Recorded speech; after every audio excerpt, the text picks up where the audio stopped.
Standard Kismet stream, everybody. Hello and welcome. Welcome to the stream, everybody. Didn't think I was going to make it today, but you know how it goes. First, I wasn't feeling well. Had to take care of some IRL stuff.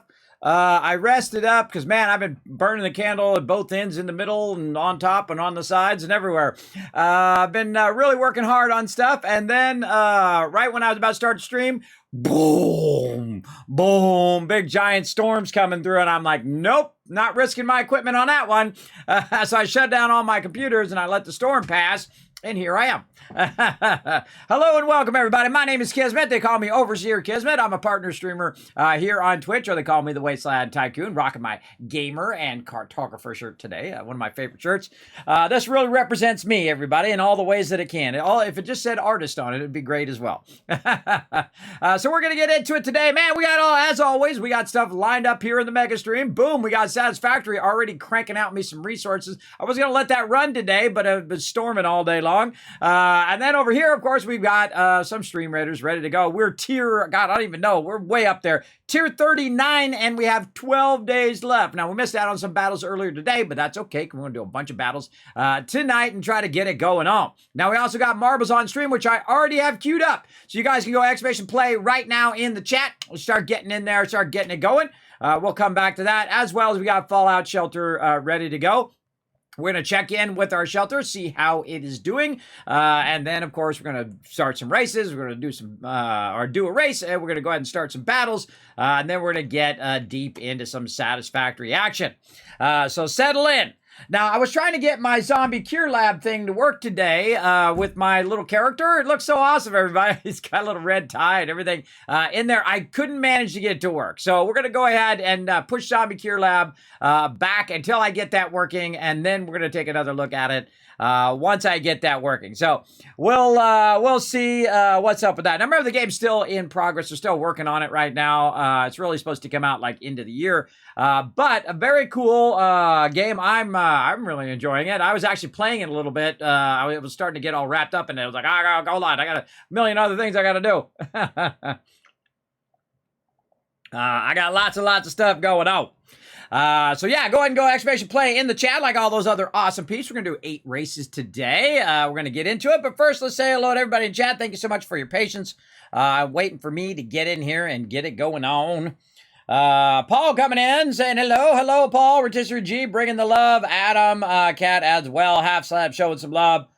Cheese coming in, rocking the dance party. That's from my stream avatars. See, that's why I put stream avatars on there, and then I had to take it back off again, and I got to put it back on there again eventually. Because dance party goes along with my stream avatars, and that's why it said dance party stream avatars, but then it broke it from the command, so I have to go into the stream avatars and change the command in there. So at least it's a whole convoluted thing, everybody. I'm going to do that on the weekend, but I changed it back for now, so it's all working, and then I will try to fix it on the weekend. So that doesn't do anything if I'm not in that screen, by the way. If I'm here in my overseer's office, you won't see that until I get into the other one over there. So make sure to hold off on the stream avatar stuff until you can see them. There we go. Dale coming in says, hey, Kismet. Evening, everyone. Good evening, Dale. Thanks for coming in and hanging out. Reed saying hiya in the chat. Lots of people getting ready for that marble run. What do you think of Dinkum? I had to leave early last night. Oh, man, I could see myself totally getting addicted to that and totally playing that with my kids. Because it's on PC, I could run it. I have multiple PCs. I wish it was Mac and PC because I also have multiple Macs as well. I have like laptop and iMac and all of that stuff. It'd be cool if you could play with your whole family, right? If it was on like Luna or something like that, and then my whole entire family could play together. That would be awesome. Or I could set up a server and then everybody get on the server and play it there. That would be really, really fun as well. I don't know. One of these days I have to set up like a gaming zone. But my kids are back in school now, so I don't want to distract them from their schoolwork. Getting rest, doing their schoolwork, focus. They're all in the honors, everybody. I know my kids are super smart, way smarter than I'm ever going to be. That's for sure.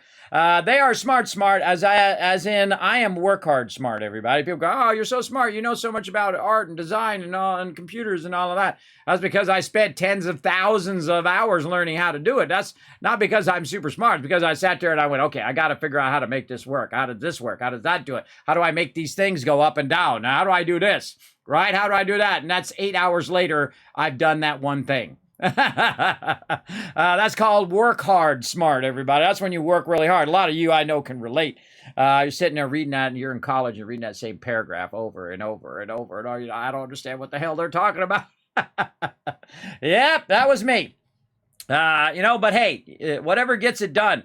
But talent always is trumped by hard work, by the way, everybody. You can be the most talented person in the world, but if you don't put in the work, you're not going to really do that well. You got to put in the work, whether you're super smart and you just like automatically know everything, or if you are just an average Joe and you're just like, I'm going to put in the work, I'm going to put in the effort. And those are the people who really go on to be like the super smart people. Anyway, those are the ones that are perceived as smart because they put in the smart work, right? That's the way it goes, everybody. You got to put in that effort. That's what I try to do in the stream. I put about 100 hours in each week here to the stream.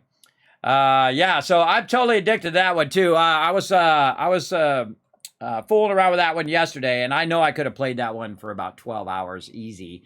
Very much like Animal Crossing. I think it's the closest to. Very much the same thing, where you have like your island, you go in, you grab all your different stuff, and you can go ahead and make stuff from it. I crushed it right away. I ran around and grabbed a ton of stuff, sold it for like 30 grand, and I bought that vendor out. I bought everything he had right there, and then I bought a bunch of licenses as well, and we figured out how to do the fishing. The fishing's a little funky, but once you get it down, then it's not as hard. Then you just kind of ease it in. I'm definitely going to get it set up so my kids can try it out. I think they would really, really enjoy that game big time. So when I'm not streaming, I really want to set it up where it'd be awesome if I could set it up where I could remotely make it where my kids could play on my computers when I'm not using them. Like they could play downstairs on the TV or something like that. That would be a great one for like Xbox Game Pass or something like that. That would be amazing because then I could just let my kids use my Xbox and whatnot. Or on the Switch would be even crazier. But I think the Switch would probably, Nintendo would have a meltdown if they put that game on there and it was competing with Animal Crossing. I think that would be a tough sell for them because Nintendo is notorious for being harsh, everybody. They are harsh on gaming communities, are harsh on people who stream their content and stream their games and whatnot. That's why you don't see me play too many Nintendo games, but I've seen them pounce on, little tiny streamers, everybody. They got like 5 people in their channel, and they go in there and they pounce on them. Meanwhile, you got streamers who are like, 10,000, 100,000 people in there doing Nintendo. They don't bother them. But the little tiny streamer, they go after them like a shark. So I'm like, nah, just count me out. Count me out for that. I love Nintendo games. I love the Switch and all of that. And of course, the Wii back in the day. But if you're going to be really harsh like that and really, it's just business kind of, style, no, count me out. Count me out.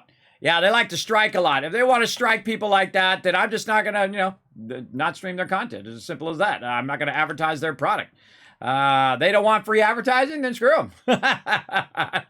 I mean, I'm putting in the work over here, and streamers are putting in the work, even though you guys may not think it's a lot of work. It isn't. It's just like anything that you do in life, everybody. It takes time and effort, and it takes up part of your life to do what you want to do, whether you're making videos or whether you're doing streaming or whatever it is. Now, I always, of course, I can't just, do the bare minimum stream. I have to do stuff with, 3D effects and all sorts of animations and really try to push what can be done, what limit we can do, all the interactivity and fun here in the stream. Because if you're not pushing forward, you're going backwards. Because, life is like one of those people mover escalators. Great example. That's from Casey Neistat, by the way. I saw him put that in a video, which is very true. Where if you stand still on one of those little people movers, right, what it's going to, especially the ones going the opposite direction, if you stand still on that, it's going to push you backwards, right? But if you're walking forward, well, then you're making progress, right? And that's pretty much a great analogy for life. If you're just sitting around doing nothing, guess what? Ain't nothing getting done. Ain't nothing getting done. You ain't going forward. You're starting to slide in the reverse. So every day I try to get up and try to get something done in that direction. I got a bunch of things done over the weekend, but man, I was exhausted. I think I was leftover exhausted from that 12-hour stream I did the other day. But I also stayed up real late last night. I was working on fixing all of that stuff for the stream as well. So, and I'm also running videos over there. I'm doing a whole bunch of stuff always simultaneously here in the stream. Processing videos, calculating stuff, running stuff, doing a whole bunch of stuff.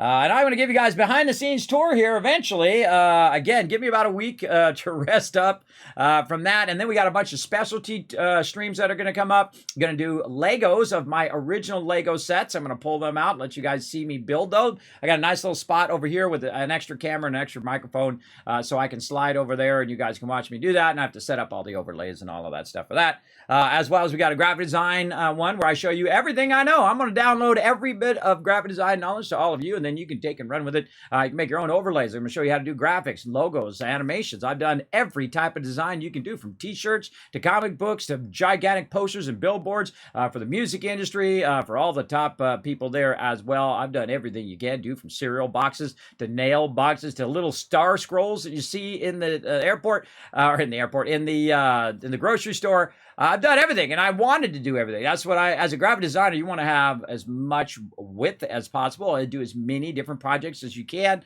from 22 colors all in there, and you got to line them all up, trap them all, make sure they all come out right. 22 colors represents like different colors of Pantones to get certain solid colors that are typically logo colors or brand colors that you have to make sure that you match exactly, right? Because people are picky. They want to have their exact color in there. And we're going to get into all of that deep and show you about Photoshop, Illustrator, of course, After Effects, Premiere, all of that stuff as well. We're going to get into it deep, everybody. We're going to get into it very, very deep. I will let you know all in advance before that happens as well. As there's another stream in there too, which I wrote down, which I can't remember off the top of my head. There's another stream in there as well. There's graphic design one. There's the man, it sucks being old. It sucks being old. I can't remember. Let's see. I wrote it down. Hold on. I gotta look it up. Let's see. Yeah, the Lego stream. And I just said it, the behind the scenes video. There we go. I knew there was something else there. So, behind the scenes video, Lego stream, and the graphic design stream where I just download all my knowledge to all of you. So there we go, everybody. We got that going on. So I say we get into it. We have some fun. Hey, AMZ, thank you so much for the love. We're going to replay that here in just a second. Let's go.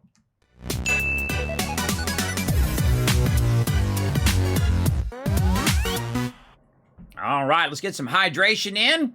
Let's replay that Kismet Love Train.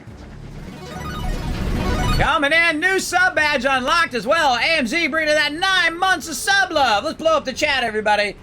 Show AMZ some love. Always here hanging out in the stream. I appreciate everybody who does come in here and get it going on. Your content is top-notch, and it shows you push yourself. I try to push myself every stream. That's why we call it the BSE, the best stream ever. You're in it right now. You're part of it. That's right. My community is always part of my stream. We're going to get it going on. Thank you very much for unlocking that 1 of 5 sub goal right over there tonight. And again, if we get to 5 subs, we're going to go ahead and have a little dance party. We're going to get another little friend over here going on right there. Let's take Skelly out of there for now. We'll get into all of that. So what we got is we got Satisfactory running. Now, the cool thing about Satisfactory is you just let this sucker run, everybody. Just let it run. It's going to go ahead and just keep pumping out resources. And that's why I like the server, is to play it on the server and just to let it run, because it'll run 24/7. And then when you come back, you just got an absolute ton of resources to keep running. So you can use the power of time to your advantage, where you're not even in the game, but it's still producing, because it'll produce endlessly when you have coal power. And we're going to try to get to coal power tonight, and we're just going to let that run and run and run. Now, right now, we're using biofuel, so we're definitely going to want to switch off of that as quickly as possible. But we'll get into all of that in a second. First, let's start it up right. Let's do a battle. To battle! Now, this is a little side game we play called Stream Raiders. It is awesome. Absolutely in love with this game. I love doing it. It's really fun, little side game. You never know what's going to happen. I have no control over what's going to happen, everybody. We just put our units down, and we hope for the best here. I'm going to go ahead and throw my vampire down right here, and I can fly right over that stuff and get that big old bad guy. Now, what you can do in the chat, everybody, you can find that link that just popped up in the chat. Go ahead and pop on up to streamraiders.com. Find me, Captain Kismet, and then go ahead and put your units down right up here in the battle board. Now, remember, you can also play on mobile, iOS, Android, however you want. And of course, you can help support the stream as well by going into the store and purchasing those skins. Those skins allow us to unlock more new skins as we go along. We've been kind of stalled out on 78 skins. We're going to try to make a push here to try to get that salt bot unlocked. So again, while you're in there, don't also forget to get your free cupcakes right over here. I'm going to get my free cupcakes right there, and then I'm going to go ahead and spend them right there. Boom. Very nice. All right, let's check our scrolls as well. We didn't get our scroll from last time, but that's okay. There we go. Now we got our scrolls. Man, we need some cash up in here. I see. I spend all my cash because there's no point in having, 50,000 gold up here if you're not using it for something that's helping you in the game, which scrolls is the thing that levels up your character. So as you can see, everybody, I got a couple level 30s. I got 1, 2, 5, 10, 15, and more. As you can see, I've got, I don't know, I think I am at 15, 16, 17, 18, 19 level 30s right now. So I've played a couple, about 9,000 battles, but other than that, not that much. Let's also check our quests here as well. Let's see, we got to get some kills, campaign battles. Yeah, we're going to get that going on.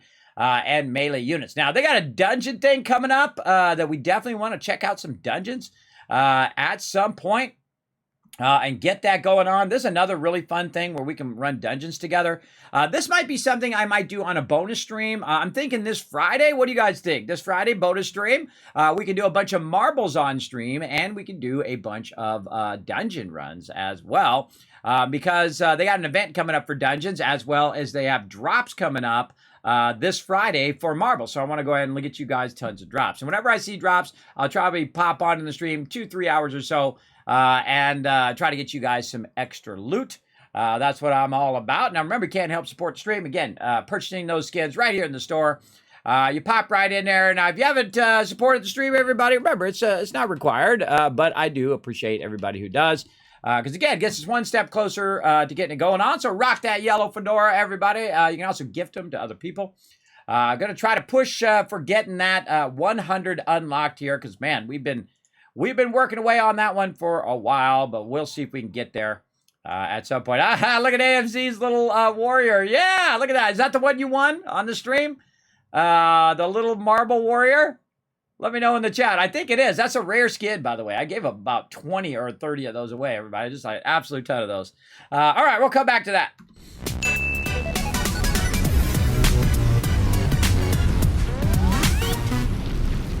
Yeah, it sure is, and it's adorable. Yes, I think so. All right, everybody, we're just going to let this run to backlog some resources. Now, I meant to run this today to let it backlog some resources, but I forgot. I got it all off on something else. Let's go ahead and get this race started up. Where's everybody at? I don't know. I can't see them. Where am I at, and why am I up so high? Where's all my peeps? There we go. Let me move this over so I can see. Is that on? There, it's on. Oh, I don't know where my... Oh, you're starting up in the sky. No wonder I couldn't find you. All right. Let's go ahead and start. We're going to give you 60 seconds on the clock. We're going to go ahead and start a race, everybody. It's called Marbles on Stream. Very, very fun.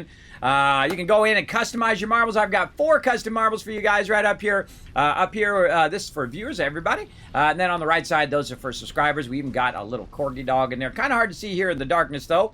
But there is a little doggy face on there with little tail and little paws at the bottom, too, which is super cute. So go ahead and join us. Excavation play in the chat. We're going to get it fired up right now as well.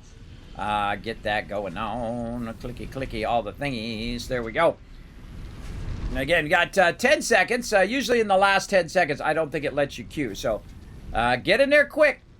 And we're going to be doing a bunch of races all night long. We do 8 races and about 8 battles roughly each night. And then we're going to basically just play some Satisfactory the whole rest of the time. We're going to push Zombie Cure Lab back until I can get that working. I'm going to be in that game, everybody. Just like I'm in Stream Raiders, I'm going to be in that Zombie Cure Lab. But I couldn't manage to get it to work. I don't know. I think it was my failing of being able to get it to work. Oh, God, it's so dark in here. What the heck? What the heck? So dark. Let's go. Oh, man. They need to light this up a little bit. Cool, though, that the things are lit up, but, man, you can barely see anything in there. All right, AMZ trying to work her way through here. A little boost there. Boost in a weird spot there. Boost right into that thing. Kind of looks like pinballs, what it kind of reminds me of. Going around the outside. All right, boom. Caveman Mox apparently in the lead. Let's see what he's doing up here in the front. Try to get past. Whoa, lasers! Okay. We're getting there. Oh, hold on. We're getting close to the end here. Let's watch that in move. Oh man, I can't. I'm right in front of the computer and I can't even see it. That's way too dark. This is just a community one we're randomly going through. It's kind of cool to watch him glow though. Oh, and there's Caveman Mox. Boom, dropping in for that win. Nobody else even close. Dale coming in. Woo, off the top. And by the way, it doesn't count until you get down in there. Half Slab as well, dropping in as number 3. Whoa, Rotisserie G, that was super close. But Half Slab pulls that number 3 right there. Reed back there trying to make his way. Getting tripped up on this stuff. I hope he's not stuck in purgatory back here. Oh no, Reed fell off the side. Oh, who designed this map? Poor Reed is stuck over there. Uh-oh. Uh-oh, here comes the flame. I can see it queuing up. Oh. Uh-oh. I think that's a stuck. Try a jump, Reed. Try a jump. Use the claim in there. Use the channel points to do a jump. Maybe. Whoa! Whoa! He did it! It worked. He's out. Oh, and then he fell off.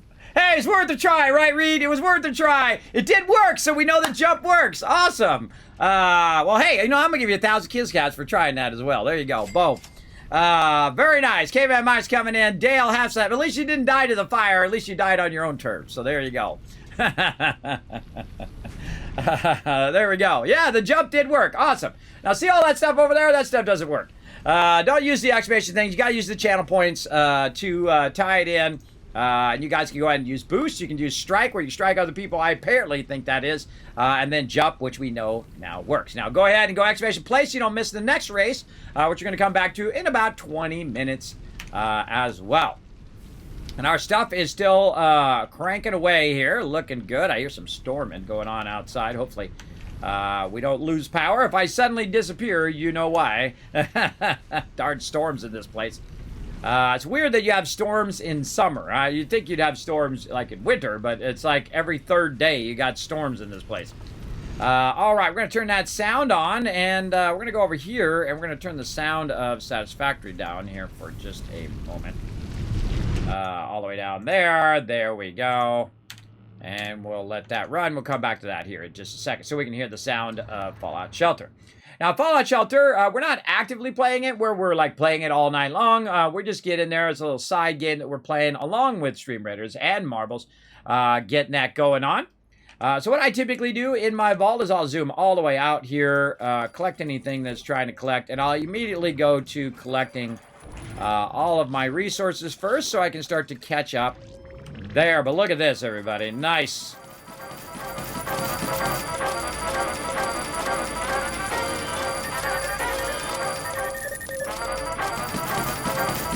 I love it when that happens. Brings a smile to my face, everybody.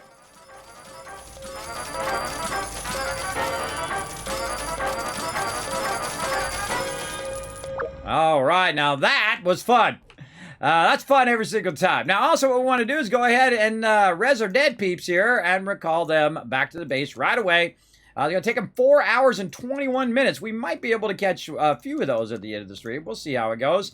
But we definitely want to get them running back.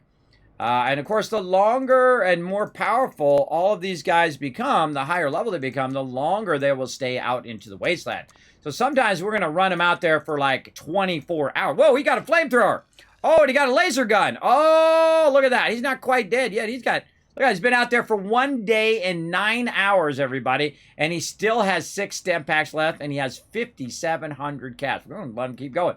It's going to take us like 3 days to call him back. Now, that's the way mine are right now, by the way. In my Vault 45, I can literally send him out there for days, and then it takes him days to get back again. The Overseer's office, we'll just leave it. So it literally takes them days and days to get back. So that's why that one's probably not that great to play on stream, which is why I don't play that vault on stream, because literally it would be like, okay, oh, well, we'll check back on this in 4 days. Eventually this vault will get to that point too, but at the beginning of the vault, it is much more fun as well. All right, now we can go ahead and we got to clear some stuff here. So I'm just going to very quickly click through all this stuff. Again, I find sometimes it's faster just to click this same button than it is to go ahead and do all of that. And then we'll go ahead and clear all of these. Clear that stuff. Raider armor. Again, all of this stuff. I like to let this stuff build up. It's just easier to let it build up, and then you just sell them all. As opposed to individually going into each and every one and doing that. This is actually a really good outfit, but it's out of there. I don't need any more formal wear because my peeps out in the wasteland are fine. This one I will need. Don't need this many of these. This one we're going to crank down to 6. This one we'll crank down to 12. There. This one we'll crank down to 6. Again, I like to keep a bit of them for future expansion. And you can see my lab coats are low right now. I'm going to get that going. Again, I'm not crafting anything. There's no reason to keep all this crafting stuff. This is one of the mistakes I've done in previous playthroughs, that I was just struggling for space.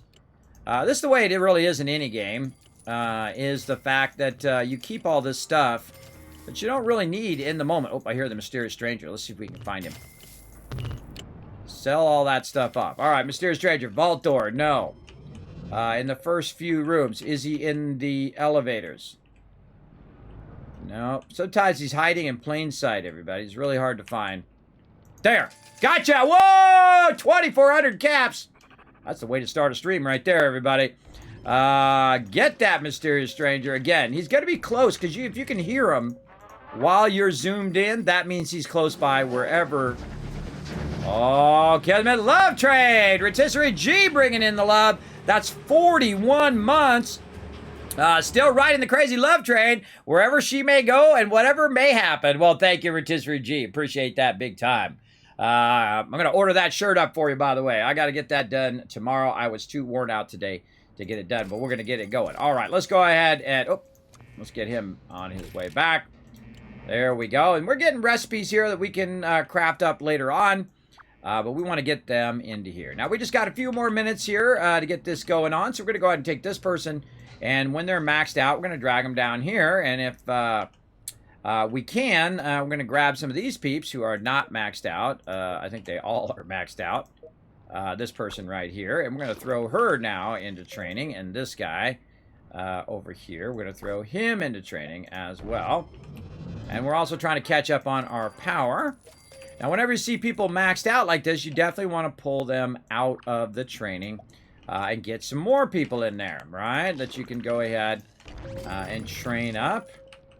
Let's see. We've got all of that looking good. Same thing over here. We want to go ahead and pull these people out into the water here. And you see that it says +8. +8 means that they are more powerful than the people that are in there. And then the people go in here, they're going to get trained up. Now, I would always double check, everybody, that they are saying that they have a time attached to them, or you can just click on them and see what their perception is. See, these are new perception peeps, so they're low perception. This guy here in the back getting that going on. This is me right here, by the way. I'm right. I'm right there. Getting that perception up. And my guy typically doesn't do anything other than get leveled up, by the way. Or get trained up. So I'll put him in different training rooms until he's max of everything. Then I'll set him in the wasteland, and then I'll just have him in the vault. And he'll just chill out in the vault because he's the overseer. So the overseer does not leave the vault. The overseer, obviously, is overlooking the vault. All right, so that's pretty much it for that. Now let's go ahead and check these guys right here. Again, Tardis here is maxed out. He's ready to go back to the wasteland. And now we're going to start doing max stuff to the wasteland here of anybody who has max luck. Now, they're going to be out there a tremendously long time. We probably should give them 3, maybe 4. Let's go 2 on that one. Let's go ahead and try to grab him. Oh, he's already out. All right, then Bitter Cup here. She could use a little bit more luck. Let's go ahead and get her down there to train up. He needs definitely some heals there.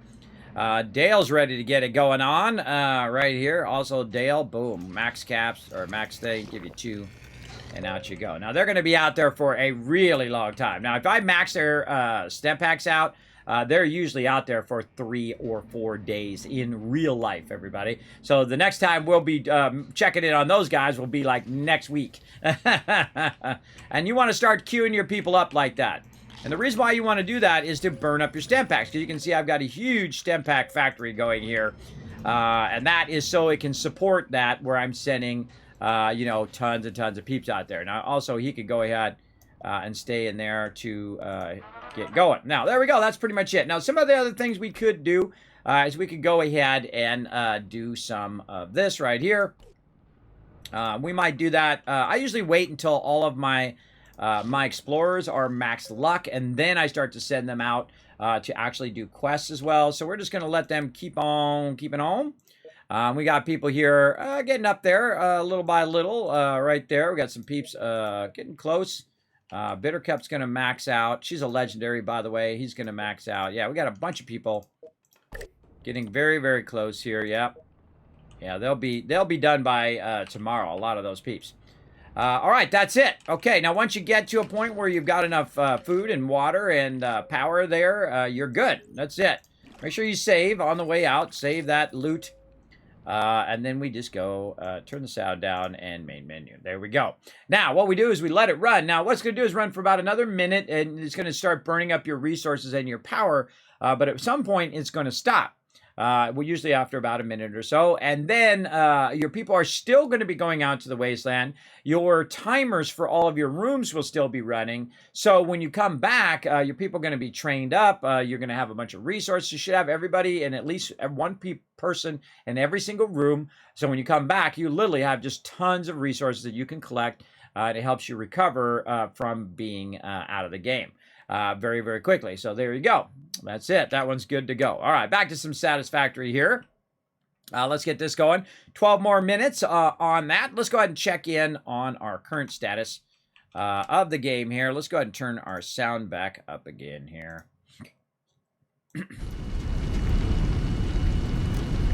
There we go. Getting that going on. All right, right over here, we can see that we have the resource sink. We want to get that going. Now, we already have our parts assembly, our obstacle clearing. We want to get to our logistics and all of that. But we really want to get also our other stuff going here. We got base building, field research, all of that. But we want to get our next phase, our phase 3 and 4. Our phase 3 and 4 is when you get to coal. And I'm always trying to beeline for phase 3 and 4. But to do phase 3 and 4, we need the space elevator. So really, that's what we should be focusing on right now, is getting our space elevator going. So let's go ahead and click that. And I can tell you already, I pretty much already have all the resources because it's checked off over there on the side. And so all I really need right now is some wire. Now, I have a bunch of resources running out here. These resources here are screws here, so let's run that out so we can see that screws. And this is just kind of miscellaneous stuff right here coming out of there. Now, the best way to do this, by the way, I would probably take this out and then pick this stuff up here.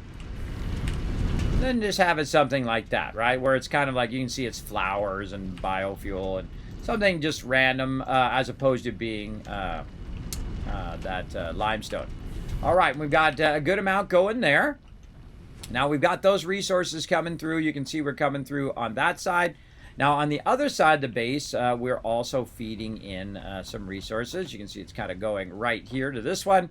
And we're getting our concrete going there. We have this going, and then over here, our wires. So let's go ahead, run that wire out there, and then over here, you can see both of those producing. Now, what we need is we need ourselves some wire right here. This is actually cable right here, and eventually we're going to need ourselves some stuff for our hyper tubes. But right now, we have the ability to make a space elevator. So let's go do it. Now, the very first space elevator thing you unlock, I highly recommend you just make it in the workbench because it's kind of a waste. Let me turn my zooping on. To build all that infrastructure when you don't even have You don't even have your oil or your coal power, unlocked yet. We're just going to go ahead and expand this particular area here. A little bit. Run that out. That's definitely not going to be big enough, but let's just take a look. Oh, well, I stand corrected. It is just barely big enough. All right, there we go. Wow, that was actually fairly lucky. All right. There we go. So now we have our space elevator. It's one of my favorite animations in the game. Let's watch it. It's cool every time.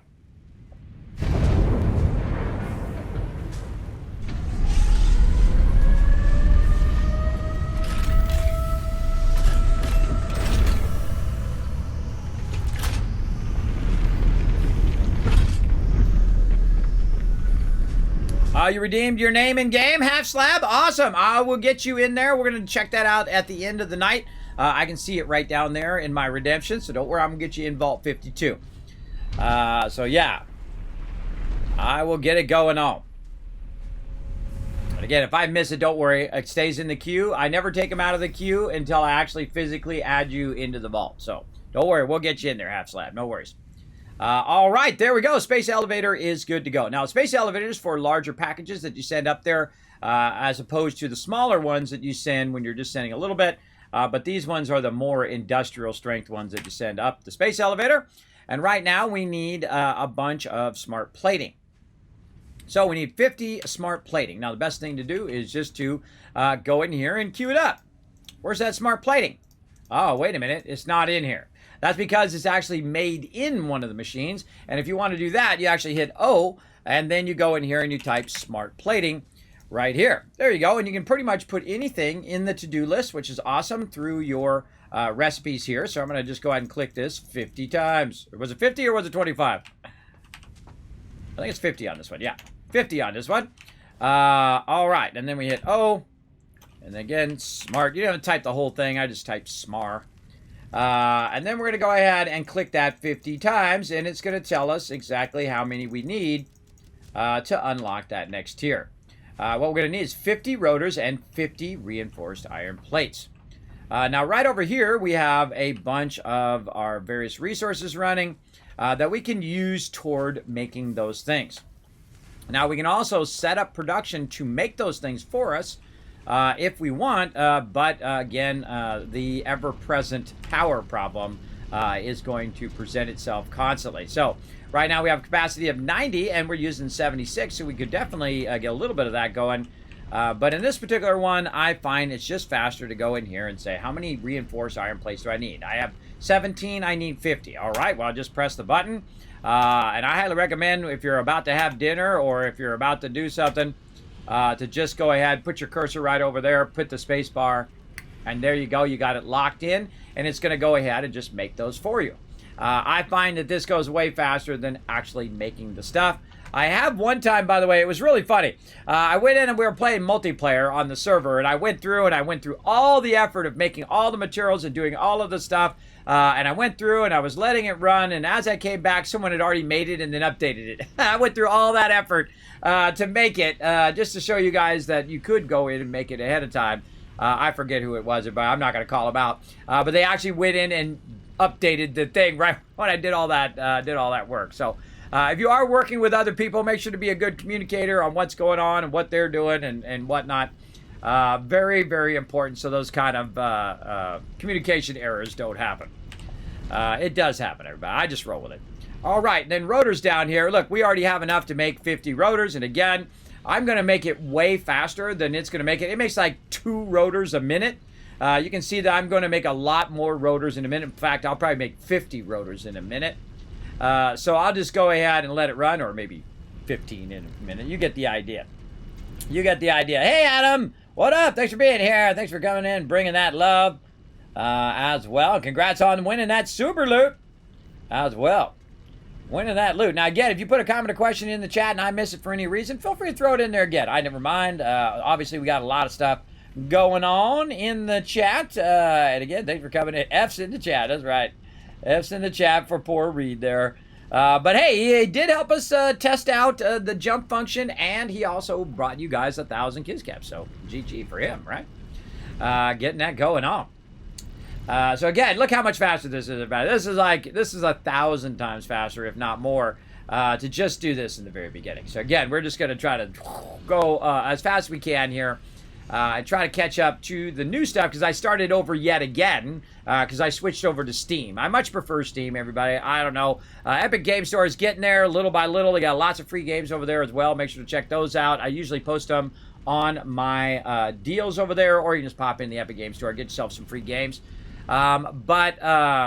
I got Satisfactory over there because it was exclusive to the Epic Game Store when it first came out. And hey, man, they made some money on that exclusive. Awesome, because it went into the game, because the game is way, way better than when it first came out to 1,000 degree, a huge degree. Oh, now we got to make the actual smart plating now. All right. Now, one of the things you're going to see in here is that I don't actually have the smart plating in my options here for me to do. So what I'm going to do is I'm going to go in here, into the milestones here, and make sure that I did actually unlock it, which I did right there, smart plating. And so now we're going to go in and we're going to use the resources that we just made to have it make that particular part, because you can't make that part yourself. You have to have a machine make it. Now, obviously, it's going to use 2 resources, so we're going to go ahead and use those 2 resources, and we're going to run it into our space elevator, which is really easy to spot from far away. Right up here. So let's go ahead and run over here, and we're going to do what I call offline processing here, or offline production. So we're going to go ahead and run this over here, and we're just going to kind of run it in this direction. Now, I can actually run these underneath here, by the way. Very cool that it automatically put the leg down there. Very neato. I like how smart this game is, everybody. Very smart in the way that it works. Very, very smart. All right, we're going to need a little bit of room back here, though, because we're going to want to plug some stuff right there. So I'm just putting a whole bunch of foundations here just to make it a bit easier. Up. I need more. More concrete, everybody. Let's go back and get some more. We got all the basics going. We've got our concrete going. We've got all of our copper stuff and all of our iron stuff running. And it's basically running it to the hub. Because the hub is where I'm at, and that's where I'm using it at.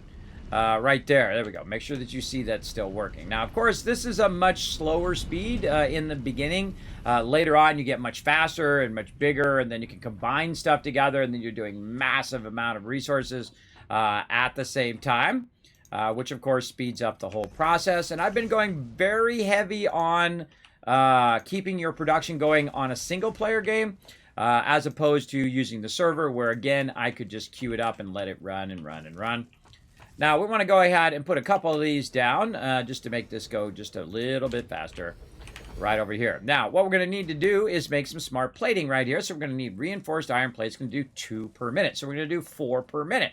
Now, if we need to do 50 of them, in there, then we're going to have some problems. Now, also what happens when I make this stuff, it's also going to take some of my resources that I made to make the actual machine. So now I got to make more reinforced iron plates over there. But it's cool. You just keep it up over there, and if you do use some of it up, it'll remind you over there, hey, you use some of this up. You're going to need to make more if you want to have it run.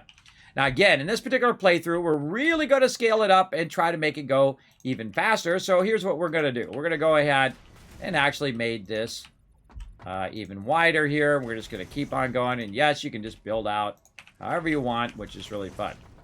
And this time, we're going to go ahead and go 4 out this time, just to make it go just that much faster. All right, there we go. 4 out there. Now, what we're going to do is need to evenly send it into all 4 to make it go at its maximum speed. Now, you could, in the future, is just go ahead and feed your primary stuff and then just feed it across, which is good in the very beginning. You really want to do more of a center line splitter, which I'm about to do right here. Because I want each of them to get the resources equally so that it burns up the resources and you're good to go. Oh, hold on. That wasn't quite centered. That looks centered to me. I don't know. Maybe back out just a little bit here. And then split her in. Huh. These ones are not quite perfectly split in the center. All right, here's what we'll do. Here's what we'll do. We'll go ahead and split out a little bit like this. Okay, so we'll split center out like this, and then also up here. And I'll show you why. So you can gotta go and do that, and then go and do this, and then you can do this, and then you can do this. Okay? So it just makes it where each one is going to equally go into each side. And of course, these will be two separate resources going into there. Now, the same thing over here. We're going to go ahead and line it up to what we got right down the center. One there and one up there. Very important to watch your inputs there. And then same thing right here, right there. And of course, we could mix and match it however we want. We can make the bottom one go to the outside ones and the top one try to go to the insides. But of course, the steeper you make the angle, sometimes it will not allow you because it's just too steep of an angle for it to work. This usually works fairly well, just like that. Okay, now we've got that split. Now what we also want to do is we want to split it again so that it will actually split it dynamically from the boxes. And this one's going to go there, and this one's going to go there, and then this one's going to go here. So it's going to split it and split it again. So what you're going to do is you're going to get a half split, and then it's going to split it in half again, which would be a 1/4 split, which means that it will split it among all four evenly when I tell it to go, which is pretty awesome. Now, do we have enough power to make this happen? Probably not. That's usually the problem you have in these type of building games. So we'll come back to this here in just a moment. Let's do our battles. Let's do a race, and then we'll come back to battle. All right, battle time, ready to go. Here we go. I see Paul with all 6 units. AMZ rocking it as well with all 6 units. I think this boss is a goner. Really, just us versus the boss. Yeah, just us versus the boss. All right, too easy, everybody. All right, open the captain chest, give you guys some love. X coming in, I'm going to call you X for short. And Paul getting some love. And AMZ is our MVP with all 6 units. That's 1,000 kiss caps for the chat. Make sure to say thanks to AMZ for crushing it there. All right, we're going for a boss run. Let's go path of least resistance over here. Get this going on. Let's see, what do we got? We got a bunch of units right down here I think we could go ahead and try to take care of. Let's go ahead and give you guys a nice big boost there. We'll come back to that. Always be checking your quests, by the way, everybody. Make sure to, every now and again, just go in here in your quests. Make sure that you have claimed those. Otherwise, some of these do not progress unless you go in there and progress them. All right, we'll come back to that in about 30 minutes.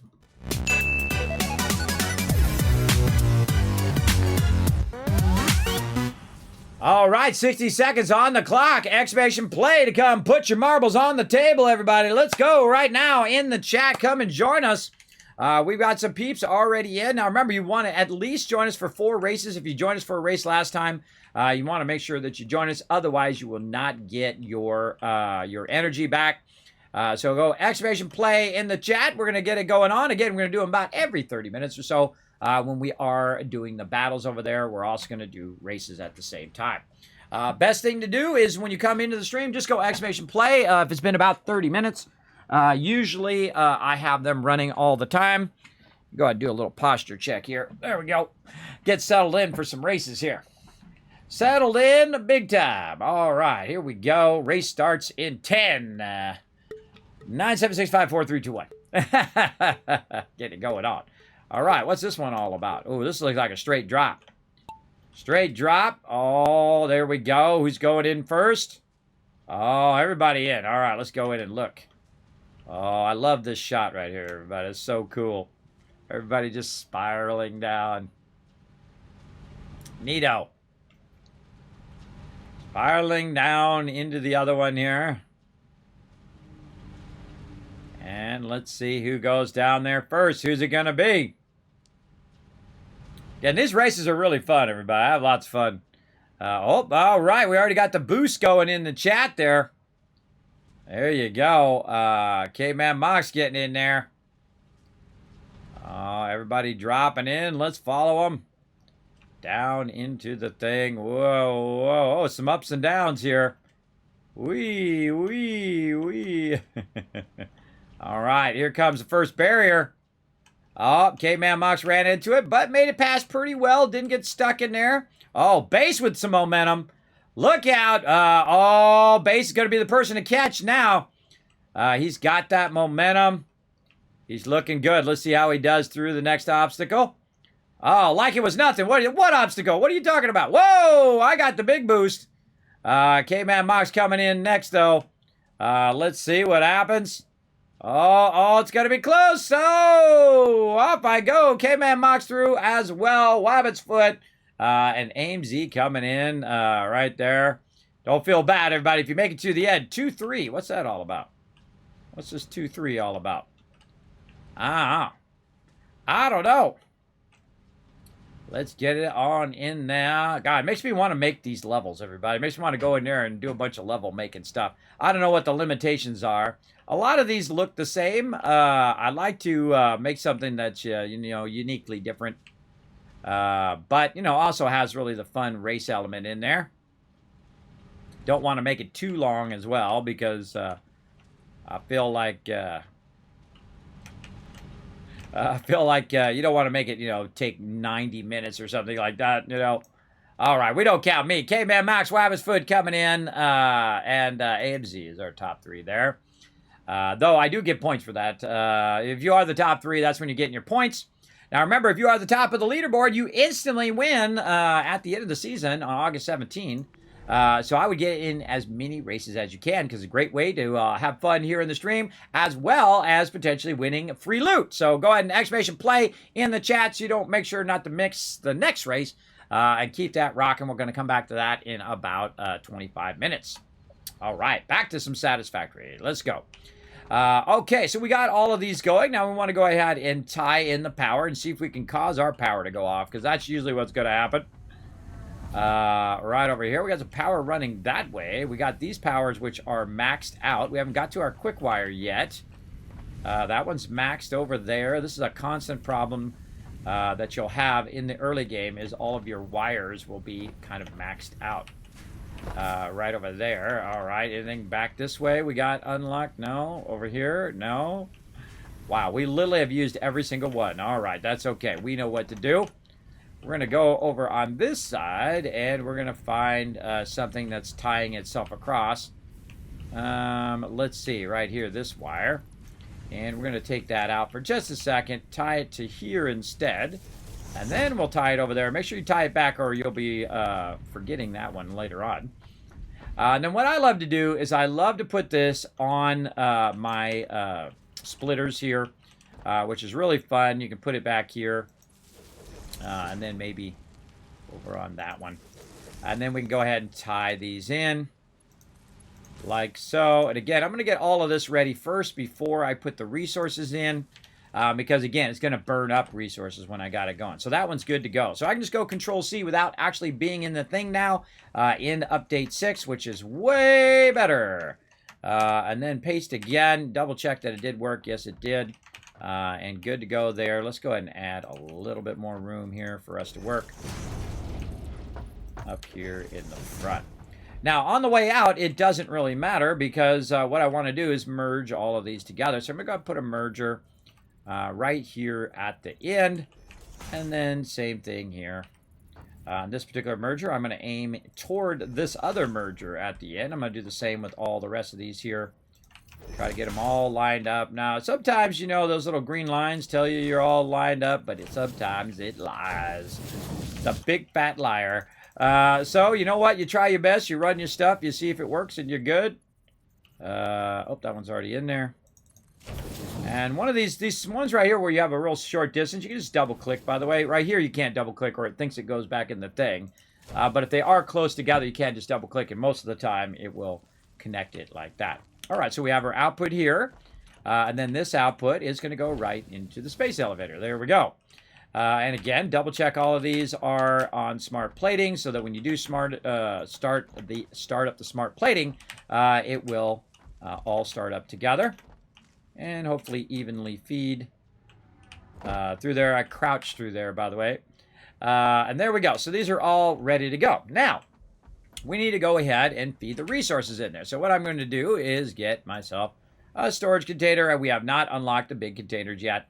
But I'm just going to go ahead and put this storage container in the direction of which is my main base there. And I'm just going to stack them like that. And you could probably guess what I'm going to do next. Yes, just put them in there. Make sure you got them facing the right direction with the arrows. That means that it's going out of there. And then I'm going to go ahead and get myself a nice craft bench over here so I don't have to run all the way back over there. And see if I can make some more rotors and some more reinforced iron plates. But I'm out of getting low on plates and I need a bunch of screws. And then over here on rotors, same thing, more screws I need to get. Lost my shoe there. There we go. So let's go ahead and run back and get a bunch of that, because that's what should be happening while you're doing something else, everybody. It should be constantly making your resources, because this allows you to do multiple things at the same time. That's what I'm doing right now. All right, lots of this. We should have more than enough there. And then probably get some more plates, because we're going to definitely run out of those. Where is my plates at? I think it's this one. Yes, all right, there we go. I've built so many of these, everybody, that I don't always remember when I come back to it. I don't remember which one I'm on. That's the problem of getting older. Right there is that your memory starts to fade. Also, your energy starts to fade, too. I feel like that's the biggest problem. Is that I just don't have the energy that I had in my 20s. I just absolutely don't. And I have to be careful I don't fall or injure myself, stuff like that, because it would take me a lot longer. I'm still, by the way, it's been over a year. My shoulder still right there. I tore the ligament in there on a slip and slide accident. Not kidding. Not kidding. I did this slip and slide thing where I spun and I ended up on my shoulder and it tore the muscle inside there. Still working on it. A year later. It might be several years before I get it going. But I am taking better care of myself. I'm down 10 pounds right now from June 23rd to July 23rd. And then I'm going to check it again in another 20 days and see how I'm doing. Now, what I find is after you've lost about 10 or 20 pounds, you hit a plateau. And that plateau makes it even harder to lose more weight. So what you need to do is lower your calories a little bit more, because now you have a new lower calorie thing you should be aiming for, as well as increase your exercise just a little bit. Now, I'm doing very mild exercise, a little bit of walking, some sit-ups, things like that, light weight lifting. But like, 8 pounds, 5 pounds, 3 pounds. I got those little tiny little weightlifter things. And then after I get past that like 20-pound mark, then I will then start to do a little bit more intense stuff. But I do have to watch out for my shoulder, because I did injure my shoulder. So I can't overdo it too much. All right, we did a bunch of that. Let's go ahead and do some more rotors now over here, and we'll be ready to get started. Couple more. Again, this is the fastest way to do it. Just do it yourself. Make the stuff without all the raw materials going in there and making all the raw materials. That's going to take way too much stuff to get that going. So what we want to do is right-click this and take exactly 50 out of here, like that. All right, split. And then we'll take that 50, we'll put it into that bottom one. Now, what it's going to do is it's going to start running those out of there. It's going to start splitting those perfectly among those. Now, we're going to go to the top one. Same thing. Right-click here. Oops. Sorry, my bad. Nope. Well, I already ran 2 now. What was it? Alt-click. Nope. I thought it was right-click. It's just splitting it. Shift right-click. Alt-right-click. Oh, my God. I did it, but I don't remember. All right. It says it down here at the bottom. Shift-click. Shift right-click. This is so much fail. It's not doing it. Split stack. Right mouse button. Transfer stack. Transfer all stacks. Transfer stack. Oh, and there we go. We lost our fuse already. Control right-click. Shift right-click. That puts it in there. I just did it. Option, Alt, right-click, Control, Alt, Control, Shift. Okay. If you don't want to work, fine. That's fine with me, bro. Normally you right mouse click and you hold it down. That's what it is. All right. Sometimes, you know, my brain is not functioning at full property. All right. What we want to do really is we want to go ahead and right hold. There we go. And take one of these out. That's what I've been trying to do that whole time. Just take one out and then you'd have 50 left. So it's going to work out just fine. Don't worry, everybody. It'll work itself out. All right, so there we go. So that's going to all run in there. Now, I instantly lost power because this takes up way too much power than I've got, right? Each of these right here takes 15, so that's going to be 60 power that it's going to add. And we go look at our power grid here. We know that that grid is 136, and it went up and hit that 90 right away. So what can we do? Well, what we can do is we can turn off the rest of our grid and just have that one grid on, which this is more than enough for all of that. So we can just kind of let that run. Or what we can do is just add more power, right? So we're going to go ahead and do that second option where we do 30. And that's going to be 60. And that's going to be 90. There we go. Because each of these is 30 megawatts. Now we also need to tie in the power into our power poles. So let's run that down there, and this over here, and this one to this one. And then this one over here, we're going to need another one in between here, because we're going to try to pull one of these out of here. Which one is the actual one that's running to it? This one. Here. Okay. So, we'll go ahead and make another connection. There, we'll remember to put that one in there right away so we don't forget. We'll cross-connect all of this. All right, there we go. Now we got those all in there. Now, what it's also been doing in the background is making me tons and tons of fuel. We're just going to go ahead and max all of these out. It's good to have that running in the background at any given time. I probably should have faced these forward, but that's okay. Our goal now is just to get to coal power where we don't have to make any more biofuel, hopefully before all this stuff runs out. Now, here we go. We're going to go ahead and fire that back up again. We added 90 more, and now we have 180 power running. And again, if we go ahead and look at how much it's going to do per minute. Hey, Siri, what's 200 divided by 4? 200 divided by 4 is 50. 50 minutes. So that's almost an hour worth of running with every single thing that we have running at the same time. So easy just to add some more, especially if you have lots of biofuel backlogged like I do. And it's still making more of it, by the way, over here, everybody. There's still more being made here in the back. I got both the leaves in there and then also the wood doing its thing there. Now, again, what you can do to speed this process up is literally just take the actual stuff, put it in there. Oh, it's already at max. And just have that keep on running. Now, the same thing over here. Leaves a little bit tougher because the leaves go at 120. And right now, I don't have it running at 120. I have it running at 60. So what I can do is use my upgrade when I get it here to 120 and then make that go faster.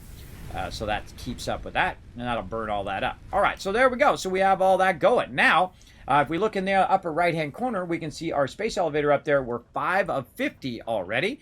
So if we take 2 times 4, which is going to be 8 per minute, then we go ahead and say, divided by 50. Hey, Siri, what's 50 divided by 8? 50 divided by 8 is 6.25. 6.25. So if we go and say, okay, it's going to be 6 rounds of that, which is about 6 to 10 minutes. We're going to go ahead and let it run. So in about 10 minutes or so, we're going to be ready to do our power and whatnot. Roughly something of that nature. So we're going to go ahead and let that run, and we are done with our smart plating right now, so we can go ahead and clear this to-do list there. There we go, and let that run. By the way, if you didn't notice, they actually added a bunch of notes and things that you can add to that as well. All right, we keep our equipment in here. Let's get our stuff off of us here. I'm always trying to clear resources off of me in the beginning because you're going to have lots and lots of issues there. Now's a good time, by the way, while we're letting all of that run and trying to get that going on. is to utilize our MAM, which I believe that we unlocked right at the end of the stream last time. Right here, yes. We're going to go ahead and put our MAM right here at the end of this. Let's say right there. Okay, now our MAM here is a way of unlocking a ton of stuff. And you're like, wow, Kismet, you're this far in, you didn't unlock any of this stuff yet? Nope. Sometimes I get all the way where I'm doing aluminum or nuclear power and I haven't unlocked anything in there. It triggers my chat. It's funny. It's fun and funny at the same time. All right, let's go ahead and get a bit of all of these resources. This is why I keep a little bit of all of these resources laying around in there. So I can go ahead and just do them very quickly in the MAM. So right here, we definitely want to get some splinter research going, but we don't have any our plasma splitters because we haven't taken any of them out yet. We'll probably get to them when we get to coal. But we do have some hog research here that we can do. There we go. Hog research done. We haven't got our hatcher yet.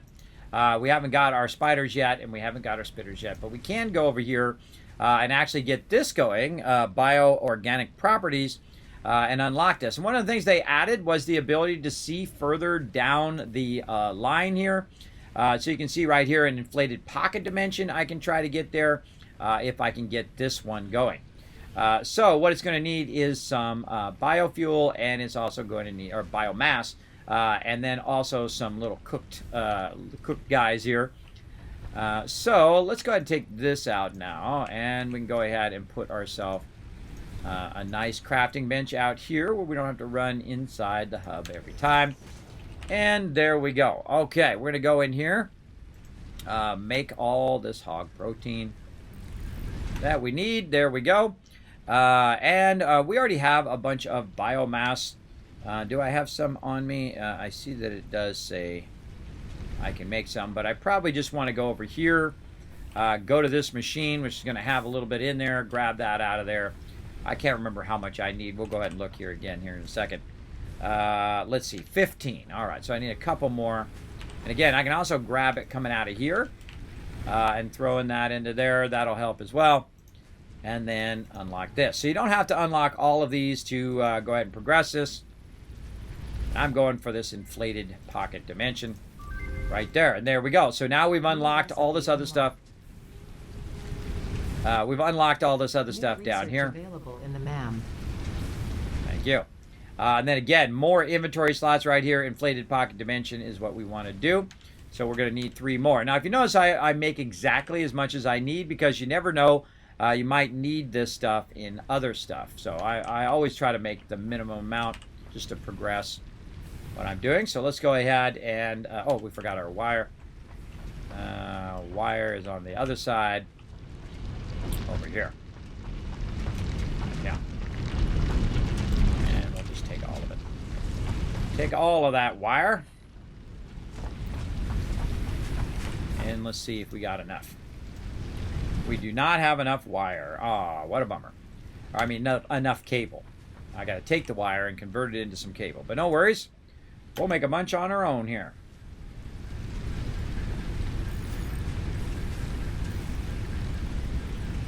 Again, in the beginning, it's way faster just to make it yourself, I find. Especially if you queue up a whole bunch of it, like 1,000, and then you go make yourself a sandwich. I've done it many times. I just let it run and run and run and run in my inventory, which works pretty great. How many we got right now? We got about 600. So, man, we're going to have to make a lot of this. But definitely worth it for that inflated pocket dimension. Absolutely worth taking the time to get more inventory space. All right, again. Was it 1,000 or was it 1,200? I can't remember. It was 1,000. All right, so we're 250 away. We're getting there pretty close. What's this here? Oh, an expanded tool belt as well, but we don't have our steel going yet. Hostile organism detection, yes. And then this over here, which I rarely ever use those protein inhalers, but we'll come back to it. Now, Caterium here, I think we got some. Yeah, there we go. We can go ahead and start our research on our Caterium. This actually, I feel, is like your #1 most important line, the Caterium, because there's just so many good things. Resource scanner. Cancerium is incredibly good, as well as getting your quartz going. Very important. All right, we'll get New our barrel. object added to the object scanner. I feel like the object scanner really needs to be redone. I rarely ever use the object. We gotta get some bacon. Rarely ever use the object scanner, and then we got some stuff there to do later. We've got some power slugs, so let's go ahead and get that going. Now right here, we want to go ahead and also do our overclocking, plus it's also underclocking too. Underclocking is going to be very useful to keep our power usage down, but have maximum benefit in the long run. So we got to go back over here, and we're going to take our little guy here. Luckily we have 2 of them, and we're going to convert him into a power shard. Now we're really going to need a ton of wire here, which is being made over there. I find I need a lot of wire in this particular stage. So let's use some of the wire over here for our power slugs and right here, so we can go ahead get that unlocked. There we go. Very nice.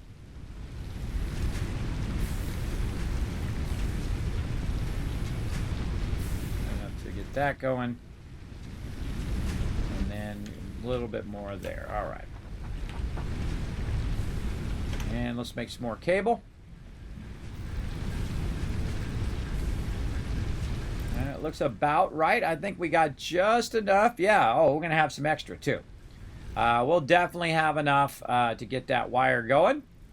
Right now we're at 246,800, and so we got to get another 200 for that, and then we should make some extra because you don't want to be running around with no wire. But also it's making me wire over there too, so I can always go pick that up. So we're making it both simultaneously at the same time. We got about 5 more minutes till our battle comes up, so make sure to go !play in the chat as well. To get that going on, feel free to support the stream by hitting that follow button, everybody. We're getting so close to that 25,000 followers right now. 24,000. Let's see, what are we at? 24,985. So literally 15 follows away. We'll keep checking in on that from time to time. We'll keep her rocking. So I want to have a little bit of wire, but I also don't want, a little bit of cable, but I don't want to also burn up all my wire because I'm going to need that as well. So let's stop right there. Looks good. Let's get an inflated pocket dimension. All right. Pocket dimension has been inflated. Okie dokie. Now we can make some rotors, and we can do that. We can make some rotors and some of that to do our rebar gun. But we need this one here because you got to have the base iron rebar to unlock a bunch of other ones later on. Right here, see how I need the iron rebar to make this particular thing or unlock the stun rebar. Gonna need that later. Zip lines are fun. I rarely use them, but they're pretty fun. And a whole bunch of other cool stuff is gonna unlock down there. Now, we also need a bunch more stuff in here, crystalline and chemical elements that we need to get, which are basically quartz and things of that nature. Now, I don't have bauxite unlocked here, even though I have it right there. That comes up later in your stuff. So let's put all this stuff back in here.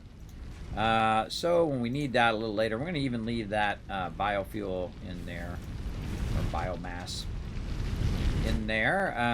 And there we go. All right, and we can keep our weapon over there. Actually, we should probably put it this way. There we go. So that I know I have my defense weapon because we unlocked another hand slot at some point. And man, we need a lot of resources. All right, and we're just gonna let this run for about an hour, and we'd be good. But guess what happened already, everybody? In that time in which I did that, because I made so many of these, it's already done. It's already done, ready to go. We're ready to do some coal power, baby. Let's seal this sucker up. And let's send it.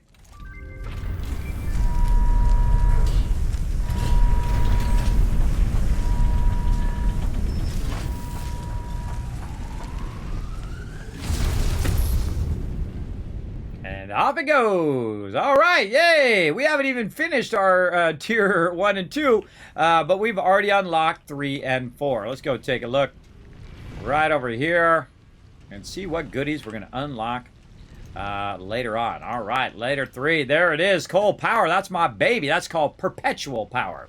Perpetual power is where you don't have to go around and collect leaves and wood. You can go ahead and get your coal power going, which basically means that once you get the coal power going, it's going to go ahead and power the coal, and it's also going to power your water extraction. And then what it does is going to feed that coal and water into the coal plant, which of course is going to produce power, which is of course going to extract the coal and the water, and you get the idea. It's just going to keep doing that same cycle over and over. And again, we can just make that ourselves very, very quickly without having to have it make it. But we should actually get some of our stuff done here, especially our logistics here. We should try to get those done as well. So let's go ahead and work on our resource sink right here. I don't do jump pads, by the way. Jump pads is a huge waste of resources, I find. I'm just going to skip that one.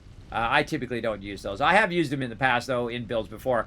It's not my jam, everybody. Not my jam. I just ignore them because they burn early game stage resources. Okay, we're going to need a lot more than that. Let's go ahead and just put what we got in there for now. Right there.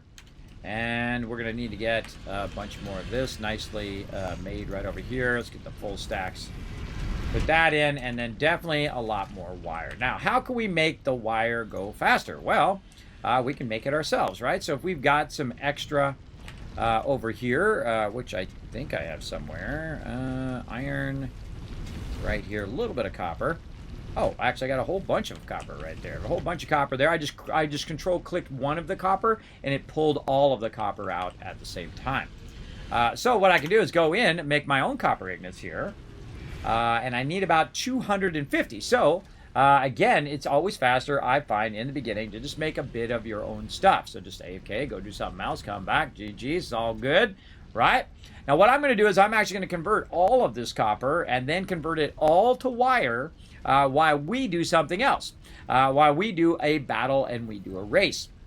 So I'm just going to let it run in the background for right now because we got about 10 seconds until we're about to do a battle. See, I'm on top of it, everybody. I'm usually on top of it, but sometimes I'm in the middle of trying to finish something in there. So I'm actually going to go exclamation play right now so you can get your marbles on the table. And here we go, battle. To battle! How about that for timing, everybody? Perfect timing. All right, let's go ahead and run you guys in here. Blow it up. Again, thanks everybody for all 6 units there. I see AMZ has thrown down those 6 units. Nice job. Let's see. Now, remember, if you have all 6 units down and you are the MVP, I give 1,000 Kiscaps to the chat and to you for crushing it. Now, also, if you do help support the stream by buying those skins right up there, we're 78 of 100. You just go into the store. You find those skins under my name, Kismet. I will wear my yellow fedora for the rest of the stream. That is something fun you can unlock here in the stream as well as help support the stream. I appreciate everybody who does. All right, let's see. Heraluna K, I'm going to call you for short. Getting that love. If I can't pronounce your name, I'm just going to use your first initial. And then Caveman Mox coming in as our MVP with 13 kills. Nice job. Another epic win. It's boss time. All right, we're going to throw down the boss win here, everybody. Oh, double bosses as well. I say we just get as close as we can. I'm going to call in the big guns. That's right, me right here. Should we go from down below or from the left or from the top? I'm kind of feeling down below here. This way, these guys will run towards us. We take care of these guys. They'll start to move toward us, and we'll just push our way up and wipe them all out. Then this whole group of peeps back here has to come in from behind. We can wipe them all out so they don't get behind our actual peeps. All right, we'll come back to that in about 30 minutes.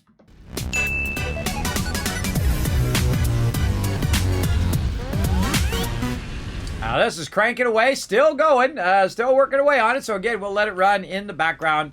We're going to go ahead and start a race. We got 60 seconds on the clock to go exclamation play in the chat. Remember, it's open to everybody. Everybody should be going exclamation play right now in the chat. Remember, you don't have to do anything else. That's it. Exclamation play in the chat. You can run races with us all night long. Let's get it going, everybody. Everybody in the chat, come on, let's get a bunch of peeps in here. The more peeps who do come in and play, of course, the more fun it is for everybody. Let's do it. You can also unlock a bunch of stuff in the game. We might do a bonus stream on Friday for all of you guys to get some drops here in the stream, as well as to do a ton of races in a row. I'll probably be doing videos and you know, switching in and out while you guys are queuing your stuff up. But once I get all that stuff queued up, we should be fine. All right. We might also be checking in on Fallout Shelter in between. Here we go. Ready to rock. All right. Let's check Satisfactory real quick here. Still going. Still going. All right. Good to go. Who is it? Whoa. All right. There it is. Paul coming in. Oh, barrier. Oh, everybody getting out left and right. There we go. Reggie's cool one there. All right, let's go left on this one. Oh, AMZ just right past the barriers. Oh, got tripped up just a little bit there. Caveman Box now taking advantage to get in there and get that lead. Oh, but no. Oh, and AMZ taking advantage right back again. Racing down. Holy moly, where are we going here? Going to the left on that one. Looks like we're going to go around town here. All right, AMZ going left there. Poe going left and right. Oh, drop it in. AMZ still ahead there. Oh, battling there. Battling to get in the front. Oh, with the boost. Good momentum on that one. Dale coming in as well. Let's go ahead and jump on over. Where are we going? Whoa, way up. Into the finish line. AMZ taking that win there. Nice job, AMZ. AMZ coming in there. Pajowski coming in number 2. And Paul number 3. Congrats to our top 3 winners. Nice. Let's keep this races a-rocking. Now, again, right away here, when this goes away, exclamation play. Here we go. We're going to get it going on so you guys don't miss the next race. We're going to come back to in about 25 minutes. All right. We got that going. Let's go ahead and keep our wire going as well, so we get our wire going and we can get our awesome sink ready. We definitely want to get our Caterium ore. I find the Caterium ore is probably one of the best things to run into your awesome sink early on because it is worth a good amount and you're going to get tons of tickets to unlock a whole bunch of different stuff in your awesome sink. So we're going to let this run for a bit. We need about 250. Right now we're about 100. So we need about another 150. So see how many? That's how nice that is. While you're busy doing something else, it's busy running in the background. One of Satisfactory's great and many features that it has. Okay.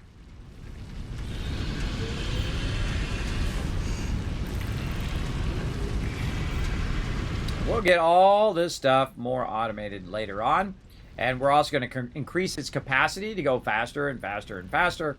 And then also when I'm not on stream, I will also just let it run in the background just to kind of speed us along a little bit.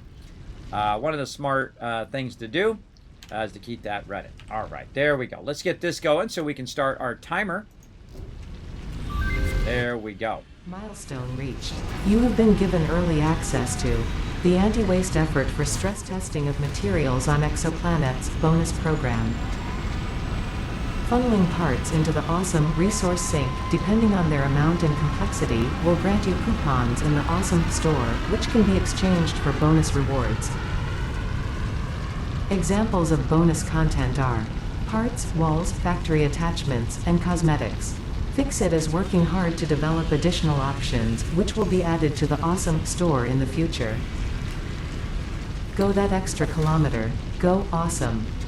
Cool. I don't think I actually bought the gun upgrade last time, the customizer in the last playthrough, so we'll have to try to remember to buy that. But what we want is the awesome sink, so we can start getting rid of some of these excess materials that we're going to start doing. All right, now the next thing we want to do is logistics. It's going to be 4 minutes until that's back, and you can see that also our space elevator has some stuff. I don't really worry about tier 5 and 6 at this point. I'm just worried about getting the coal power going and getting some of my faster belts going. So we're going to go ahead and select that. We're already ready to put most of this in here. The one thing, again, that we're going to need is more iron plates. So let's go ahead and just get those going. We need about another 25 or so. So by the time we're done making these, and by the time that thing is back, we'll be ready to go ahead and put it right in and unlock the next thing straight away. Then we're going to work on our stuff for our coal power. Now, meanwhile, by the way, it's making me tons and tons of resources all over the place over here. Now, another thing I can do is go out there and actually take down that that production that I had going before, but I don't really want to do that because I actually need 500 more of those particular things, right? Of the smart items that are right up here. So you can see up here in the corner, we need those smart plates. So that's going to be 500 more of those. So we're going to leave that up so it'll make 500 of those, and then we'll retool it for the next thing and retool it for the next thing, and we'll just put the actual resources that we need that goes along with that thing in there. We don't have to build a whole bunch of production lines and extraction and all that stuff, though you can. You're welcome to. Me, I kind of skipped that in the beginning, and later on we'll add more and more and more elaborate stuff to our builds. So let's go ahead and again make these right here. I think we got enough. We're at 70 right now. All right, that's good to get that going. Now, while we're waiting for that to come back, now's a perfect time to get out in the world a little bit and try to find a little bit of stuff that we haven't found yet. So we're going to go ahead and grab this over here. We're going to go ahead and look around here. I don't know what it is, but I like to go to the west here. I find a good amount of stuff to the west. We're just going to look around, see if we see anything. Right here, we got a little bit of this here. A little pale berries there. Let's go look around over here. Now, while you're running around, you might as well grab some stuff, right? And you're also kind of clearing it out as well. And you're like, well, Kismet, you can just use your chainsaw. That is true. I can just go like this with my chainsaw. Oh, and it just takes everything out. The only problem is I didn't bring any fuel. If you are going to seriously go and collect a bunch of that, I suggest to bring some fuel. I typically don't. I typically, once I've got enough fuel running there for a while, I'll just bring it just to clear stuff like the water and stuff like that. Now, we also need to eventually go in and get our transportation going. I can see I don't have it yet. We're going to want to unlock that. That's going to help us a lot. Now, there's two different types of vehicles. There's like a vehicle that's good in your base, which is your tiny little vehicle, which we'll get going in the awesome shop. And then there is your larger vehicle, which is for out here. If you use the small vehicle out here, it does a lot of drifting and spinning around, which is not good. Now, we're also looking for baddies that are going to be running around over here. We're going to try not to get knocked off the side, but, you know, no guarantees. But clearing all of this foliage does help you also in the long run. Now, of course, you can upgrade your weapons as you go along. There's new weapons in the update here. In Update 6. Looks like we already grabbed that. Oh, we got to tap into this later on. This is just an impure node. But we'll definitely come back to that. So, yeah, let's just go on some exploring.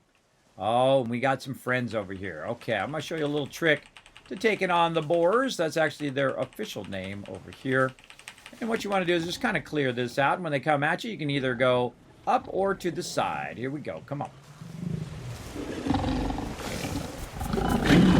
Now watch out you don't do that. I did that on purpose, everybody. Don't do that you fell down and now, oh God, you fell off and you died. But it is actually fun to get knocked off sometimes because you will find some secret little caves. In the back, you might find some resources. And then it's also fun to try to find your way out. So sometimes a bad thing turns into a good thing. So let's go ahead and wander around, see if we can find a way out of here. I haven't been down here in a really long time. But we'll also look for any resources that we see down here and whatnot. Now look at this, everybody. We have virtually no way out of here. And if we jump down there, we're probably going to get stuck. But you know what? Let's do it anyway. It's all part of the fun. Now, there is a serious drop-off right here where you drop off the side of the world, and down you go. So what do you do if you do fall off? Well, of course, you try to find your way out the normal way where you try to jump up on stuff, which is very fun. But if you have some stuff unlocked on the Awesome Sink, you could use that, or you can use your power to build. That's right. You can go ahead and get your ramps, and then go ahead, maybe zoop yourself out some ramps here. And then use your power to get yourself out of there. This is typically what I would do. Just kind of build my way out of my predicaments. Like so.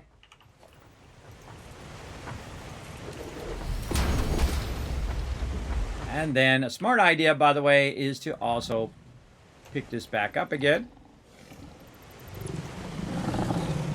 I hear them nearby. They're going to try to knock me off again, but they can't get me up here. So I'm going to jump down, and let's try that again without them knocking me off. Hey-oh! Up we go. Now, it used to be where you could jump over them, but you can't quite do it anymore. What they'll do is they'll hit you in the air.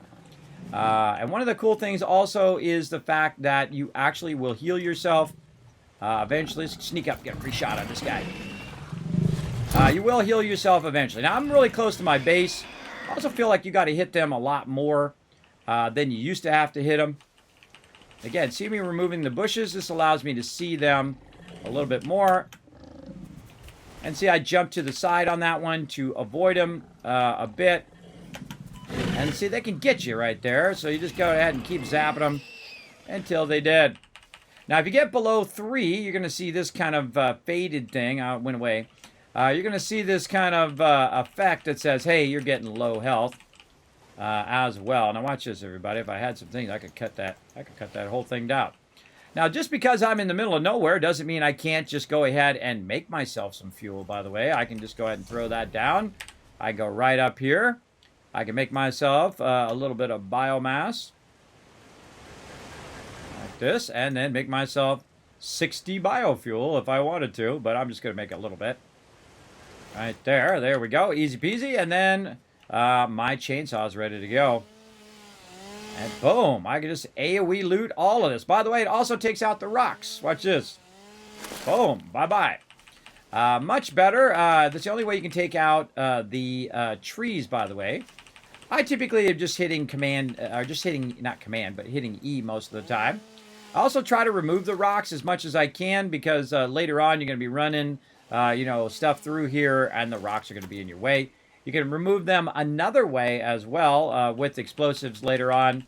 So it's not that big a deal, but we did make our way back out. Let's go ahead and get our resource back for that and for this. And we'll move on. See, now that's nice and open. We don't want no stinking nature in here. That's just in jest, everybody. Don't take that serious. And then we're going to go ahead and run along here and see what else we can find. I always like to have my weapon out.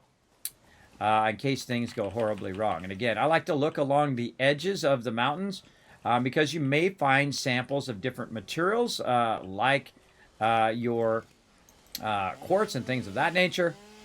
And it's good to try to clear it too because also you may not even see it and it might have some mushrooms or things of that nature that you can use to unlock more stuff in the MAM. So we're going to go ahead and just boom, clean house here. And again, you want to watch your inventory as well. Make sure it doesn't go. Also, I like to take out trees so later on when I'm building my base, the trees are not going through the middle of my base. Again, we were down there earlier. One of the funny things that happens in this game is that you'll be looking off the side and a mob come behind you and knock you off. That is pretty funny when that happens.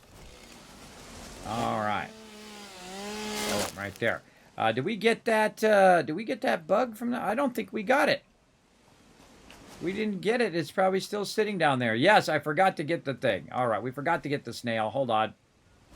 Now, by the way, you might notice that my health is going up past the 3. It used to only go to 3, but in update 6 now, it does go all the way back up. And we forgot to get our little friend here. Now, I actually find it's better to remove the tree first because I have gotten stuck on these now because they're in weird positions. So take out the tree first, then take it out so you don't get stuck and have to kill yourself, which I had to do at the very beginning of this playthrough as well. All right. And, of course, if you are new to my channel, my name is Kismet. Make sure to hit that follow button. I have played Satisfactory since it came out way, way long ago. I love the game. It's fun every time. Enjoy playing through. I try to play through differently each and every time. Use the techniques that I've learned, but also try to put a spin on it every time. Now, I'm going to go ahead and remove this iron. I don't really need the iron, but the reason why I'm going to remove it is so when I see it from really far away and I'm not sure what it is, I don't have to worry about that anymore. Same thing here with these rocks. I'm going to take out these leaves, but to take out this rock right there as well. And I can just take this one out, and then this one will take both rocks out. at the same time. There we go. And I'm just clearing out all of the debris, clearing out all the stuff so it's nice and easy to see what I've done, where I've been, what I've collected, all of that fun stuff. And over here, we're going to get these. Again, you want to backlog a bunch of these here. And just kind of, you know, take your time. No rush. Go explore. Get stuff going on. And we're going to need a bit of this fuel anyway because we're going to want to get a bunch of stuff going here. All right, there's some bacon right there. Let's get that. That we want to use. Oh, I hear somebody making noises. Up there, maybe. Oh, and here we are. The very rare Sam ore, which doesn't do anything. Whoa, there he is.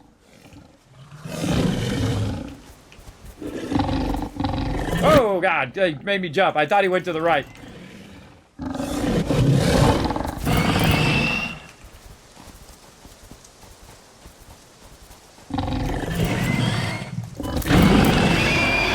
Getting much smarter, by the way. They've been working on the AI. Much smarter, much harder to dodge them. They turn right around on you. So, yeah, let's get some more Sam ore here that we can't use for anything. It's just going to be a trophy for now. Eventually, I think they're going to add something that makes this, like, do something.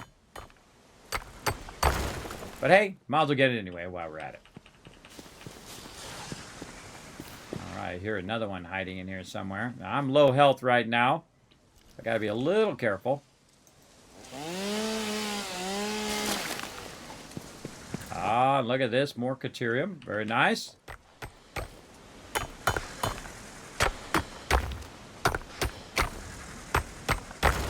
Now, if you do have a vehicle, you can retreat to your vehicle.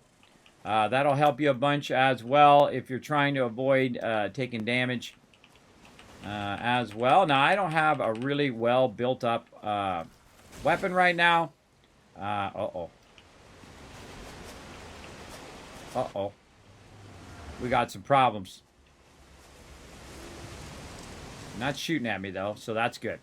All right, let's try to take this tree out if we can. I don't think there's any bushes nearby. No.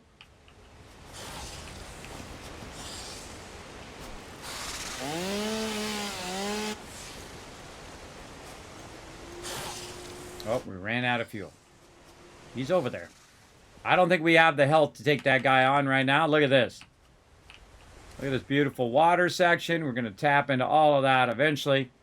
I'm going to just avoid him right now.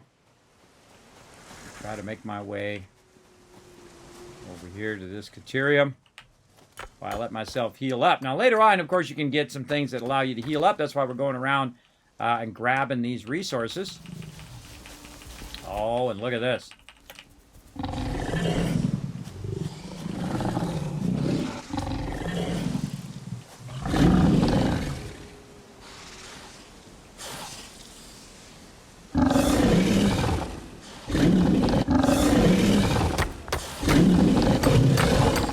This mineral shows purity levels akin to synthetic quartz manufactured on Earth and can be used to improve communication and exploration technologies. A new research tree can now be accessed in the MAM. Stuck. Normally he comes running at me, but I think he was stuck there. But we got him. That's what's important. All right, we got some quartz as well. Can't wait to come back here and build up our weapons and then annihilate all of these peeps. But I think that was a good adventure. We need to get back to get some stuff going on. We also know where one of those spitters is. There's another spitter over there we need to get. But, hey, look at all that we cleared out. And we got a bunch of resources, so let's run them back to make sure that our stuff is going. Because remember, it's going to run for about 50 minutes, and then it's going to stop. We want it to keep going. We also want to add the ability for it to make reinforced iron plates and rotors for us, so it can automatically do the smart plating for us as well. Again, see, it really gives you a nice open field here, and I've come in here and I've removed a lot of this foliage. But you notice that I don't take out the plants that are making barrels. You don't want to do that. Hopefully at some point you can plant the barrels and have your own like farm or whatnot up there. And you can see my dealio over there making us some of this. And we need to scale all this up here in a bit. And we'll do that after we get our coal rocking. Get in between here. And, oh, we're going this way. Put some of this away in here. Nope, there we go. And then wood over here. Let this keep doing its thing. There we go. Okie dokie. We're ready to go ahead and do our next upgrade, which is going to be our faster belts. Let's go. Boom, boom, boom, boom. Drop that stuff in there. Press the magic red button. Milestone reached. Improved versions of conveyor belts and conveyor lifts are now accessible. To encourage additional verticality, conveyor poles now have a stackable variant. I think it got stuck. My little ship got stuck up there on my space elevator. I've seen that happen a couple times. Well, there should be a ship right here that just took off. But apparently it's broken. That's how it goes, everybody. Sometimes, you know, you find the bugs in the game. All right, we want to go ahead and keep going here. Now, again, we want to select our next milestone right here. It's going to be about 5 minutes until that happens. But we got plenty to do because we have a bunch of stuff we can go ahead and work in our MAM here. Again, this is a really good time to do your MAM while you're waiting for a bunch of stuff to get going on. So we don't have this yet. We haven't done that. We haven't done that yet. We'll come back to it. All right, Caterium, we just don't have enough there. We do have our bacon, so we can do that. Very nice. And nutrients. And then this one here, which we don't have those resources yet. We got to find ourselves a nice yellow one, and then another one for slug scanning here. More wire for slug scanning. And then we got our quartz. Now, your quartz is also a really important one to start as early as possible. Because, again, it unlocks your silica and it unlocks your blade runners. Your blade runners, very, very useful. And then, of course, a whole bunch of other stuff is going to get unlocked as you go along. You're also going to get new products in the Awesome Sink. Also, inflated pocket dimension down here. So we definitely want to get going. Now, this particular starting point, by the way, is the worst place for quartz because all of the quartz nodes are really far away from you. If you go to scan for quartz right here, you're gonna cry a little. So this is the forest start, by the way. Actually, the best start if you want to be near quartz is actually the third one over the advanced start. I find. I want to store all. There we go. So the closest thing to us is 2,000 away that way. So quite a distance away, but we can go over there maybe and tap into some of that later on. We've got our power slug. We need more wires. The other thing that we needed. Go see how our wire's doing. Oh yeah, doing good, doing good. Let's go ahead and get this unlocked. Now I just try to unlock stuff, even if I'm never going to use it, which I'm probably not going to use my scanner to scan for those, but I'll just unlock it anyway. Just to get it off of the thing and get it done. And again, we're going to come back to that. Caterium, we need a bit more caterium there. We need the various alien things there. We want to get our quartz going big time. We need to get this, and we need to get our other element there as well.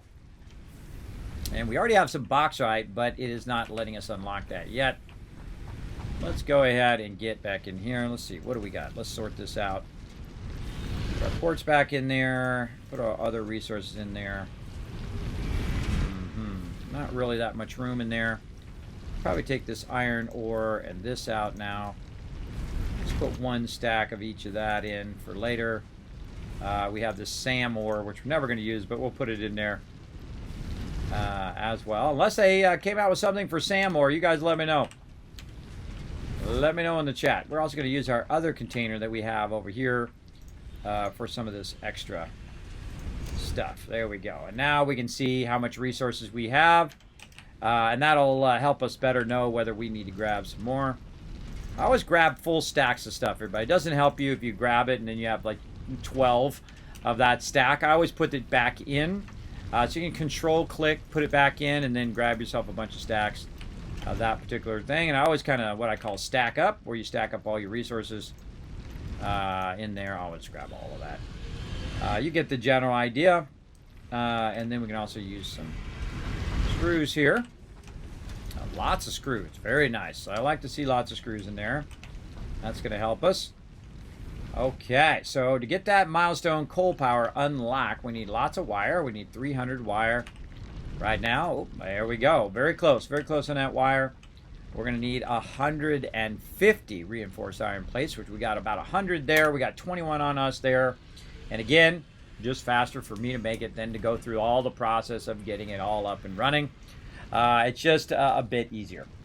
I found out when you hit N, you can use your search bar as a calculator. Also, how does it go, kids? Going good. Yes, you can use N as your calculator. I typically don't. I just use Suri, because Suri sits here. It costs me like $1,000 for this phone, and she sits here and does nothing all the time. So why not have her do it? I mean, I got a calculator everywhere. I got 3 machines going here, so I could use a calculator in Windows. I can use a calculator on my other machine. On my machine there, I have an iPad, I have an iPhone, and I can use a calculator in the game. But why can't I just do calculator via my voice? Even better. Even better. Oh, I hear it coming back. Is it actually coming back? Oh, it's actually coming back now. All right, awesome. All right, I think it got stuck up there or something. All right, 7 seconds.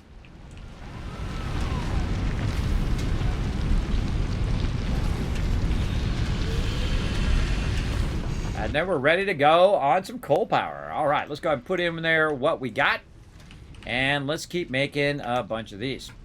Now, all we need is more plates and more screws, and it's making me more plates and screws right now. Now, again, I'm a big fan of just letting it run, especially in the early game, that you can set up a bunch of production, walk away from the game, let it run for an hour or two, come back, boom, you got tons of resources right at the very beginning. Even if you are using biofuel, which is what I'm using right now. I'm using solid biofuel. You can let it run for about 50 minutes. Set yourself a timer on your phone or on whatever, or on your watch. You know, people got watches that have timers as well. I use mine all the time, by the way. I use it for laundry. I set it for like an hour. Okay, boom, good to go. I typically don't wear my watch all the time, though. I'm a big fan of not wearing watches. I haven't worn a watch in like 30 years, and I got that. I got my Apple Watch. If you guys haven't seen it, it's a red Apple Watch right there. I got that purely so I don't fall. I put it on before I walk downstairs or before I go anywhere extensively, and it will actually warn me. It's warned me multiple times now that I am getting dizzy or I'm about to fall because I can't tell myself anymore. So it'll actually start to go, look out, you're going to fall. And then I'm like, all right, I got to stop. I got to sit down. Then I wait it out. And then when I get back up again, I start walking and it doesn't warn me, then I know I'm pretty good. So it has a thing that checks your stability. So there you go. Did they ever patch sending multiple milestones at one if you fill them all? I don't think I've ever done that.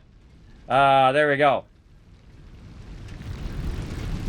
Yes, Bauxite is a milestone. You have to unlock it as you go along. So you have to get it going on. You can collect it at the very beginning. I have some at the very beginning, but it doesn't unlock in the MAM until later.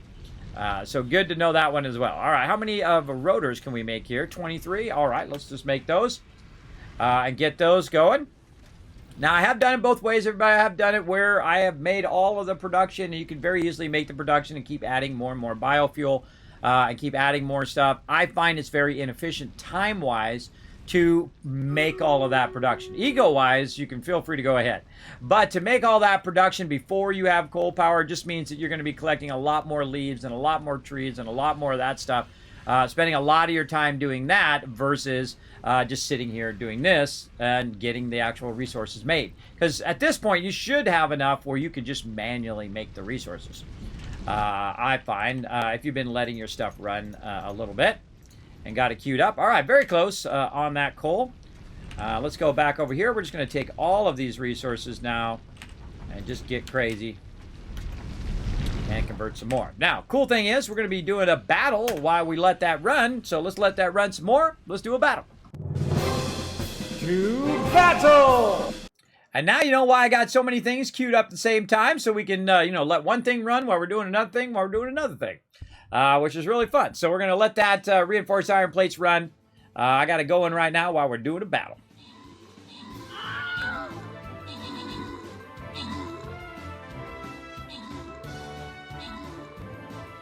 I'm in there tanking, doing my job, taking a beating. Uh-oh, look out, those mobs on the left coming in. They're wiping out our support. Uh-oh, that could be bad, Fighting them off. Oh, man, they're doing a good job of taking that support out. But we still got tons of peeps. Thanks to Paul for all 6 units, by the way. Like those tacos in there, makes me hungry.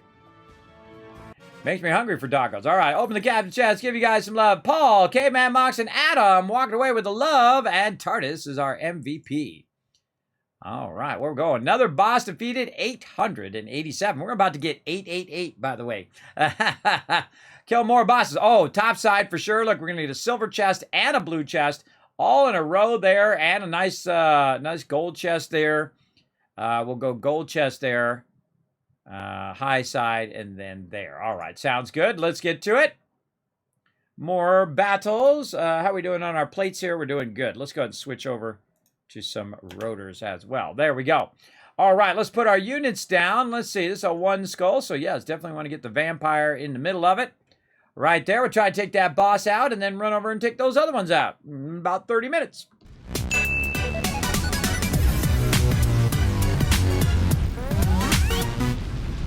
And as you can see, I'm still doing the rotors there. We'll come back to that. We'll let that run. Let's go ahead and start a race. 60 seconds on the clock to go exclamation play in the chat. Remember, it's open to everybody. Come on, everybody. Come and join us. This is where the fun's at. Right here, exclamation play. Put your marbles on the table here, everybody. We're going to run some more community races here.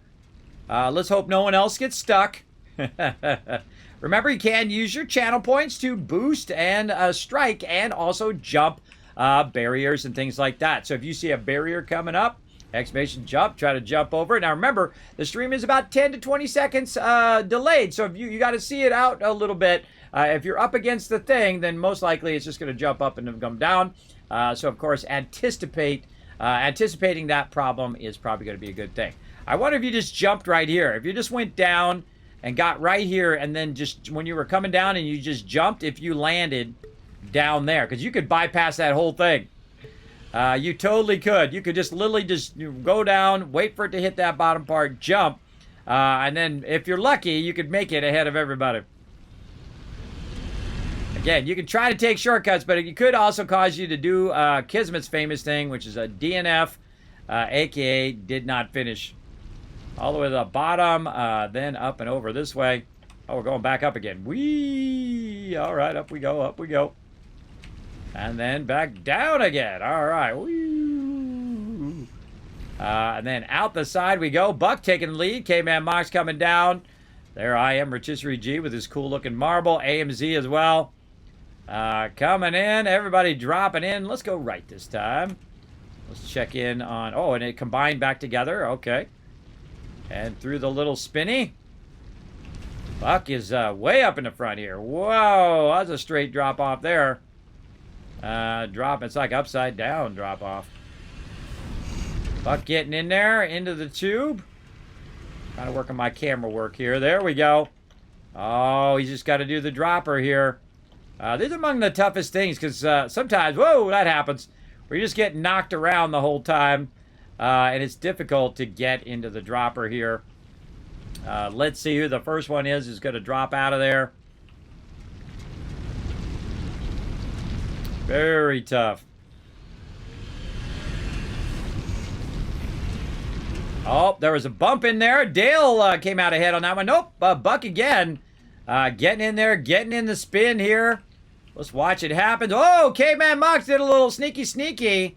Coming in. Let's watch him drop in that epic slow-mo. Boom. Who's next coming out of there? Whoa, Paul coming out of there. Dropping in. And our number 3, whoa, coming out of the side is Buck. All right, congrats.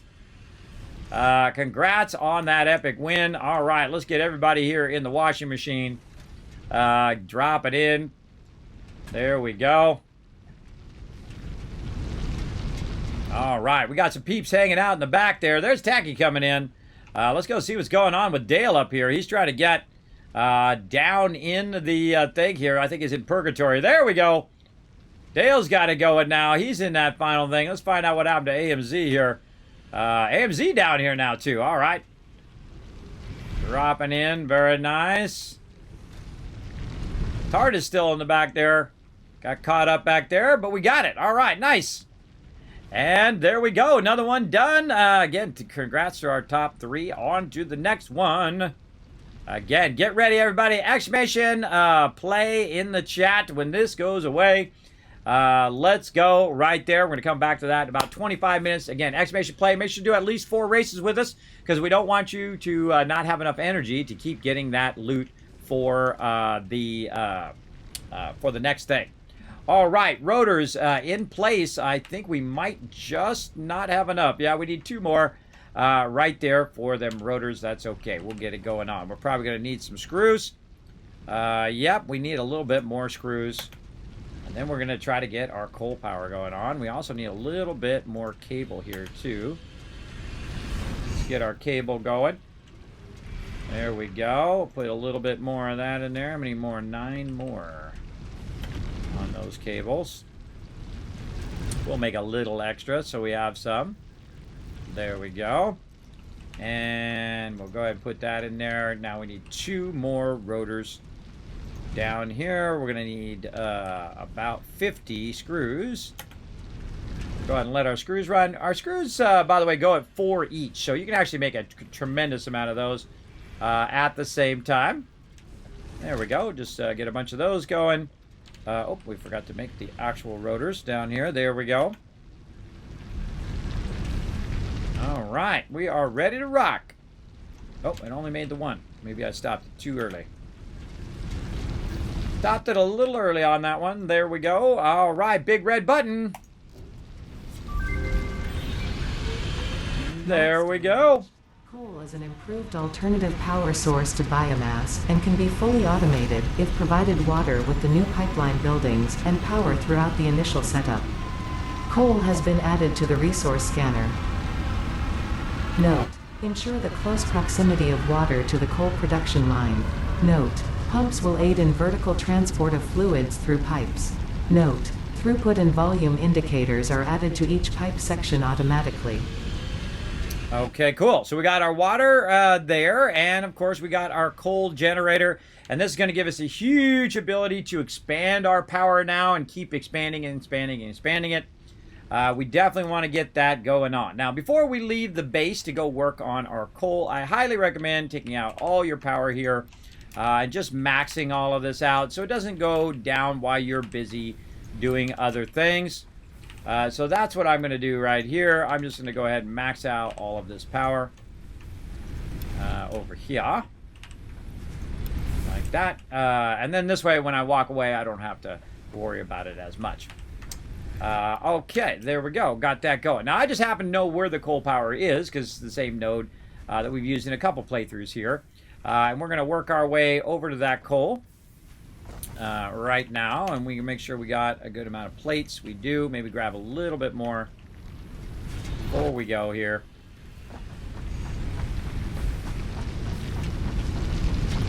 Grab as many plates as you can possibly get your hands on, because we're going to run a really, really long deal here.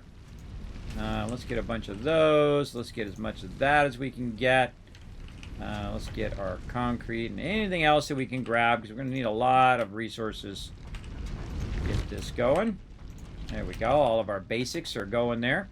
Now, once I get to coal power, I'll be able to scale those up so they'll be making a tremendous amount more as well. All right. So, going around the back here is what I was going to do. Over this way where we have our space elevator, we can go ahead and search for coal. I already know that coal is over in this direction. There's actually only one node over here in this particular section. It is right down over there.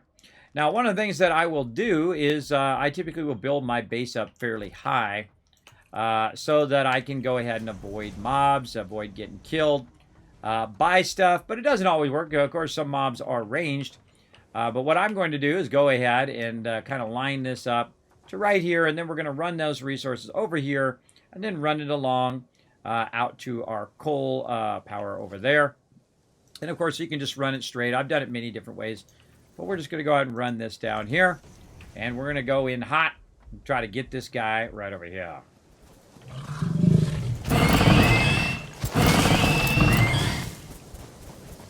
And we'll chase after him so we can try to get him before he turns around.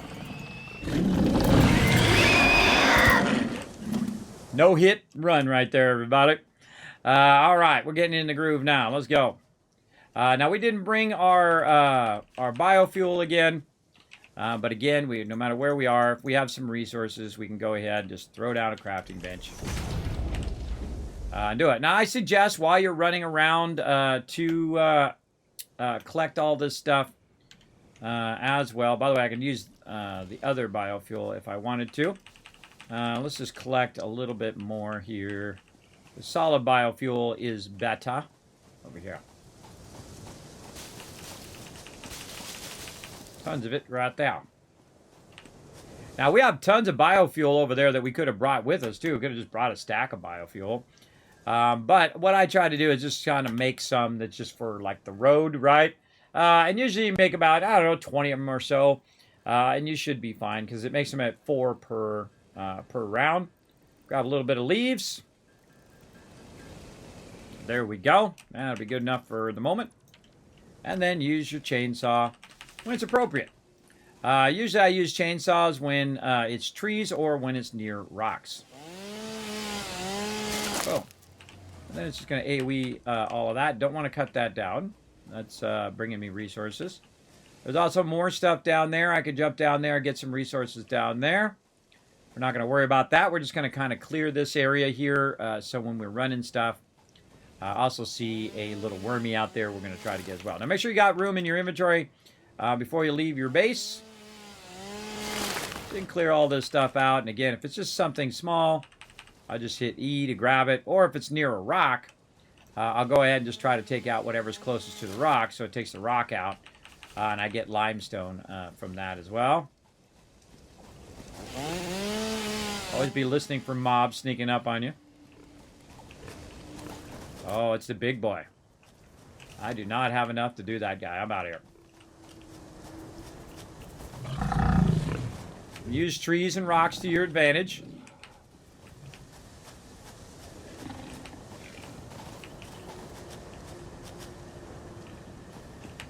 I'm gonna try to do the sneaky. You grab it before he re-aggroes on you. Yes. So look, I lost his aggro behind the rocks, and now he's over there. And I'm trying to go down here somewhere, over here. So I'm just going to avoid that guy. There he is over there. I lost his aggro. I'm going to jump down, and I'm out of there.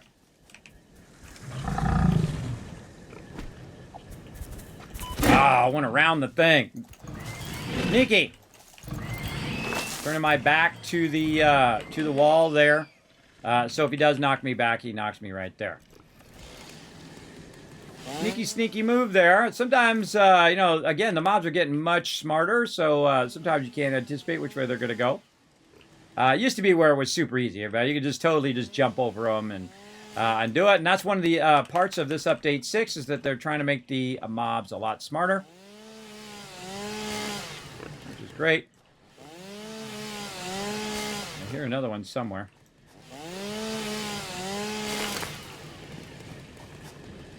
Hear it over there. Again, look in these little nooks and crannies. You never know what you might find. You might find some resources and whatnot. I think I've been down here in a really long time.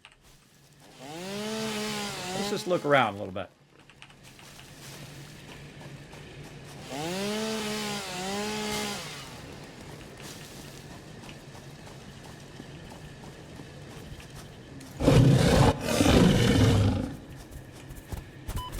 Oh, still got me when I was using the rock.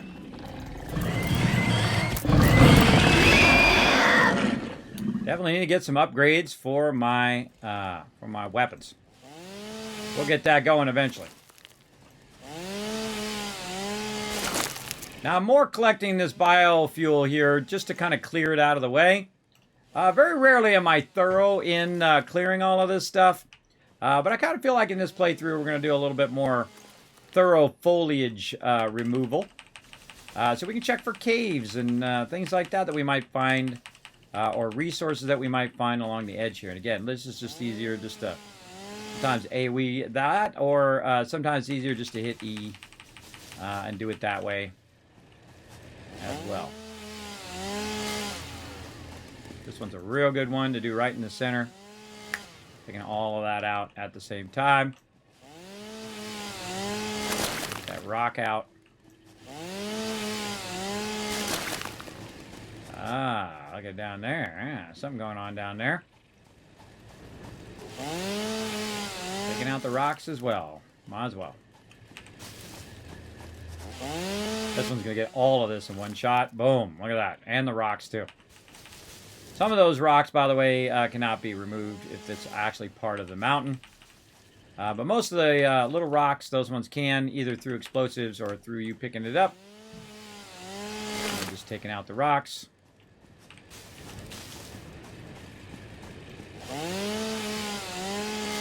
Also find that the bushes are easier to target than trying to target the trees sometimes.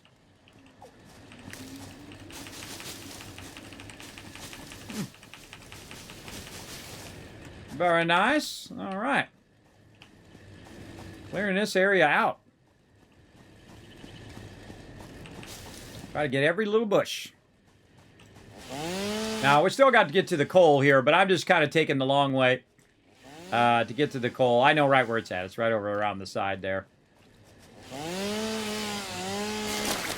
got that rock, too.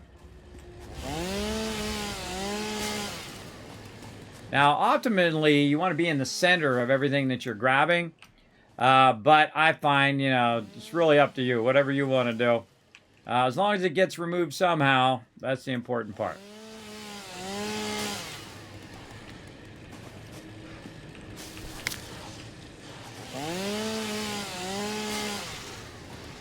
Typically don't like to go in there because sometimes also there's spiders in there. Spiders are incredibly deadly in the early game because you don't have good enough weapons. So good idea to keep that rocking. I'm going to go back up here to kind of finish what I was doing. Get my booty up there. Take some of this out. Get this stuff here in the middle. Let's finish up this top part here first. See if we find anything hidden around here.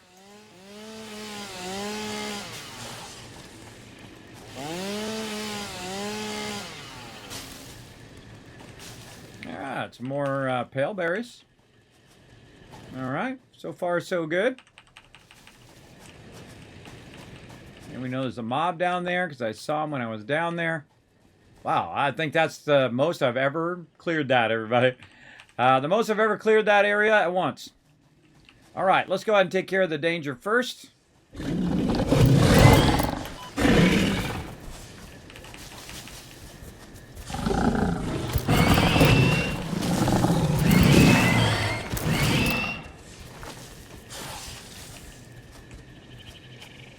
He'll be back. Unless he fell off. And that's why he removed the bushes, because you can't see where he's at right now. Now, sometimes he'll lose aggro, by the way. He'll go over the side. He'll go in these little corners. He'll lose aggro, and then you got to find him. There he is.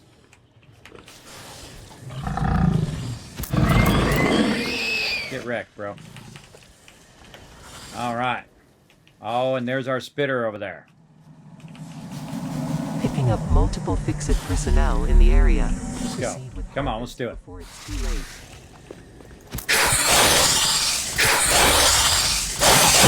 There he goes. No, they seemed a little slow on that one. Normally, he just, the second he sees you, he just starts unloading on you. That's a ranged mob. He shoots like a firebolt out at you in your face. There's bigger ones as well. There's like the smaller version of the mobs, and then there's like the larger versions. Kind of like you see with the boars there. There was a larger version of that boar up above. We're just being super thorough today in our removal of foliage.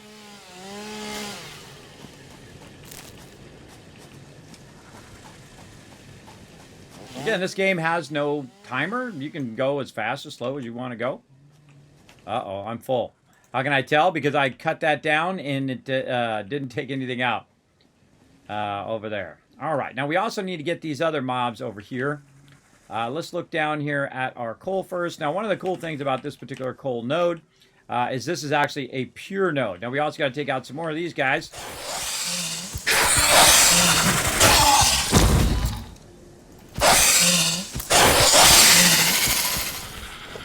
Right there. There's usually another one over here somewhere. There he is. He was running over there to get me.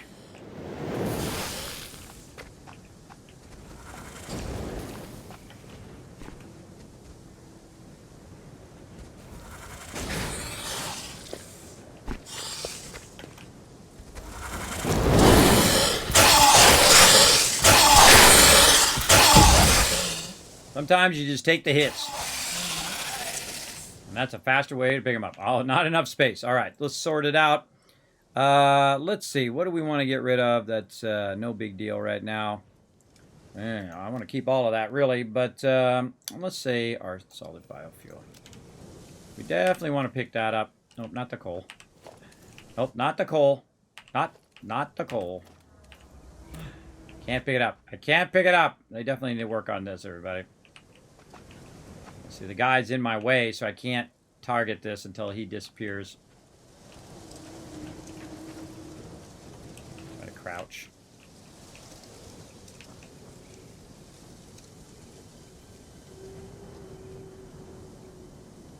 Cannot pick it up. Alright, we gotta wait for dude to go away. If we miss it, oh well, there'll be plenty more to kill later. This is a pure node right here. So this is an incredibly great node to start with. This is the highest node you can get. That means it's just going to start with 60 coal right at the very beginning, and then when you upgrade it, it'll be 120. So pretty sweet. In the long run, actually, pure nodes, you can upgrade them so much and overclock them so much that you can't physically get all of the resources out of there. It'll actually be faster than any belt that you can unlock in the game, which I find very funny. All right, I don't think it's going to give it to me, which is a bummer. Yeah, not going to give it to me. All right, we'll grab a little bit of coal here while we're at it. I suggest to grab about 20 coal or something because you're going to need that later on. Okay, let's go ahead and get our coal going. So now what we want to do is go ahead and extract the coal from over here, but we don't have a miner right now, but don't worry. I highly suggest, again, at every single node that you're going to be working, to put down an equipment workshop, and then also a nice little crafting bench like that. All right, portable miner. We got to find somewhere else to put this stuff. Let's make some choices here. Let's get rid of that copper there. All right, there we go. Portable miner. Let's go ahead and make one. There we go. We're still in the early stages of the game as well. And let me see. Let me catch up on chat a little bit. When did Update 6 come out? Well, it's not really out. It's still in experimental. And this is an experimental early access version of Satisfactory. So it was probably about a month ago, I think it came out in experimental. It has not come out in the stable version. It's still in experimental. And they said that it's going to be in experimental for a while because they're also on vacation. Because, you know, in their country, they all everybody takes like 2 weeks at the same time. So you're going to be waiting for some updates for right now. And they said this one's going to take a lot longer in experimental before it does drop to the stable.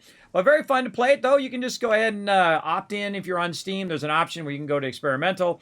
And then also on the Epic Game Store, which I actually own it on both, you can actually, there's a separate option for experimental. So anybody can play it right now if you want to try it out. Of course, the whole purpose of playing an early access, a beta game, an experimental game, or whatever you want to call it, is to give them feedback. If you find bugs or issues or whatever, you want to give them some feedback on it.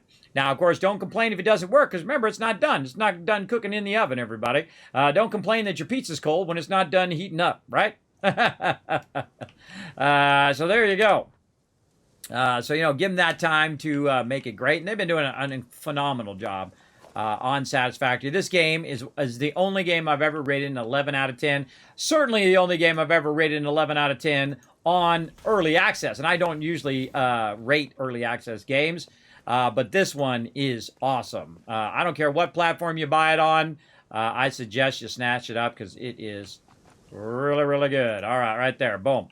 So what we're doing here is we are building power, and we're building our extractor to go ahead and run these resources over here. Now, if we do this just right, we don't have to run back over here. Now, we also want to put a conveyor pole somehow up here at the top. We can find a good little spot where it's going to let me.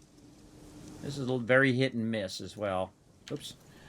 Sometimes it'll let you. Now, normally I don't use conveyor poles. Up here, what I typically will do is use the stacker. Now, I find the stacker works a lot better in a lot of situations, especially when you're trying to put stuff on the edge. There it was. Like this. There we go. And then I can just take this and run that up to the stacker. Oh, too steep, too steep. I'll show you a great trick. You take this back out, you run it from over here, which gives you a much longer distance. It doesn't quite reach. Sometimes it likes to troll you, everybody. So back this up, run it up as high as you can. There we go. Just give us a little bit more distance. And there you go. You're up there. You're good to go. Now, again, all I need to do is go ahead and backtrack this now. So I can use this actually as a lift. If I get my big old booty up there, there we go. I can actually use this as a ramp to get myself back out of here. Now, we've still got that mob up ahead, so we got to watch out for him. But we are going to add this to our hotbar. And again, got to find that magic spot.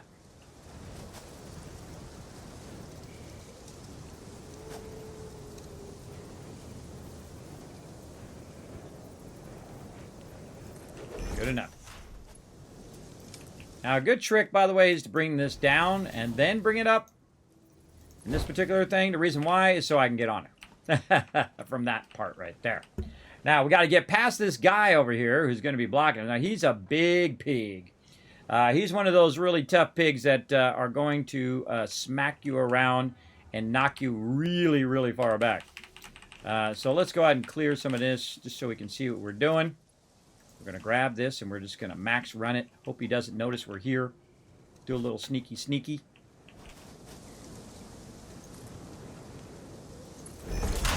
Now, I don't like to run it through stuff, but in this case, we're just going to run it as far and as fast as we can. You can always come back to it later on and fancy it up. Fancy's for later, functional is for now. And there we go. We got ourselves some coal, everybody. And then we're going to turn that a little bit and just aim it like that. Now, one of the things that we're going to need to go back and do, or we could have done it while we were going, I just wanted to go ahead and finish out that line, is also our power. So make sure you bring your power and your connector forward as you're going. Again, while you're running through that, might as well hit E, pick that stuff up, especially early game. Later game, not so much, but early game for sure. Now, what I'm going to do with the power is I'm going to run it on this side, and I'm going to run it as far as it possibly can until it says, hey, your wire is too long, right there. And then back it up just a little bit, and look how far we can run that wire, right? So you don't have to run it as much as you have to run the things that make your foundations go or your conveyor belts go.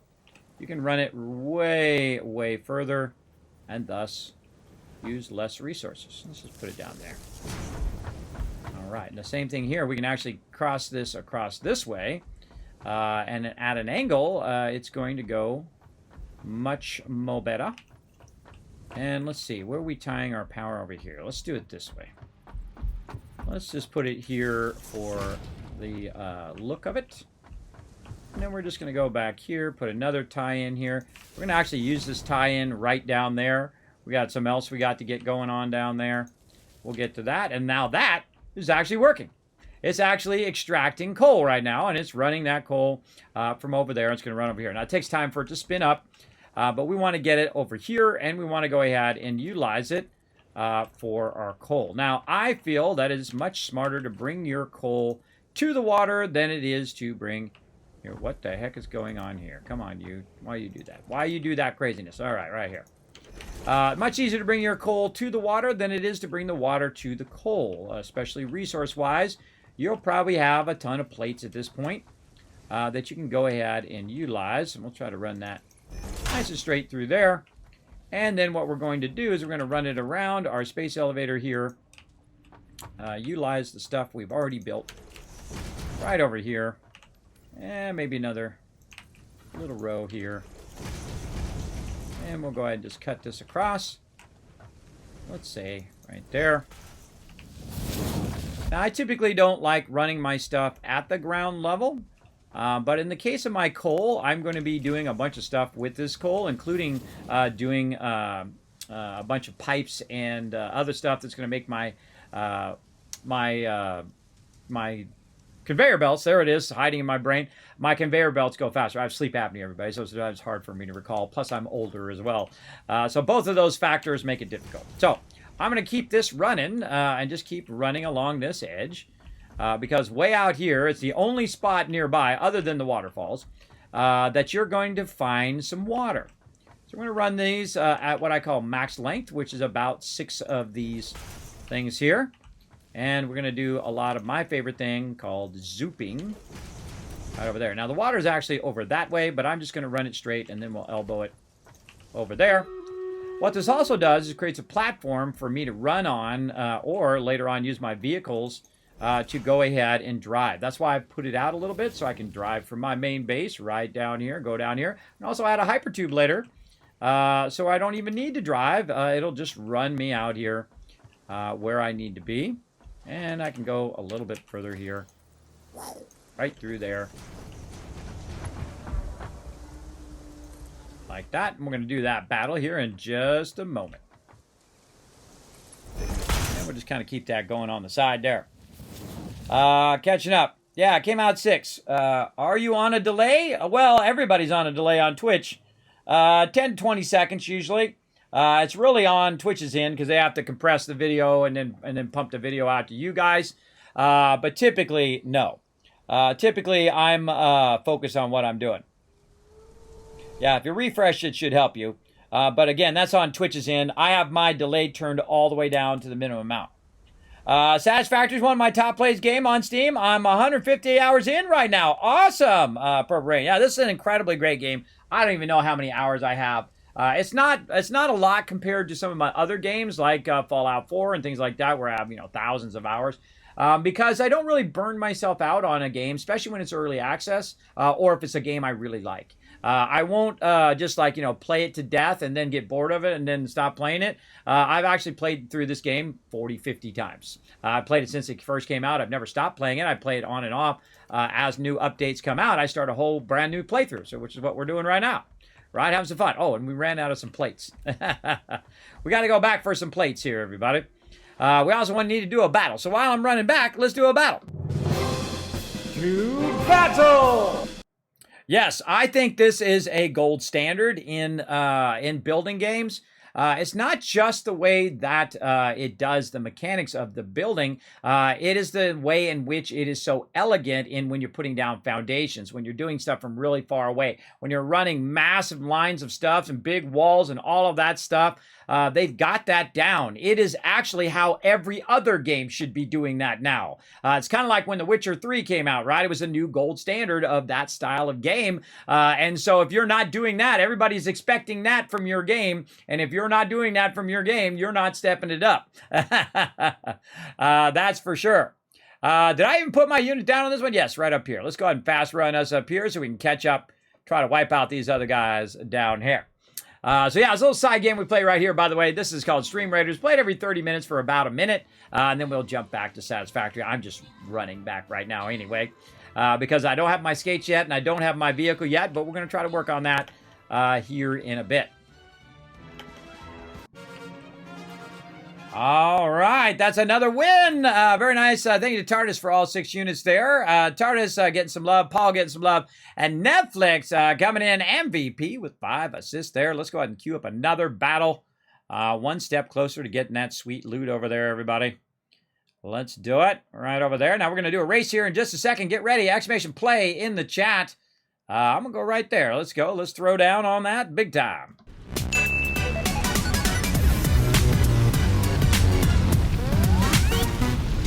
All right, now I'm right in the middle of it here. I'm right by my hub. Oh, right by my hub over here, getting that going on. And of course, I need some more plates. We're going to grab some of those. And again, we're going to be able to scale all this up, I think, tonight to kind of double or triple or quadruple up on our stuff. Again, we're using a lot of biofuel right now, but once we get our coal going, we'll want to make as much coal power as possible. Not so worried about unlocking our pipes and all of that, our metal pipes and all of that. Really trying to focus on producing as much power as possible, so then I can start doing reinforced iron plates, start getting to do it to do rotors, and then I can do reinforced iron plates and rotors, and then I pump them into the thing that I've already got set up over here, and then guess what it's going to do? It's going to produce me 500 smart plates, which are going to go in there to unlock the next tier eventually, as we unlock the other two things we'll need to do later on as well. We can always revamp all of that. Now, let's go ahead and clear our inventory a little bit, though, before we get too far in. We're going to go over here and put away all of this stuff, so this can just keep on making me biofuel while I'm busy doing other things, which I like it to do. I like to do this stuff. Now, another thing we can also do right here to get it to go a little bit faster is to go ahead and boost this right here, because this can actually go at 120 per minute going in, which will produce 60 biomass. Over here on this side, this can also go in at 60 per minute. So I don't really need to upgrade this, but it goes out at 300 per minute, and you can see that it is backlogging right now.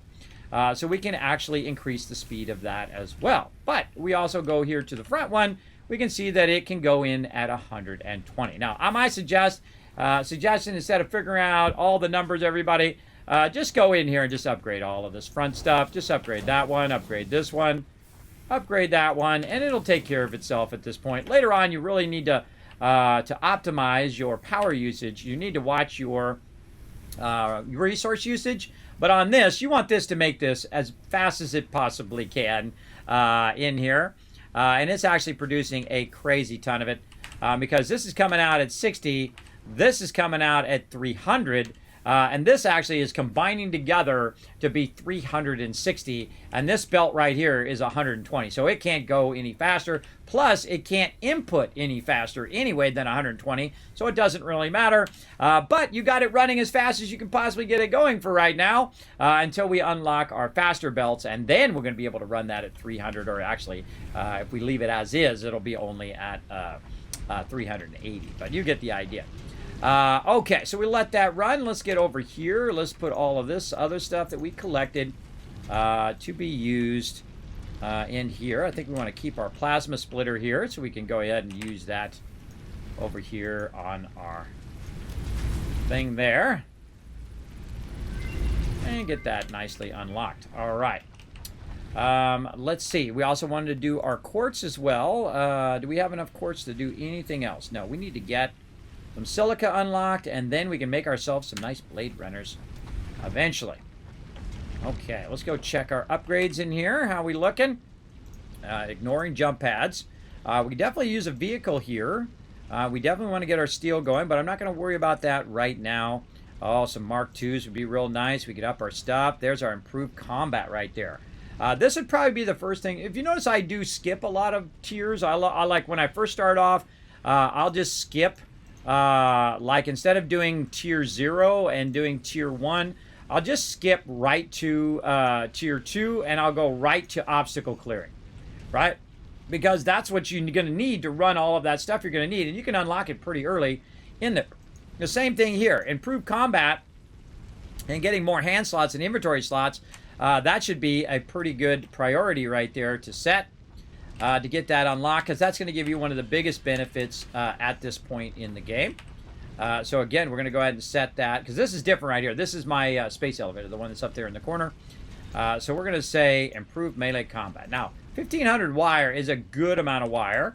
The other stuff here, not so much. Like when it comes to doing so many copper plates, you can see that we could probably, or we could make exactly the amount of plates that we need right now.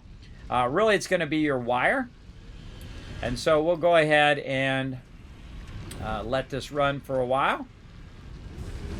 And we'll get just these basics done, and then we'll just let our wire run, and then we'll come back and we'll do our wire. Now, another thing that we can do is if we have enough cable for right now, we could go ahead and tell it to stop doing cable and just do wire, and that would help us as well. And we can actually do that by just simply disconnecting or turning that off.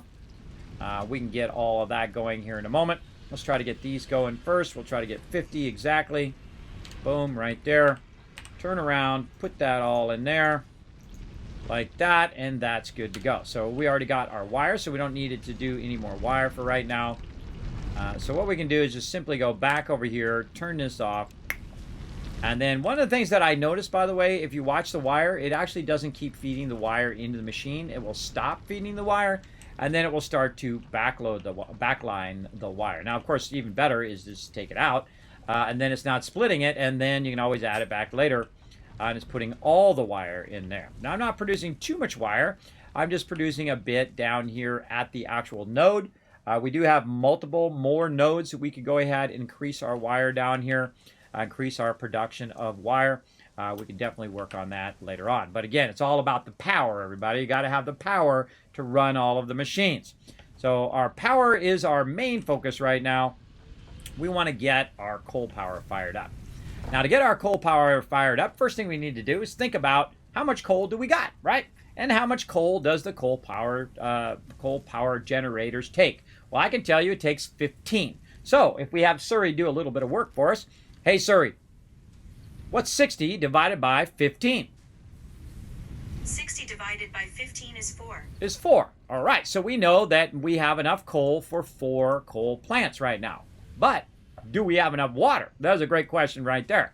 Now, each coal generator actually takes 40 water, but I always round it up to 50 because the numbers come out easier, especially in the early game. Later on, you can really fine-tune it. We also got a fluid buffer there that we'll check out later. But in production here, we want to go to our water extractor. Each one extracts 120, and I find that you need 50 per, so if you do a little bit of math, you get the general idea. You can go ahead and run it up to basically 200, right? So 50 2, 53, 54 coal plants you have. So basically 50 times 4, because you're going to make 4 coal plants. So we're going to need basically 2 extractors. So we want to go ahead and put those water extractors on our list of stuff that we're going to need to make here. And so there we go. So that's going to get our coal plant going. Now, how much power are you going to produce per coal generator? Well, it produces 75. And that's a lot, everybody, considering that it will be perpetual power. Now, how much power are we going to produce with 4 of them? Well, 75 times 4. Hey, Surrey, what's 75 times 4? 75 times 4 is 300. 300. That's more power combined that we're producing right now.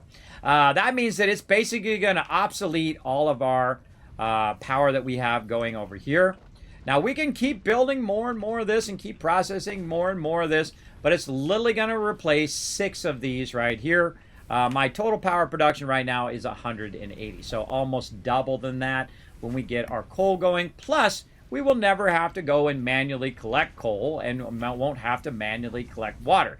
The power of the coal plant will power the water and power the coal extraction, which is what we wanted to do. So let's get over there. Let's get that going on. We're going to go ahead and run our power along with our coal here. So we're going to tap into this power pole here, and we're going to run this out with it. Because we're going to need power poles. We're going to need a whole bunch of resources and whatnot as we're going out there. So let's make sure we remember to do that. Let's go ahead and get all of our logistics out here. We're going to make a new thing for that in a bit. And I suggest, we got our awesome sink we can get going. Just put a crafting bench again. Every now and again, put crafting benches where you find yourself standing or working, or where you're going, hey, man, I need some more of insert name of item here. All right. So I like to put one over there as well. But we need to backlog here, or backtrack, because we need to get back over here, and I really want to go get some quartz so I can get my skates going on. We need to do that too. But we'll go back over here so we can get a bunch of resources that are already pre-made. It's been making me here, especially these screws here. That's going to be useful. And then again, just do it yourself, everybody. Get in here and make yourself a bunch of rotors. Now, these particular rotors I'm not going to use on doing my milestone. These rotors I'm going to use to produce power so that I can then have it automatically make me some rotors, right?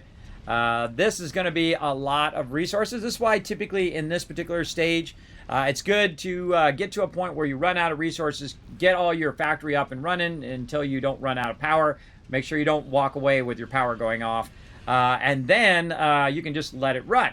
So once we have our coal power going, because it is perpetual, we could literally just leave our machine on 24/7 and it would just keep producing power because it never runs out of raw resources. So it'll just keep running until it runs out of space. The number one thing it runs out of is space to store your stuff. And so that's what I will do after tonight. I will once we get our perpetual power going, I'll let it run, and then all of a sudden we'll have tons of reinforced iron plates, tons of everything that we get queued up tonight. Hopefully we can get copper sheets going, we can get rotors, we can get modular frames, and of course reinforced iron plates. And then next time we'll be able to upgrade pretty quickly and be able to get all this stuff going. But for now, we got to manually do some of it right here, especially on these screws are going to be a problem. But I can make my own screws, so let's make a bunch of those as well. Now what you can do is actually lock that down and then scroll down so you can see how many rotors that you're trying to make there. I'm trying to make, let's see, 9 more rotors.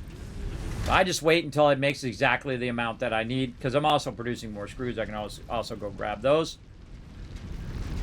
But we'll just, again, just let it run, do its thing. As well. Did we do that race? I can't remember. Did we do this race? Yes, we did. We're at 5. Yeah. Just double check.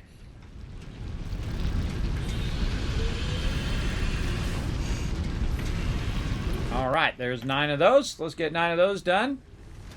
Again, the fastest way to progress in the game is to make it yourself most of the time until you get to certain levels. And then when you get to certain levels, like when you're doing aluminum, you're doing nuclear power, stuff like that, you definitely need to have your stuff up and running because that is a lot of time. Okay, now we need to make a bunch of reinforced iron plates.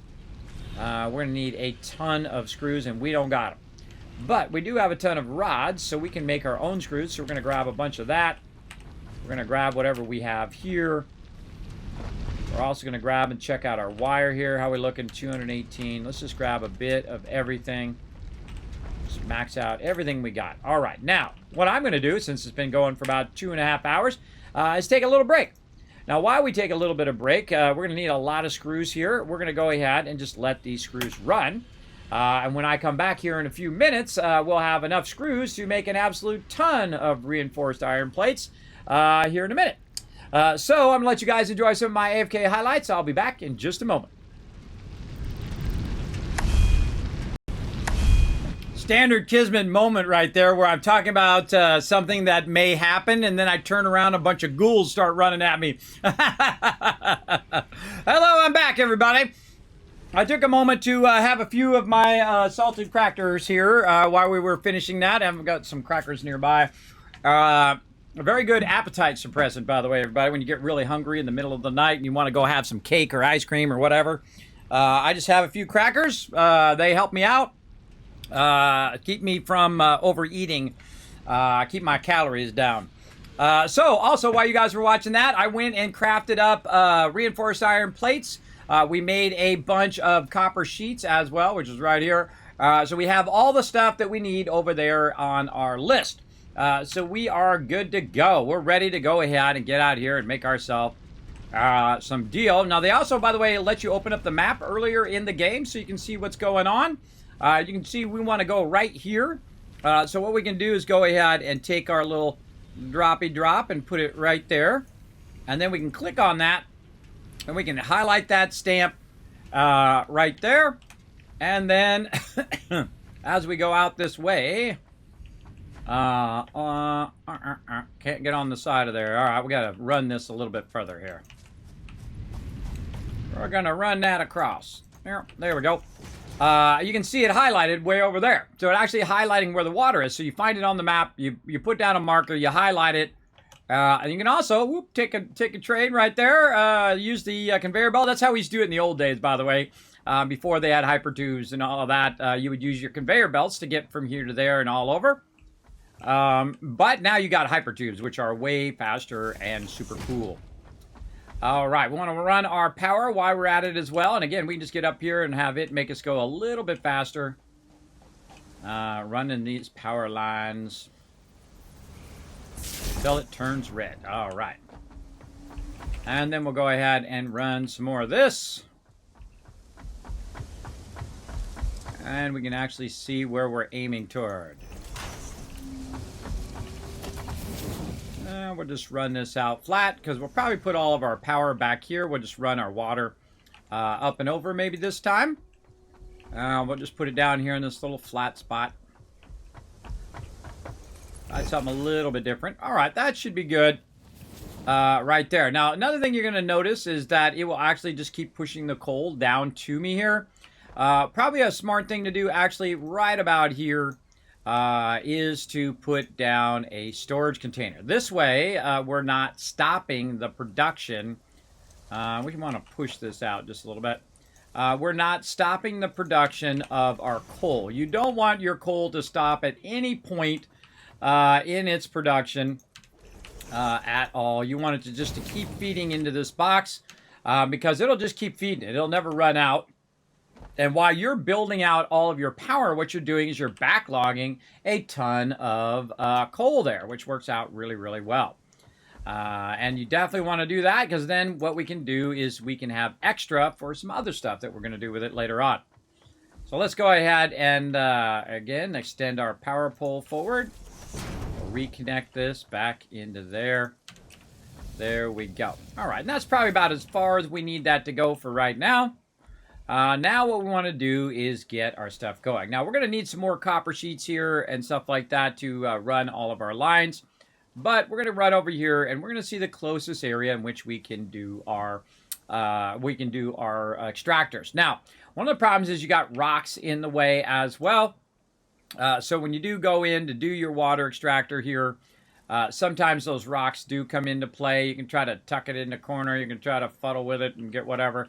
I'm just going to try to get as close to these rocks as I can and then push out and try to maximize that right next to each other. Now, I'm also looking at the little squares that are right there. You can barely see them. There's a three-dimensional square, which is representing my extractors here. And I'm going to try to, again, put them as far forward as possible. There we go. Then we're going to need that power that we have over in the other direction here. And we're going to tap in that. Now, this is what makes this game great. Look at that, everybody. I can tap that from way over here. That's just freaking awesome. I don't care who you are. You can be so precise with the game that you can tack something way over there. Or you can make this go up, down, left, right, whichever way you want that foundation to go. I can even go middle mouse button. By the way, you don't have to hit F anymore, though. It's like second nature to me now. It's middle mouse button now, and it will pick that item up.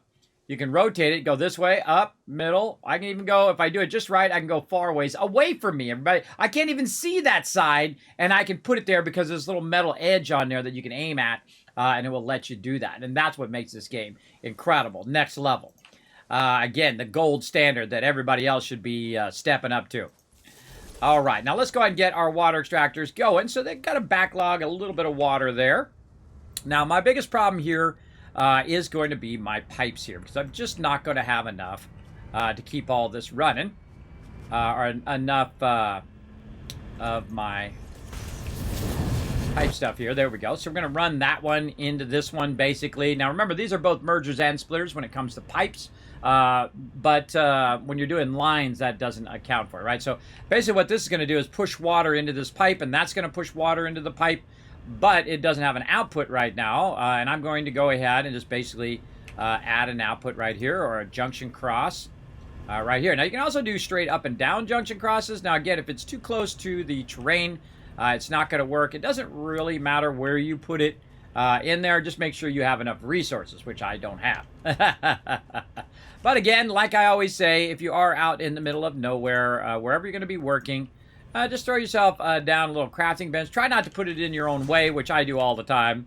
But try not to do it to yourself there. Now, what we're going to need is we're going to need a lot more copper ingots, and we're going to need to start making us a bunch of copper sheets so that we can go ahead and add that junction and then run this water from here. And usually I do it up here on the top side, but again, I like to change it each and every time. So I'm going to run it up here, and then I'm going to run it down into this low kind of area there. We could also do it up here. This is a nice big flat area up here.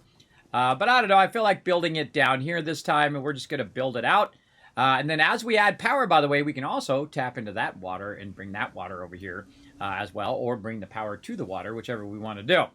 So I kind of feel like that'd be fun in the long run. Look at this weird stuff on that one. Nope, not enough power. Not enough power. All right, so we need to get back here, and now before we can work on our coal, we need to work on our copper. So let's walk our way back here. Eventually, we're going to be unlocking some more stuff that we need. Now, we also used up a bit of our cable. You guys can't quite see it there, but you can see the line turned white, not wed. That's white and red. Turned white, which means that I don't have enough. If it's yellow, that means you have enough. I have 115 cable out of 120 because I use some of it to run the power lines. So, again, good to be watching that as well. Now, later on, of course, you do get some skates. You do get vehicles that make this go faster, and especially your hypertubes, because it's like you go in the hypertube and it will just take you wherever it ends up. A lot easier to manage in the long run. But what we want to do is do our copper. I almost went past it down here. And while you're going by them bushes, grab them. Okay, now remember, if you do jump down, you take some damage. You will heal all the way back up now. Okay, so I feel like we probably have a huge backlog of resources there, which we do. And now that we have our splitters, we could go ahead and split this up. I bet you we got a whole thing full of those as well. Oh, man, I love it when that happens. I love it when that happens there. That means you've already got the resources ready to go. Our tree is in my way. All right, Mr. Tree. Let's deal with you. Let's deal with your deal. Let's make some biomass leaves here. And a little bit of solid biofuel if we have the space for it. Let's just get rid of some of that limestone. All right.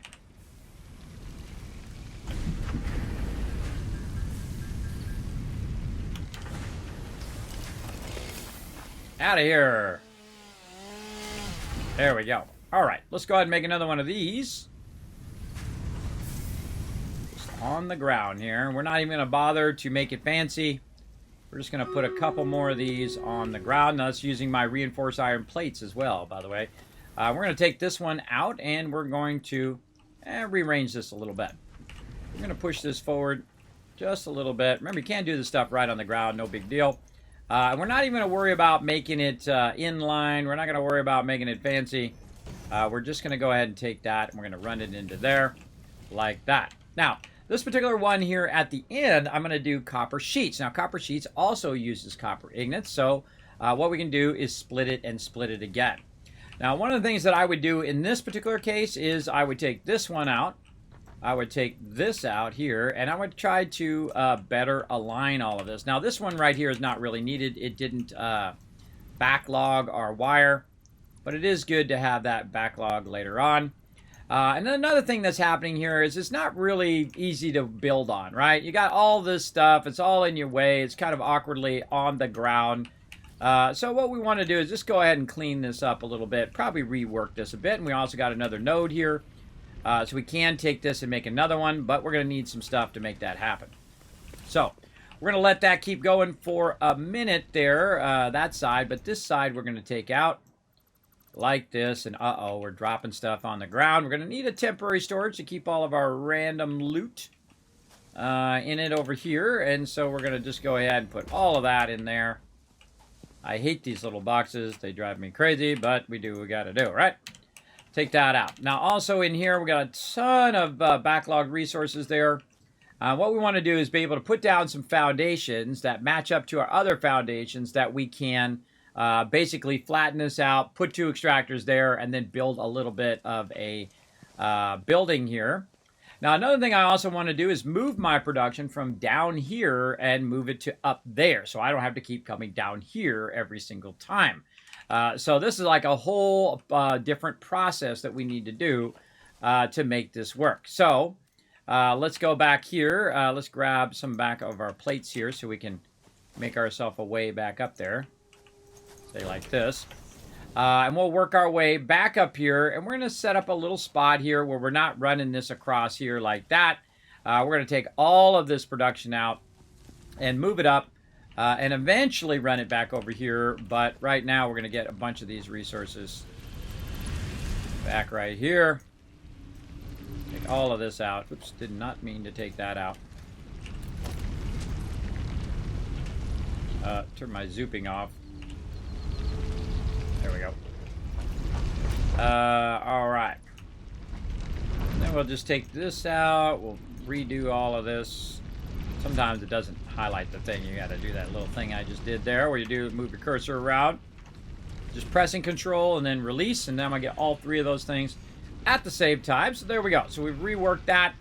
Now, what I'm gonna do is go up above here on the other side of my space elevator.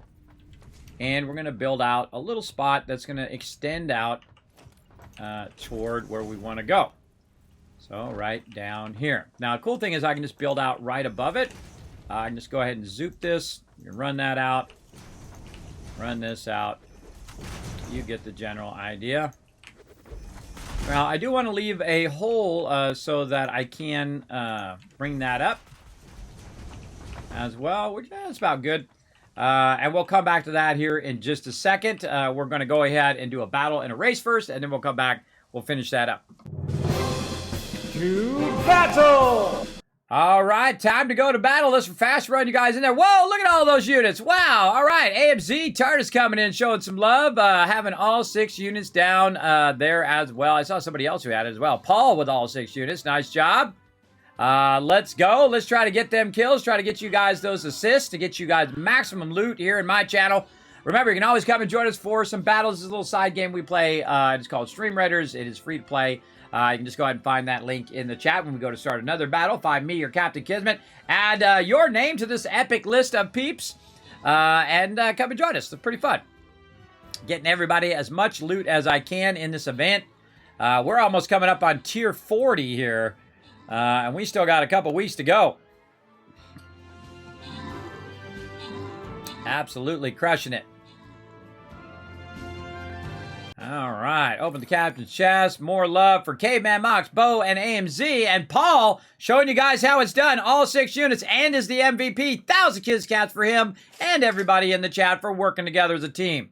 Nice job. That's how we do up in here. That's what the Teamwork Tycoons are all about, working together as a team, helping everybody in the chat as well as yourself. I remember when everybody's working together, everybody benefits. Let's do it. Start putting those units down again. 1 every 5 minutes, up to 6 units each and every battle, and we'll come back to that in 30 minutes.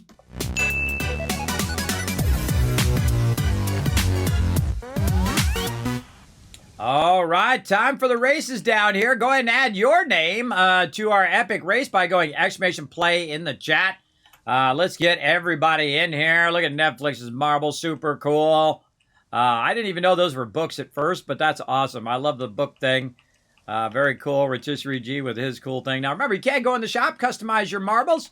I do have provided you with a bunch of them up here. Free ones over here for viewers, and then subscriber ones over there. If you go in there and customize your marble, make sure to use my creator code, Kismet. It does help out a lot.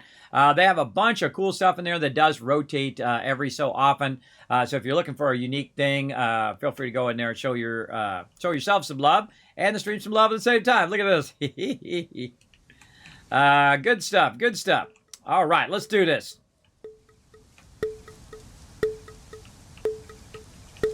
Squirrel! Getting ready. There are redeems. Yes, I haven't got to them yet. I forgot to mention that the Polypop thing is, it makes me laugh every time someone redeems it. Whoa, look at this. The Polypop thing is just a test, everybody. You don't need to redeem those. And I'm going to do the, I already talked about earlier, Caveman Mox, on the stream, brain. On the Fallout Shelter. Man, I got to catch up. You guys are way down here. There we go. Basically, I'm going to do that at the end of the stream. Fallout Shelter. There we go. My brain doesn't fire on all cylinders anymore, everybody. It's a tragedy. There was a time in which my brain worked really well. And then I got sleep apnea and a constant dizziness, and then it'd be broken. Oh no, got the slowdown. Wow, this goes way down there. This is just like dropping, dropping, dropping. Still think it's anybody's run here. Anybody's run can do it. Now remember, you got boosts in the chat, you got strike in the chat, you got jump in the chat. Just use your channel points. Good use of your channel points here. Whoa! Like I said, look at that. Akia sneaking by. Uh-oh, we're getting down to it. Here we go. I think we're coming in for the win here. Let's watch it. Oh, Akia coming down. Oh, AMZ with a, wow, faster than I could even do the slow-mo. Akia coming down to boink. There's number 2 and number 3, Paul. Wow, that's a fast one. Boink, boink, boink, boink. I should have a sound right there. Boink, boink, boink, boink, boink. I'm gonna add a bunch of sounds to mine, everybody. I don't know why they don't add more sounds. I think the sounds would be fun. Some of them have sounds and some of them have music. All right. Up, some peeps up there, still way up there. TARDIS, I hope you aren't. I hope you aren't stuck. Let's go see what's going on with TARDIS up here. TARDIS must have had an unlucky turn left or right. Oh, there he is. Let's try to catch up to him here. See, it won't let me go in there now.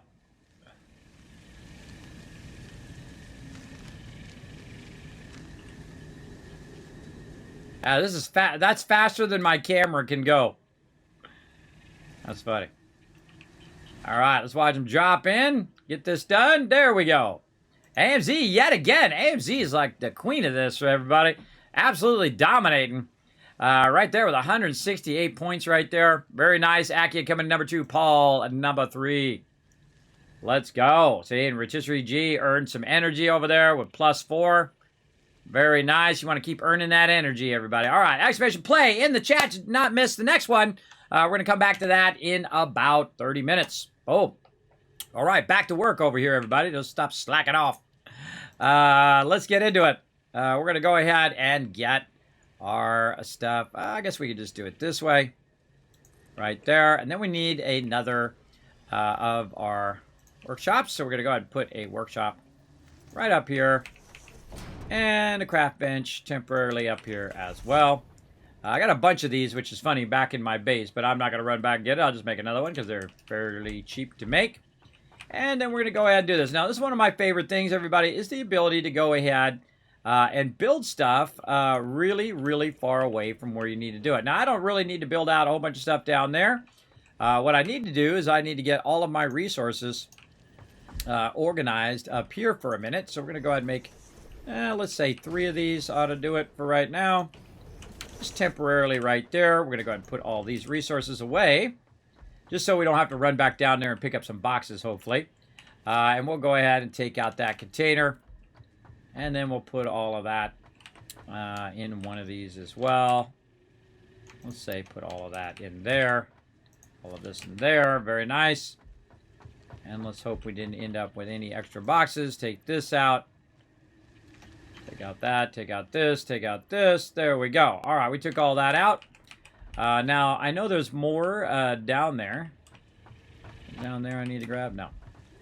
I know there's more down there, and we'll get to that in a minute. Oh, I put my concrete away. Got to get my concrete out. So, let's find out what I did with my concrete here. There we go. And we're just going to go ahead and connect these across this way. Then I can step out here and get this one over here as well. And then this down here. Ah, no. Ah, I dropped some loot. Hate it when that happens. We'll still end up going down there, but that's okay. We'll stack some of that loot there. We'll put all this in here. I think we did all of that already. Any more of this can go in there? No. All right. Like that. All right. Now, what we want to do is we want to get that to come up here. But we also want to have the ability to go down there if we need to as well. You can actually unlock ladders and all sorts of stuff. Another fun thing that you can do, everybody, is use your lookout tower. I don't think I've shown that one in a while. Where you can use your lookout tower as something to jump down on as well. Let's do that one. That's I haven't done that one in quite a while. So just like something like this. And then you can just jump down on there. Now, getting back up again is going to be a problem, though. So here's what I suggest you do. You go ahead and put yourself in a little conveyor pole right here. And then you go ahead and just run this down until it says that it's not too steep. Sometimes it's really far away. Sometimes you can do it on the top of stuff, like right there, or on the top of this over here. But as you can see, that's pretty steep. So to do this is actually further than we could actually run it. Another great trick is to use your lifter poles. Let's say right there. Again, look how precise you can be in the game. It's pretty amazing that is even a thing. That you can even click it that far down there. All right, too far down. So we're going to need to find another direction we can do it. Let's go over here. And let's go so we can go a bit longer there. Now later on what we'll do is we'll unlock things called hypertubes, and that'll make this a lot easier. As well as ladders and all sorts of stuff. Again, we could just try to put that on top of there if we wanted to. Of course, getting on top of there is really tough. So we're going to go ahead and just try to make this run. Let's put it on top of here. And then we can just run it down. Let's say right there. All right, looks good. Got that going on. We can also just jump down to get that going. But what we need to do is we need to use our lifters. Now I'm just going to use my regular lifter here.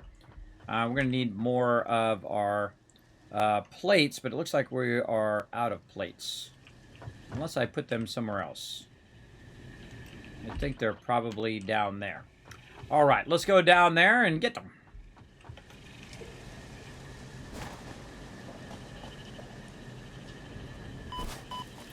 Now, if I do take damage like that, it's okay. Nope, they were not down there.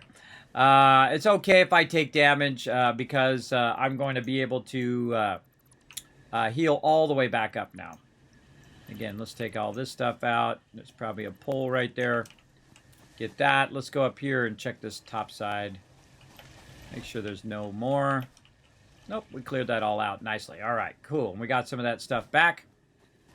And now what we want to do is we want to merge our stuff together. Now we got a rock in the way here. Maybe we'll take this one and we'll aim it around the other way. Like that. There we go. And we'll take this pole out. That was just for example. And we're going to go ahead and merge these together and then lift them up to there. And we'll go ahead and put in a merger right here in the front. By the way, you can hold down control even when you're on the ground level, which is pretty cool. So that'll let it go in there fairly well. And then over this way, turn it a little bit. And then we'll run that in there nicely. And now those both are tied into this. Now, one of the things that I don't like to do, which is what's going to happen right here, is it's going to clip through the wall edge there. I don't like to do that, so we're going to go ahead and have to do something a bit more fancy-smancy. Where we go ahead and put our merger back a little bit. Actually, we could probably put it over this way. Let's take this out. We want to look and see what's above us. We've got that in the way. You know what? Let's even do it this way. Let's change our mind yet again. And let's go this way so that we can kind of clear a lot of this stuff that's up above our head. So we'll go ahead and go like that. We'll aim this one over that way. We use our merger. And we'll have it going out to the side and then up. That stuff's probably going to be in our way, but we'll deal with it.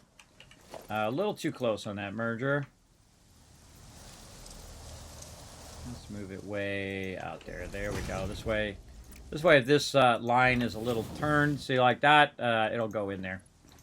And then this one over here. All right. Now, we'll come back and make it fancy later, everybody. Right now, we just want functional working. And there we go. All right. Do not have enough plates, but we're going to get it going as good as we can. All right, there we go. And avoiding clipping, because I don't like clipping. Clipping sucks. And then we want to run some power lines and things like that, which we can actually do from up above. What's going to happen is both of these are going to combine together. Now, these are actually low-level nodes. They are impure nodes, so that means they're going to run at 30 right now, and this belt right here is 60. So combine both of those, 30, 60. So we're going to basically double up the amount of copper that we're using. And we're going to run that up here to the top part. Why am I running that way? When I built a thing, I could just go up. let's go this way. And we use this to get to the top. Hey, what up? Thanks for coming in, hanging out, Satisfactory Force. Thanks for hanging out in the stream. Appreciate you, everybody coming in, chilling out. We're getting a bit of our copper fixed up here so we can get our coal going. Everything is kind of tied to everything else, I find. You need a bit of this, you need a bit of that. You got to get this going and that going. You get the idea. Let's take those out now. We can go ahead and get rid of some of this stuff in here. Let's get rid of this kind of extra stuff that we don't need right now. That's kind of keeping our inventory a little full there. All right, and then we'll get all of this out. And we can take this one out now. We're good there. Now, that's going to give us some more resources so that we can go ahead and try to pull this up a little bit higher. Right down here. There we go. All right. Now, we've got tons and tons of copper. And I'm actually going to aim it that way. Because what we're going to do is we're going to start building toward our base. Because as we build it out, it'll actually start moving closer and closer to the base. And then we'll go ahead and run our long run lines, which are going to run all of our resources over there. So, right now, we've already done 2 nodes, which is going to be 60 now, 60 raw resources. So we're going to need 2 smelters for that. So we're going to go ahead and use 1 smelter. Fairly close here. Let's go ahead and start, let's say right there. Then we're going to have another smelter. We're going to offset this one because this one's actually going to do just copper sheets. So that's how to be copper sheets. This side will be the other thing. And I'm going to do what I call the center line merger. Where you just go ahead, or center line splitter, sorry, 4, there we go. Center line splitter, which basically just goes like this. But we got to make sure that we have our input set correctly. Let's rotate it around, there we go. And then right here, and right over there. Oh, we're out of plates. Now another thing we want to do is get our power line down there as well, but we're going to need some plates. We're going to need a whole bunch of stuff. Let's run back real quick. Now again, we made this nice little faster access on the right side here. That's going to help us get over here just a little bit faster. Get our plates, which we've been having run all this time, which is nice. And how's our concrete looking? Oh, we're good on concrete. Maybe some more screws here. How we doing? Oh, lots of screws there. Not too much, though. Let's go ahead and put all of these back now. We don't need to carry all of those around with us. Get a couple stacks. And we ready. Oh, also we need some cable and some wire. Yeah, we got a bunch of wire. All right. We just needed the plates as our main thing right now. And so we'll run back over here onto this side, and we'll tap into this power. And we'll go ahead and basically just put it right above here. And then just tap it on down there, and then those are going to start up. And those are going to start up and run up here. Now, again, one of the things that I do is I do like to backlog resources a bunch while you're working. So I highly suggest, if you've got the power, to just go ahead and start up your power, get your stuff backlogging, and get it going in a box while you're working on other things. Then you're going to end up with a ton of extra copper. And you can add an extra one, which you'll see me do here. That will help us just run out all this extra copper that we have now that we backlogged from before. And we'll put that right in there. And since we also have power, we can also start up our smelters and get them doing their thing right over here. And we got to tell it what we want it to do. Some copper ingots here. Very nice. Then we're also going to go ahead and put these in front of our copper ingots. Get those going. And I feel like on this side is where I'll go ahead and do a center one. And we'll push it out just a little bit, and we'll put an extra one of these right there. Oh, sorry, a little bit over. Right there. There we go. And so we'll actually have a third one, even though we don't have enough raw resources to make that happen. But we're going to go ahead and merge these back together over here. It's hard to see which way is the output on these things. Merge that back. That one in there. This one into there. Okay, and then we'll go ahead and also make more power lines. And let's put it over here. Get on up there. There we go. Put it right there. Very nice. And then that going to that one. And we need to tell this one what to do. And there we go. So now what it's going to do is it's going to take all of that excess resources that I have and split those out in a three-way jug. So it's going to put them in equally into all three. Now, all three are not going to continuously run forever, but in the meantime, it's actually going to run fairly well because we do have a pretty big backlog. Both that and also, you can see, of our copper ingots, which we already have done. So I'm going to go ahead and put a bunch of copper ingots in that one. And then we got some more over here. We'll get that. We'll take this out now. We no longer need that. And then, again, connect this into here. Connect that into there. Put a bunch of the rest of this over here. It doesn't really matter. Eventually, it'll use all of it up. And now we're ready to go ahead and do a bit of our production, which is our constructors. Now, one of the problems we're going to have is going to run into that coal thing right there, and that's going to be okay. What we want to do is go ahead and put our constructor down, kind of like this, to get an idea of what we want to do. So we want to do some wire. It's going to take 15. This right now is going to come out at 30, and this is going to be 30 in the meantime, but eventually it'll just be 30 at all. So we want to go ahead and do 2 of these for wire now. We're going to go ahead and split those up to do wire, and then wire here. Now, we're also going to want to do some cable, and we're also going to want to do some copper sheets. So let's give ourselves some more room over here. And we're going to go ahead and do some wire. And again, I'm not making it fancy. I'm just making it functional. And so we'll make this one cable. Or actually, hold on. We got to push this one forward before we do cable. Let's put it over here.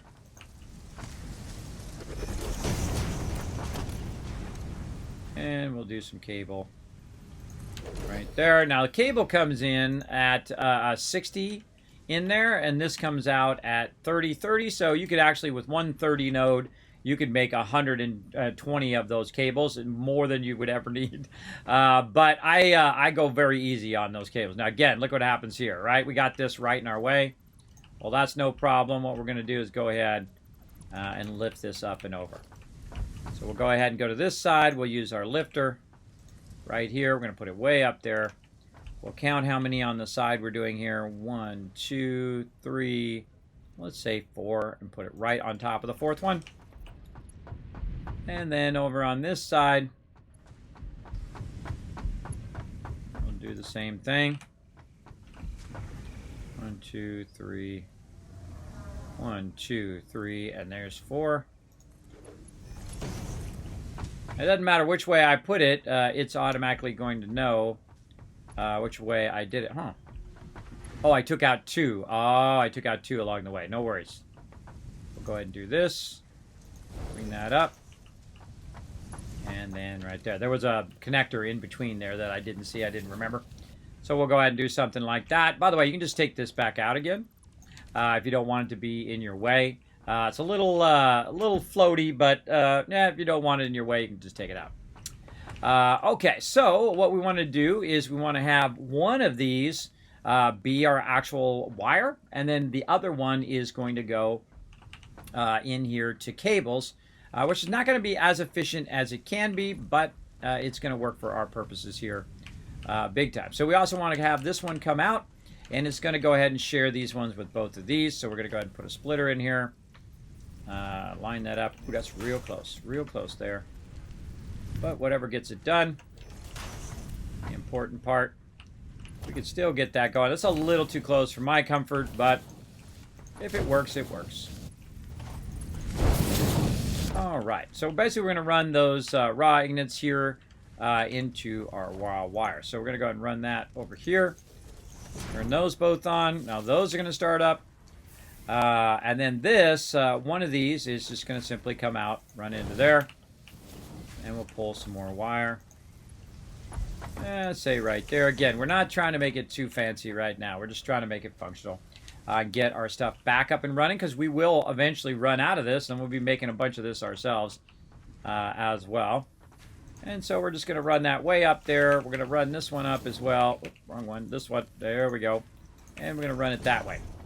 Now, we had a bunch of boxes over here, which is going to help us basically end up in the same spot where we were working before.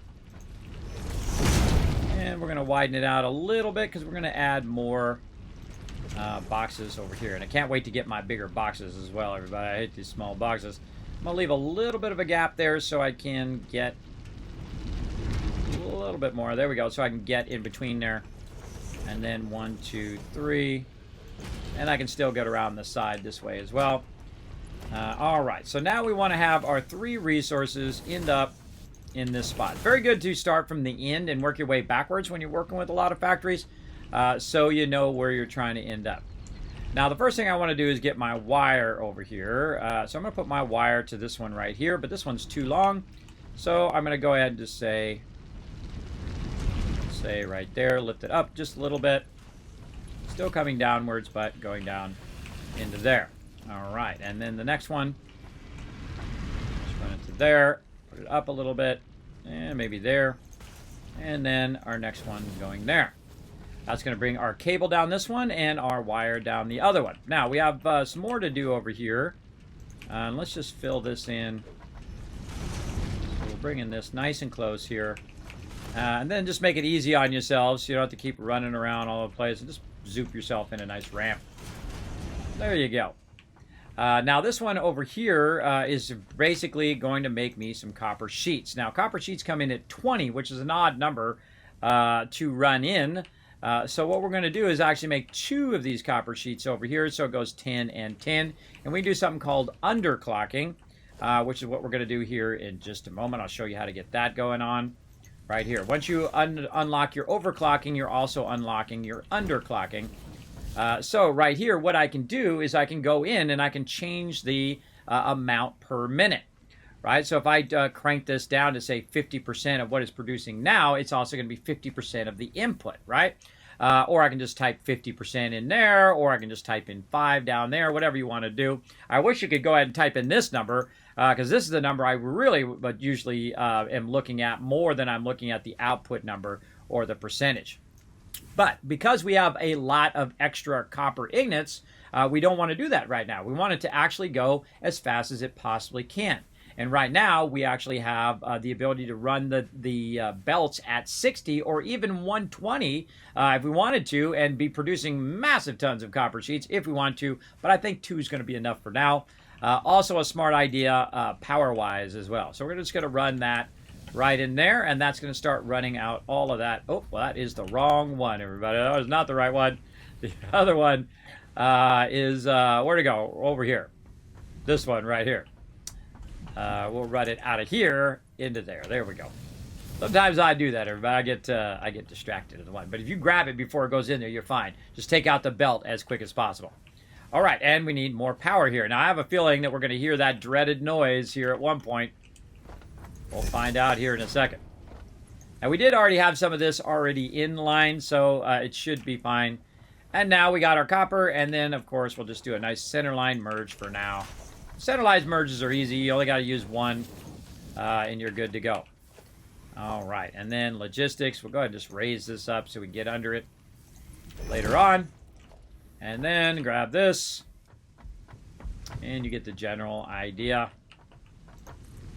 Bring that up, run that over, and now we have all 3 resources pumping over there to our main hub, right? That wasn't too hard. Just get yourself more raw resources. Use up the raw resources that you backlogged, hopefully at the end of the game like I did.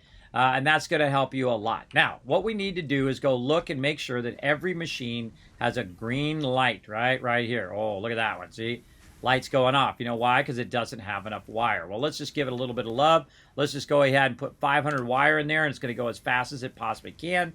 Why it goes ahead and cranks out resources over here. Now, again, right here, this goes at 15, so this has more than enough. And this is cranking out at 30, but this actually goes faster than 30. This is actually going at 60. But if I just put it in there, it's going to give it time for it to backlog a little bit as well. So a good idea to get that going. This one over here, producing the actual wire separately so I can get that. And then this is what we really need right now is the copper sheets. Now, because I do have the ability to run level 60 belts right now, a smart idea for me to do is maybe to speed this up even more by simply going over here, since we do have the resources, we have the ability, and we have the knowledge, which is a very important part, let's just add a third one here. Just to make this a little easier, we're going to go ahead and take this out of here. We're going to run that like this, and that over there. We're going to go right here and do a Control-C to copy, and this one, Control-V to paste. And then we're going to go ahead and tie into this power. And now we got 3 of them going. There we go. And then since we have our splitter here, we're going to need to readjust that just a bit here. Take all of this stuff out. Like so. And then we can center off this middle one. Right over here. My little line's not coming up. Sometimes that happens, and it's really annoying when the little green line doesn't show up because you don't know if it's aligned or not. I'm just going to guess that it is. Nope, wrong one. This one. There we go. And then up a little bit. And then connect it back where we were. And so now we're going to make even more, just that much faster. Oop, oh, I got to copy it again. Copy. And then a pasta. Unless this one's not set up either. This one's not set up either. All right. That's a problem. There we go. All right. The copper sheet's good there. Copper sheets going there. So if you copy paste nothing, it puts nothing, everybody, just so you know. Now this is why I look for the green lights here to make sure that everything's running before I walk away. We see those 2 are running. These are running. Our smelters look like they're running. We got, I see 1, 2 are not quite running at full capacity. Right here. See this one right here is not quite running at full capacity. Because when we're splitting this in thirds, this is actually not giving the middle one enough to keep it going. This right one's going just fine. But again, another trick, everybody, just take a bunch of this out of here. Go over here and just fill this up to get this kind of boosted in its ability to get started like that. And then right over here. Now later on, a really good technique is when you have the double ones, is use one line that's going to that other side and then one line that's going to these 2, right? Because these are going to need more in the long run. But we're going to go ahead and run that out into there. And the same thing over here. We've got a bunch of this going. This one has its own. I need more copper sheets than I need anything else. So we're going to run that. Now this is actually going to run at the full 60. So this is actually running at the maximum speed that it can right now. But one of the problems is when this comes out of here, we want to make sure that we have this split up nice and even. So 60, so 20 goes there, 20 goes there, and 20 goes there. And that's what we got going right now. So this is going at maximum belt speed right now. And it's going to keep up with it and be very, very efficient. So we're going to let that run, and we're going to go do another battle. Now, again, we can use these. If you do it just right, woo, we can use these for teleport, and then woo, up over the top, because you're using that momentum of the belt to carry you up like that. And now we got some copper sheets. Hey, look, we didn't even need to make them. And we got some wire. Look at that, bunch of wire. And we also have, well, some cable and some wire. Looking good. All right, we got those back up and running. Let's go ahead and do a battle, come back and do some more. To battle! We're making some really good headway on our power here. Thanks everybody for coming in. TARDIS coming with all 6 units there. Let's go in here, make short work of these guys. Let's get them. Almost about 50 units there. Nice job, everybody. Want to keep putting down as many units as we can. Keep blowing up this stream. Raiders.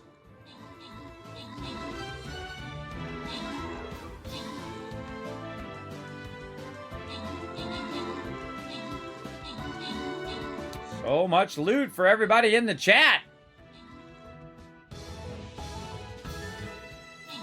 I love the marble warrior there, everybody. Pretty cool.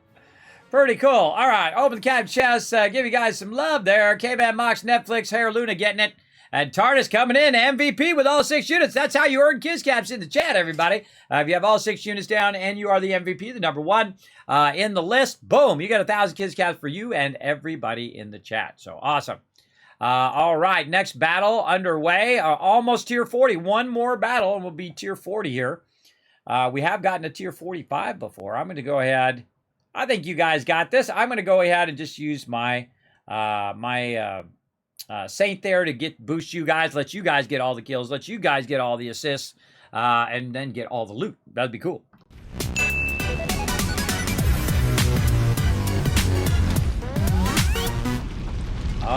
right, now while we're letting this run, everybody, here for a minute, we'll just let that all run into there. I love to watch it just do that. Everybody's bringing. Now, of course, we're going to make that faster and faster and faster over time. But we're going to go ahead and do a race while we're letting that run in the background. Let's go ahead and start that. 60 seconds to go, exclamation play right now, and come and join us. Looks like we're going to drop straight vertical down here.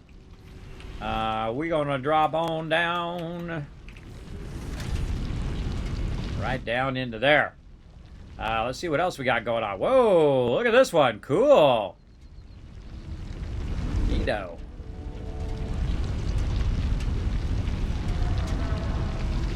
Neato stuff. Let's do it.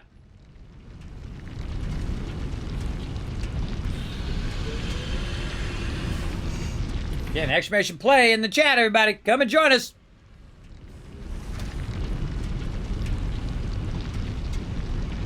And we're getting to it here. We're having some fun. Getting it going on.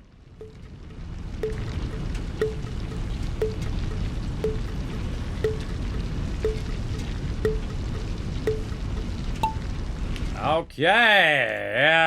Yeah, there we go. I can't get in there.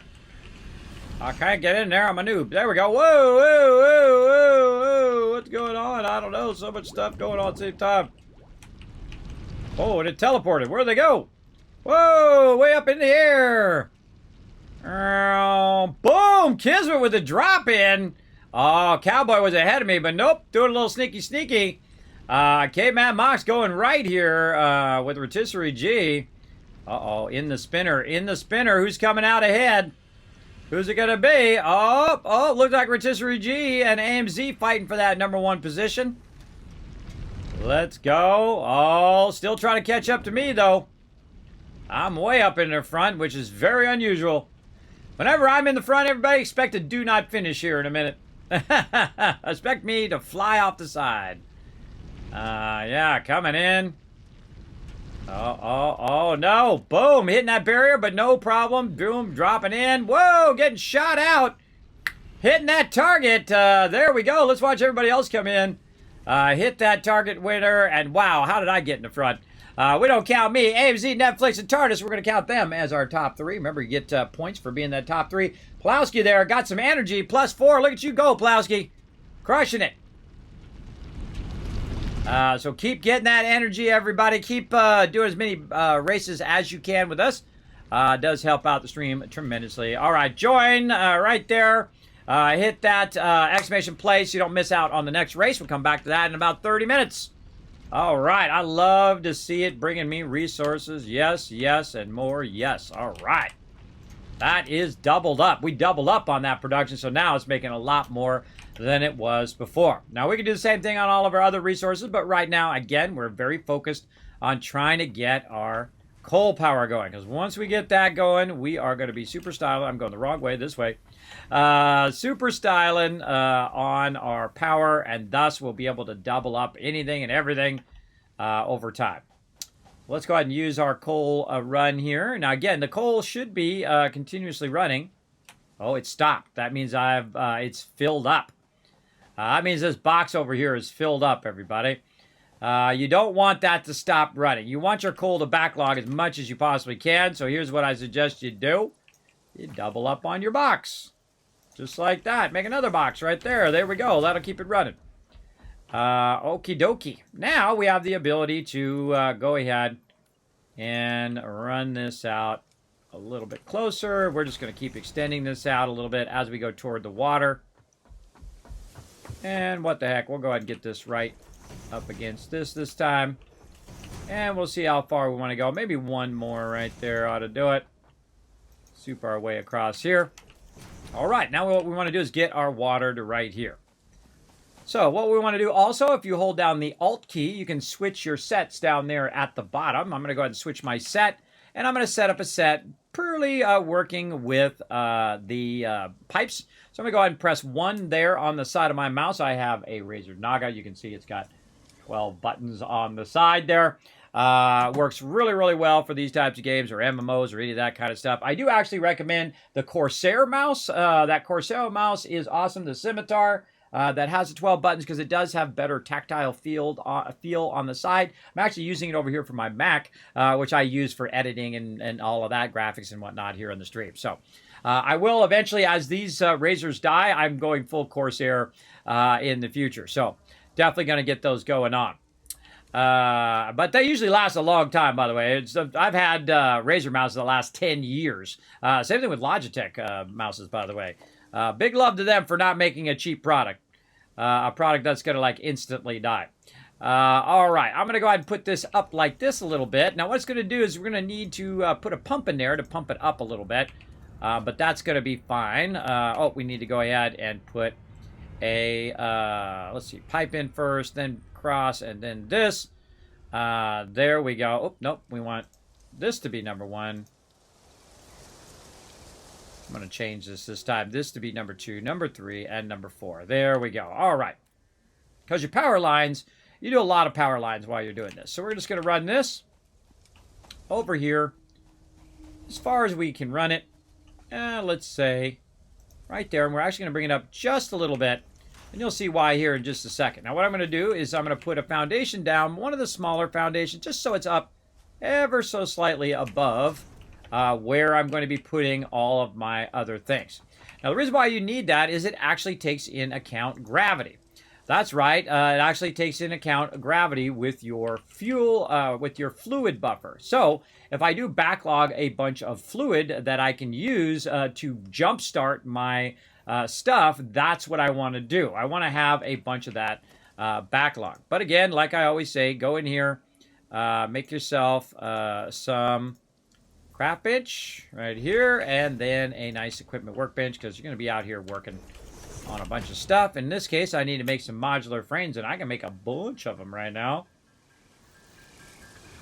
But I only need enough to get one going here.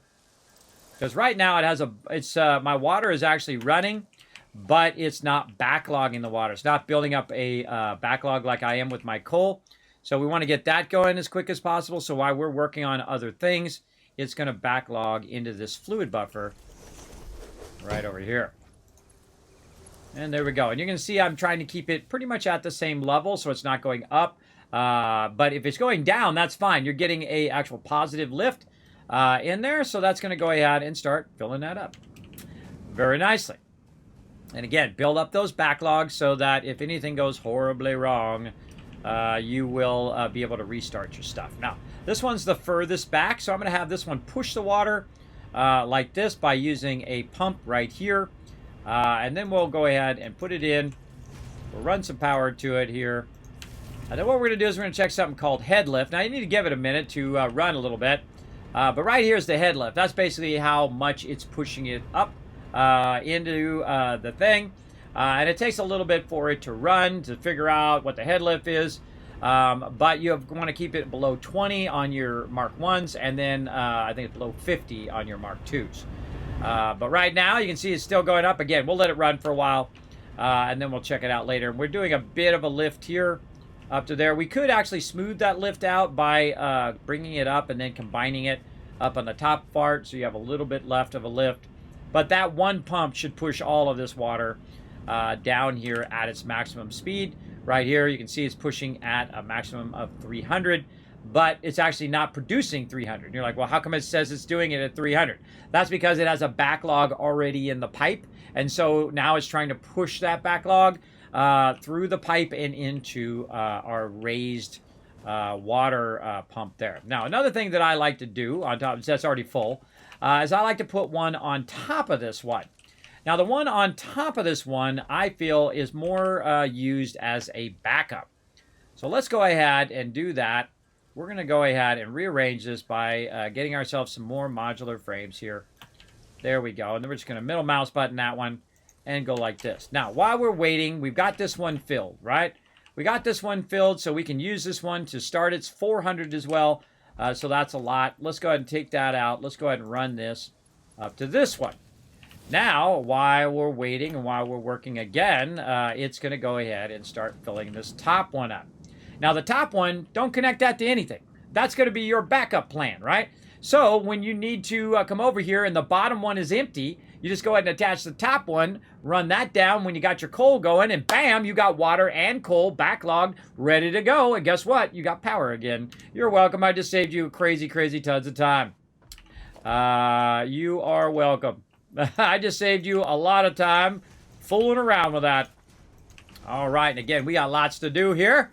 Fred, of course, coming in to check out the construction. Fred, get out of here! No! Bad Fred. Don't give me that look. Don't give me that look. No, don't pout now. Don't pout. Go on. Go over that way. No pouting. A little bit more. Fred. A little bit more, bro. Out the way. Always gets in my way, that Fred. All right, we're going to need some more plates, too. Now, you're going to be doing this a lot in the beginning, everybody, running back and forth, back and forth. I suggest if you don't want to run back and forth a lot like I do, you definitely want to go figure out where the heck your quartz is very, very early. Go get a bunch of quartz. Make yourself a bunch of quartz stuff and get your skates. And then also get your awesome sink going, which we're going to try to get done today. I think we're going to probably get most of this up and running. And then literally I'm just going to let it run. I'll probably let it run all night long, and then when I get up in the morning, guess what? I'll have tons of resources. So the next time we come and play, it will be full of resources. Oh, what did I do here? What did I do here? A little too much on that one. There we go. Let's see. Going back from my plates is what I'm doing. Going the wrong way. This way. Take that way back. There we go. Ease that back just a little bit there. A little too extreme on that zooping. Okay. A lot more plates. Very nice. Go check all this other stuff that we're going to use. All right. Lots more wire. Lots more cable. Ooh, a bunch of cable there. And a bunch of stuff. Nice. Okay. That was definitely worth the journey. I'm going to try to get my reinforced iron plates going. Don't know if we're going to get to rotors or modular frames, but we are certainly going to try. And we're going to try to also get this running. That's another one to let run for a really long time because that's like 500 of those it needs to make. And by the next time we come in, it should have all of those in there. And we can switch up our production a little bit. Let's get back over here and then utilize a bit of our thing here, and we eventually want to get our melee combat going there too, but we'll try to get our production running over here because we got this styling now. We got box backlogged already full of coal. We got now almost 2 waters, or probably the water's already full by now, ready to go. And we're just going to line these coal plants up and just keep adding them and add them and add them. We can add them as long as we want until we hit the base that way. We could go that way as well, so we can bring in the water that way. What I'm going to do here is I'm going to think about going that way, toward that water over there, right? So eventually I will just keep building out coal plants that go toward the water. Now, one of the cool things also is in this direction, there is a massive amount of coal. So I could bring that coal over here and then go ahead and bring it to my camps. Actually, over that way. But you get the general idea. We go ahead and bring that coal over here, and then we could just keep lining all the ones up in a row. So we're going to have to bring that down a little bit more, but give ourselves some room here in the back so we can get by if we have our vehicles and all of that stuff as well. Let's go ahead and make a few more of these for our coal generators. We have a lot of resources now. We're really getting our resources pumping. We might need to go look at our power here because it has been running for a while. Let's just go ahead and let that run for a minute. How are we doing on time? Well, it's plenty of time. Maybe just get a stretch in. All right, everybody, let's do a stretch. All right, here we go. Stand up, stretch it out. And by the way, Netflix, I was going to give you 1,000 Kiss Cats for making me laugh for getting that Polypop reward. That Polypop reward doesn't do anything. It doesn't do anything. It makes me laugh every time people claim it, though. All right, there we go. Cartographer, bro. Check it out. Let's get a little standing stretch in. That's good. That's good stuff. All right, standing stretch done. There we go. Keep your health going every hour. Now, my watch actually tells me to stand every hour. Right here. I should have my watch on so it reminds me. Right there. All right, we got our stretch in. We got our stand in. Let's do it. while we're waiting for this, all right, we got our plates done. Let's go ahead and get some rotors in as well.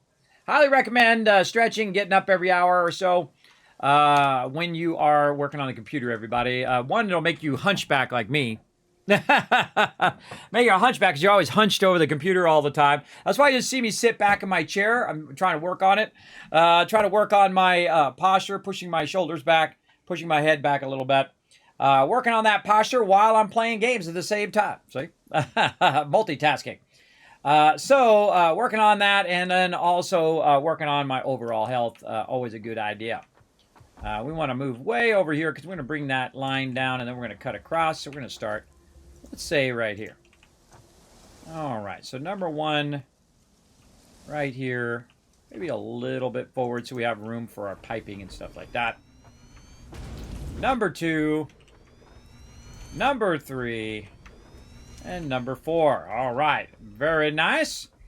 Now we're good to go. Now I like to do the pipes on the lower level, and the reason why, because I raise this up a little bit. So what it's going to do is it's actually going to go on the down level. So even if I didn't have power, I could still run the water from up here because it's going to run the water down. And actually the same thing from the lower one because it's up just a little bit. And so if I bring my pipes down, it'll have that little bit of drop. And if you've ever done anything with water barrels or anything like that, you know that the water will just kind of flow down and pull the rest of the water with it, right? That's water tension if you've never experienced water tension. Now, another thing we want to do is put our other one up high here. So we're going to go ahead and put all of our lifters in here. Now, you only really need to put the first lifter in because we're going to switch back to our other set here down there at the bottom. What we're going to do is put a splitter in here, and we're going to try to line it up nicely. It's not easy because sometimes it's somewhat awkward. And then we're going to line that up right there at the top, and that's it. That's all you need to do. Good to go. And then you take those two out at the bottom. Now, I'm actually going to put those back in temporarily so I can use them as a alignment. So I'm going to align it in both directions. I'm also watching where the arrow is on this side so that it ends up in the correct spot. And again, line those two things up, up, and up. And you're like, well, why don't you put your lifters in first, Kismet? Well, this is something I talk about all the time. Your lifters always go in last. That is the last thing you want to put in because they are the number one thing that screw you up in this game. They will mess you up big time. So put those babies in at the end so you know that you got a nice solid connection between all of those right there. Now we're looking good. All right, now we can go ahead, get all of those connected across. And then we can go ahead and bring forward all of this sweet, sweet coal that we've been backlogging over here. More coal than we actually need right now, but we're going to go ahead and utilize it here. Let's backlog that just a little bit there, and then we'll use a lifter right there to just kind of give ourselves a nice little area there where we can kind of go back and forth between our base over there. We can extend that out some more, but that's already running into there. Now, one of the things we do need to do, though, is we need to tie all of this power together. Otherwise, it will not start going into the machine, right, into the coal generator. So if we actually tap it into power, it's not going to start up with power, though, just so you know. It's not going to start up because it doesn't have any water yet, but it will start to actually put the coal in there while you're doing that. So what we want to do is get this to go up into there, start doing that splitting, which it hasn't done yet. And then we want to watch it to make sure that it is coming down into here. Now, again, watch out for your lifters. Sometimes they're broken and they don't work. So we're going to watch it here for a second. See if we see anything go down this lifter here. Yeah, I see it just going in there now. Watch the lifter. There it goes. All right, now it's feeding in there, and now it's starting to go in there. Now, the rest of them, it won't feed in there because I have not added a power connection to it. There we go. And then these here at the end. Make another one there. And we'll do those. And now it's going to start to backlog all that coal in there while we work on our water. Now, we're going to go check that one at the top. It's probably already full by now. Totally. Yeah, it's already filled out very nicely. So we'll take that back out, and that'll be our backup plan later on. Now, by the way, you do also have the ability to do valves later on. So you can just like turn on a valve, fill that one up, turn the valve off so it won't backlog out of there. And then what you can do, by the way, is aim it in the opposite direction, which is super cool. So you could go like this. You could go ahead and add this up here like this, and then run that up there, put a valve on it, and then flip the valve off. And then when you need that, you turn the valve on, and it will come down, and it will go through the rest of the system. So you don't even need to pull it out there. You have like a backup plan already going, which I think is cool. Or you can do it forward as well. But if you do it here, then this one will also come back later and fill both of those up at the same time, and then you turn the valve back off again. You get the general idea, hopefully. If not, I suggest to fool around with it till you get it down. Okay, now we're going to go ahead and run these. Now, this is actually going to be really easy. I'm going to show you a great trick. If you haven't seen this before, you go ahead and roll out this way. You turn it with your scroll wheel, and then you go 1 and 2, and then back out just a little bit like that. And now what we can do is just run a straight line all the way to the end, like this. Let's say right there, maybe a little bit further back. Got to line that up, and 1, 2 back. There we go. And then right in there. There we go. Now, I got a bit of a problem, is I can't get over the thing. Because I don't have my skates. But right here on that little thing, I find that lets you get over onto there. They also added the ability, not in this update, but in the last update, to hold down control and actually snap that to the back of these inputs. Oh my God, that's something I've been asking for years, and I'm so glad that they finally added it to the game. So let's go ahead and connect these in and connect that in. Now, I'll show you another great little trick, everybody. If you do want to get in here, you can go shoo, slide underneath there if you want to get in that way. I actually remember, I hadn't remembered that in a really long time, but you can actually slide underneath those to have a little bit of fun. Okay, so now all we got to do is bring this down into either of these. Doesn't matter which one we connect it to. We're going to go ahead and connect it here. Now, by the way, we can also split it up so it's perfectly centered by putting another pipe in there and putting a center thing. It doesn't really matter in the end. What you want to do is you're going to have lots of extra water because you've already backlogged the water. And so that water is going to be pumping at 300 right now, which is more than what we need because each of these are 50. So that would be 200 is what we need, and is pumping it at 300. Now, what's going to happen is this now is perpetual. I could walk away right now. I don't have to do nothing, but check it first before you walk away. Check it first. Now look at that power jump, everybody. Boom, straight up we go. We're now producing 480 watts. Now what I'm going to do is not even worry about putting any more stuff in my biofuel over there. I have more than enough to run my factory in its current state without any more of that. Now, what I really want to do now, though, is I want to double this up again, right? I can double this up again if I can get my level 2 extractors. And then I can go ahead and take this from 60 to 120.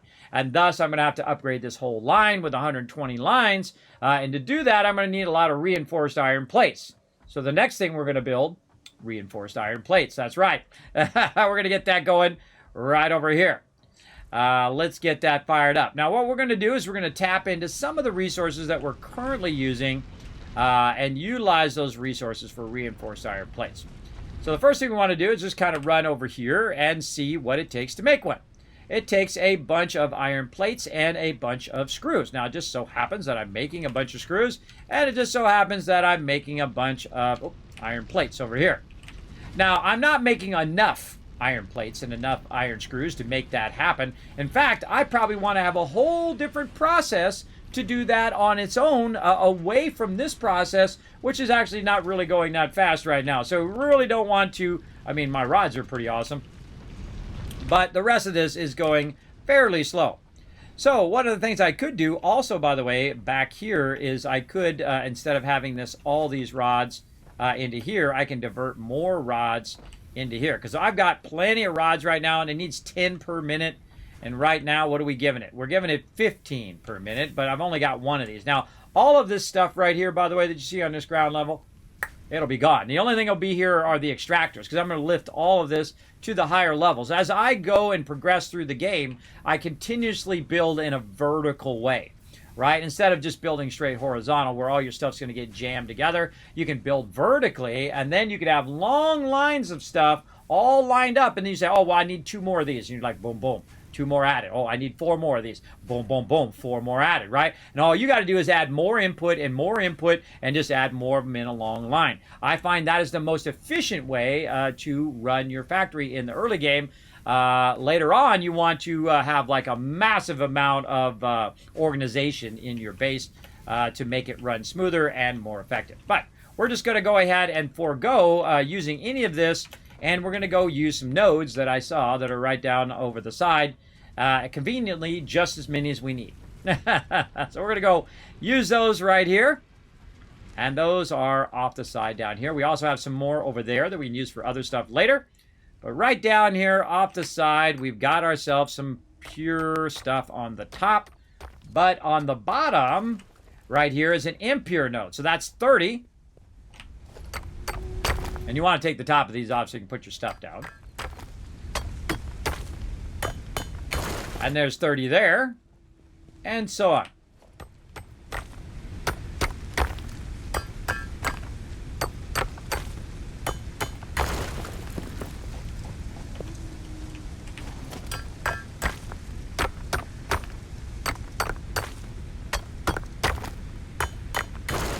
Okay, so there's 30 times 4, that's 120 right there. Now, one of the things that I want to do is I want to utilize my current foundations and line these foundations up to those foundations. So what I'll do just very quickly is go ahead and run a ramp down here about the level that I want to run it.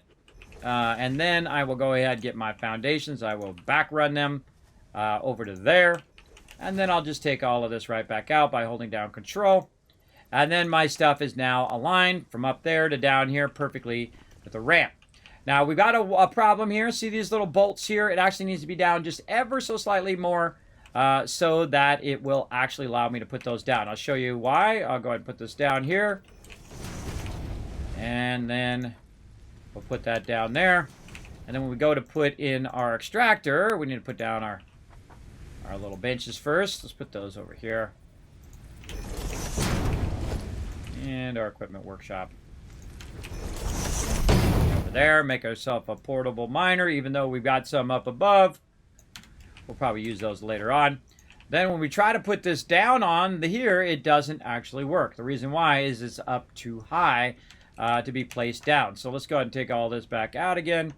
Right there. Do want to leave these though, so I can use those to align to my upstairs up there.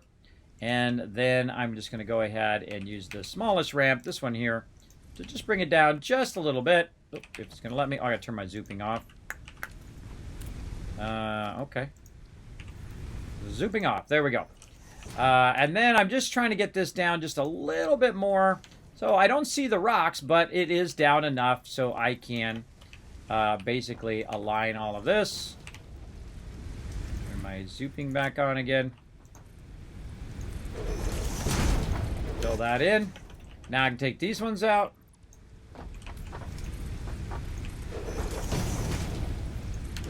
And now we can go ahead and put in our extractor. Oh, the top clearance is in the way. Oh, bummer. Bummer, Rooney. No worries. Here's what we do. We take that out. We grab the smaller one here.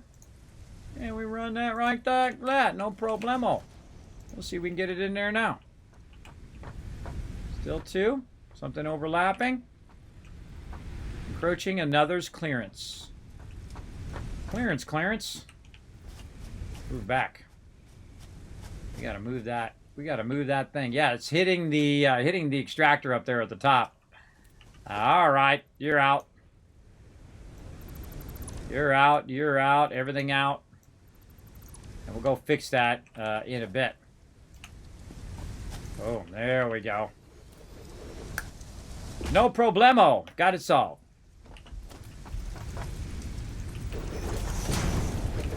Rather didn't come down here with my chainsaw. Look at that. Look at all those goodies down here. Boom. Just cleared out. Oh, it's that time again. Time for a battle. All right, hold on a second, everybody. I'm going to focus on this for just a moment. Just to get these all down, so when we come back, we can get ourselves some reinforced iron plates going on. Okay, so let's get this one. A little bit more on this side. There we go. And we're going to need 2 more of those. Let's kind of move this more toward the center. And we'll put our equipment workshop. And let's put it this way. And then crafting bench out here. Kind of in the middle of everything that we're working on. And we're going to need 3 more of these. Again, I like to stay focused on what I'm doing, because if I don't, then I get sidetracked and I forget where I left off. So let's just do this real quick, and then we'll get that going. All right, here we go. And then another one here, which is also running into something up here. I don't know what's in the way, but it's got to go. We'll figure all that out here in a minute. Still clipping through something right here. Oh, so this and that. All right, that's out too. And we got to go back and figure out what the heck that was. I think it is our fuel. And we'll turn that one that way. We're going to turn this one this way, because we're actually going to very unusually build down here at the bottom floor. Like that. We're going to build the resources down here. Meaning we're going to combine all of this together and then take it upstairs like that. All right, so that's pretty good. Let's work on our power real quick. Let's put our power up there. And we'll run that one down. And we got some power over here. We'll probably rework this in a minute, but let's just throw it in there and rework all of that later on. Just to get these spun up and running for a minute. Okay, battle. To battle! All right. Oh, we're going to need some range power on this one. Let's do it. 67 units getting her throwing down. Don't worry, we're going to get back to that fallout shelter here at the end of the stream there, half slab. We'll get you in. We'll get you in. I still see that notification there. We'll get that going. I just leave it there so I can get back to it at the end of the stream. Thank you to Paul, Crazy, and TARDIS coming in with all 6 units there. I see you there. Doing your thing.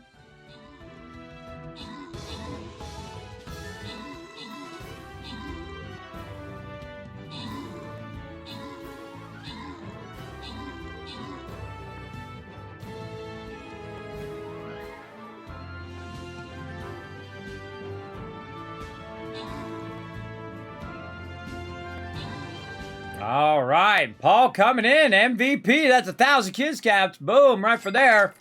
Here we go. Netflix and Akia walking away with some big chunk of gold there. 50 as well. We're ready for another battle. And there it is, tier 40. Look at that. We're in the sugar diamond stage now. Way into the bonus level. Now, going to work on that tier 40. Got 39 done. Again, let's keep these battles going. Get you guys maximum loot here in the stream. Up here again. All right, I'm just going to pull the vampire in on that one. Let's do it.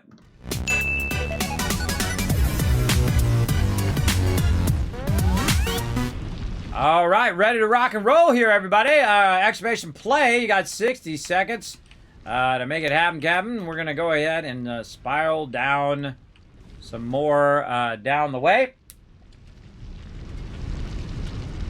Let's get it going on.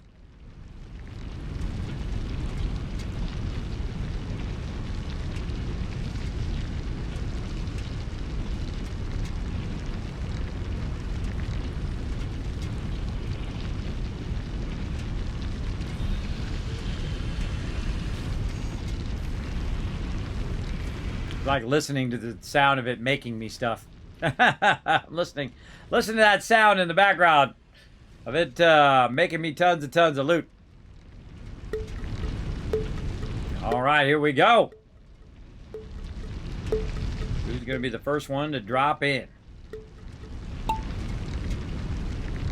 Oh, Akia and Pow doing his thing. I love this shot right here. I'd say it every time, but I love it every time, so there you go.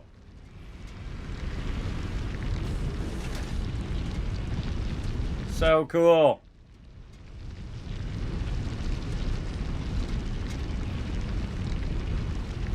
Working on my camera moves. That's a pretty cool move, I think. Pretty cool camera move. Everybody's circling the funnel. Oh. Pajowski already in. Taking a little early lead there. Let's follow him in, everybody. Let's go. Oh, look out. Barrier's in the way. Going left and right through the thing. Oh, through the spinner. Harm actually getting some help there with a big boost. Oh, everybody bouncing around there. T-Market pulling ahead as well. Very nice. Going left, going right. Everybody coming out of there. We got some more peeps behind us. Let's see them come out. There they are. Oh, get a little tripped up on that. That's okay. That's how it happens. Down through the center hole. Whoa, down again. T-Market down there, and that's all it. That's it. That's the finish. Let's see. Wow, I got in the front. How'd that happen? Chicken, T, and Harm bringing in them top threes. Because we don't count me. All right, who are we waiting on? Paul. Cowboy, try to get in there. Let's go up. Yep, not like that. Can't get up there. All right, let's go up this way. There we go. See who drops in. See who drops in first.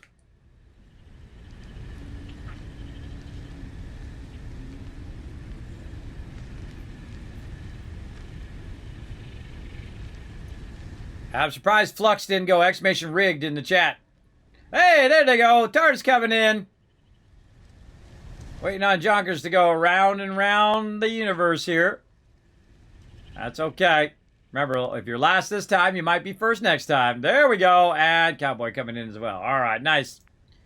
All right, congrats to our top peeps. Let's keep her going. Again, try to keep that, keep earning that.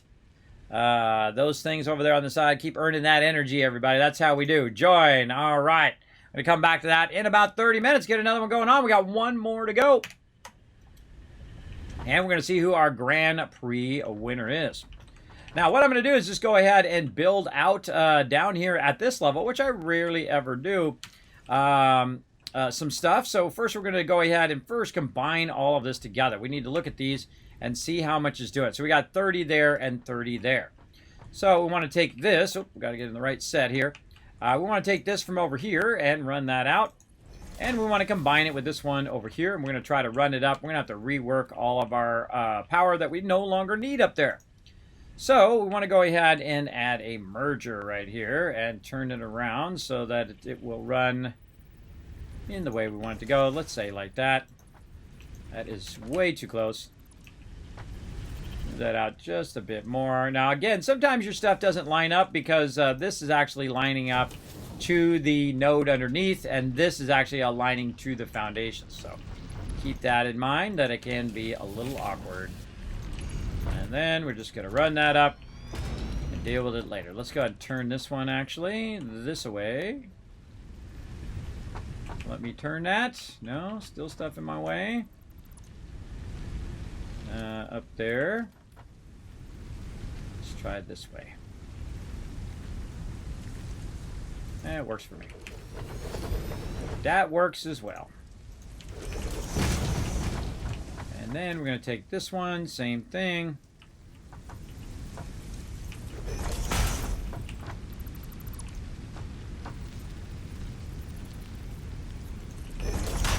And now just a little bit to make that go in there. This one in here. And then, again, lift that way up. Now, I'm just going to lift it up as far as I can so I can see where it's at.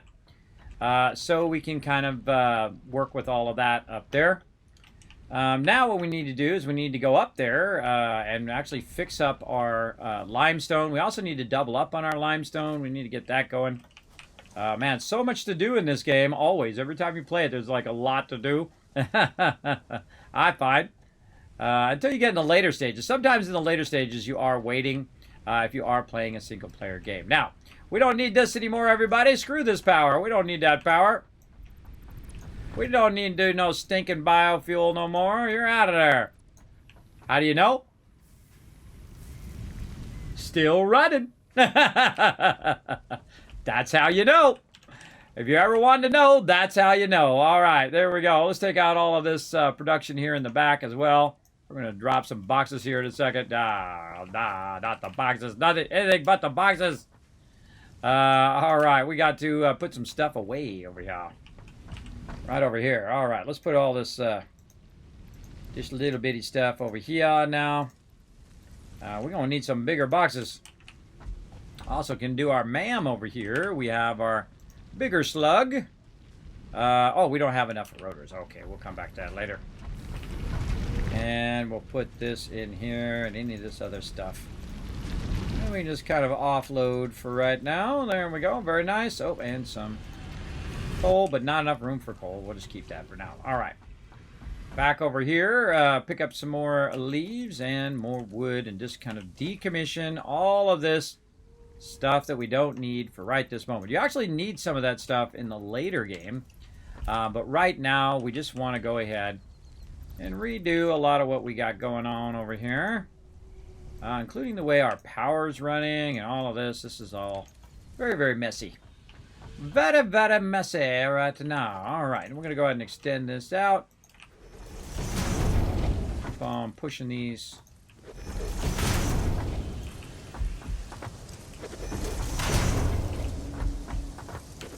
Out like that to give us some room. Now, what do we want to do with our concrete? Do we still want our concrete to go here, or where do we want to do with our concrete stuff there? That's a good question. We should probably put this stuff away first.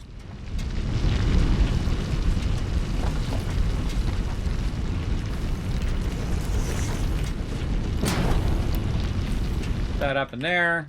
I put the rest of this up there too. There's probably some boxes I'm going to need to pick up. Whenever I see that that's full, that means there's probably some boxes floating around somewhere. Yep, down there. Floating around somewhere that I need to pick up and utilize. Now, as you can see, this one comes right up to where I'm working, which is fine. That's fine if as long as it's nearby. I can do that, and I can actually go to the node and control it from up here, which is really cool. That's why I like to build it out right at that level, so I leave a little bit, and I can just click on it and utilize it. Very, very neato. Very, very helpful. Let's go ahead and move this one over and do the same thing here. And we'll just run that right there. All right, very nice. Now we have our two things we can see are coming up here. And so we'll just kind of work our way around a little bit here. Now, when you see something is yellow, that's telling you that, hey, you are clipping through something. And they've added soft clearance now where you can just clip right through the middle stuff if you want to. In a lot of different things. Not everything, though. Some things you cannot clip through. Like you can't put machines on top of machines on top of machines. But you can do it with your conveyor belts and a whole bunch of other fun stuff as well. All right. We got that going. Now, we need to get these over here so we can utilize both that one and this one over here for our plates. Now, we also have a bunch of this coming through over on that side, and I really want to double that up. But what we're going to do is just kind of divert this. There's actually another node around here somewhere of, over that way, of what we need there. I'm actually going to start using the smaller ones now, the smaller foundations. I'll have to come back and place all these other ones later. They're out here. Because it's space metal, everybody. It's space metal, and it's super strong, so it can hold up all this heavy stuff, even without supports. That's my story, and I'm sticking to it. Alright, sometimes I do clip through stuff, but then I just RP that, hey, I cut it out and it's perfectly molded to the thing, you know? Like one of those things you buy where you're trying to cut out tile and you push it in there and it's like kind of like a one of those pin things, right? Where it figures out the exact shape and then you can draw the exact shape out. Yeah. You know what I'm talking about. Some of you do. Some of you have no idea what I'm talking about at all. Because you probably never cut tile for your house. Or your place. But some of you know what I'm talking about. Okay, so we want to go ahead and bring this over here. And we're going to look at where we want this to end up. And right now, I want this to end up right here where I can go ahead and access this over here. And we're going to take all of this out now. And so I can just walk out here and get some of this stuff right there. Some of that concrete. And let's go ahead and decommission all of this. Not that. That going there. There we go. And then we'll run this a different way. We'll run it over here so that we can go ahead and run it this way. And again, this is one of the greatest features of the game. Watch this, everybody. Way over there. Way over there. I can easily click the front of that thing. That's awesome. You bring that up. We'll try to bring it up here. Yeah, plenty of space to bring that up. And then we'll bring it over here. And guess what? We'll just make it look nice, right? We'll go ahead and bring it out like this. We'll line it up this way. And we'll back it up by 2. And put a nice little 90 in there. There we go. Very nice. And now it's going to basically divert it this way instead. And so it won't get in the way of my plates over there and will continuously bring me tons of resources. I want to make some more over there, and eventually I want to bring that up from down there up into our higher level, which you see I'm already doing. I'm already at a higher level, and then I'm going to get up to a higher level again, and so on and so forth. You get the general idea. Okay, get that going there. And let's keep that running. Then we're going to work on our plates over here. We really want to get these plates going. And now we want to look at what our total input is, right? So first thing we're going to need to do right off the bat is we're going to need to convert all of these raw resources straight away into some iron ingots, right? So 30 here, right? So if we have 30 down there, we're 30, 30, and 30, 30. Basically, that's going to be 260 nodes that are going to come in. So that's 4 of these right here. So we want to go ahead and at least start with 4. So 1, 2, 3, and number 4. Now I've got it set up in such a way where I don't have to use my level 2 stuff. I can just go ahead and use my level 1 stuff because I combined 230 nodes together. Oh, it needs more plates. I combined 230 nodes together, so the maximum speed that's going to be going is 60, which is your base level plates and things like that. So we will be pretty styling on that. Grab some more plates from over here. Now again, this is just solely for my use.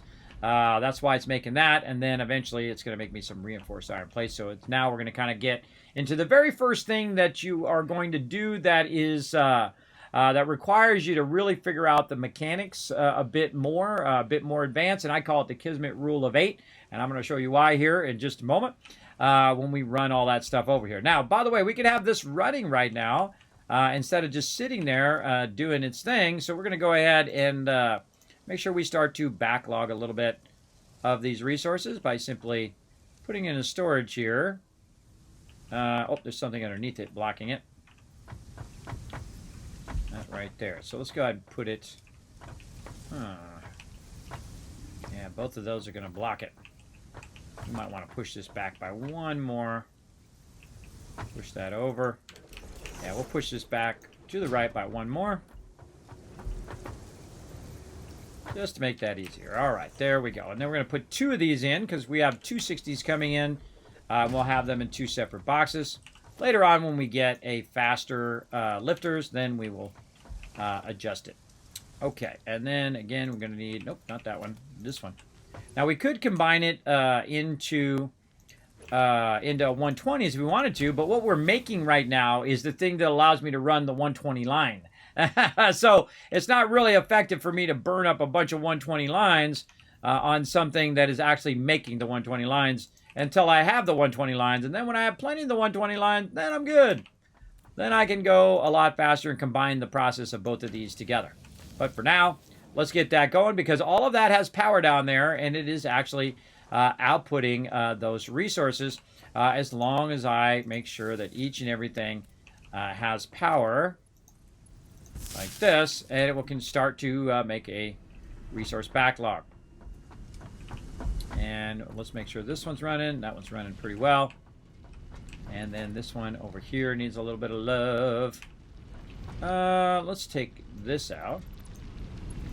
I'm gonna run that right there. Now, there's 100 different ways to play through this game, everybody. I could have went and got my higher level Caterium, so I could have 8 connections there. I could have went and got my Quartz, so I have my rollerblades earlier. There's really no wrong way to start the game, however you want to start. If you want to do a lot more exploring first, gather a ton of various different resources and bring them back, you can do that as well.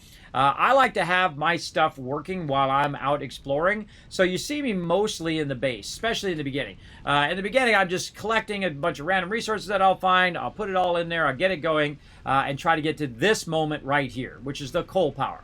The coal power is just going to keep running. There's nothing I need to do now.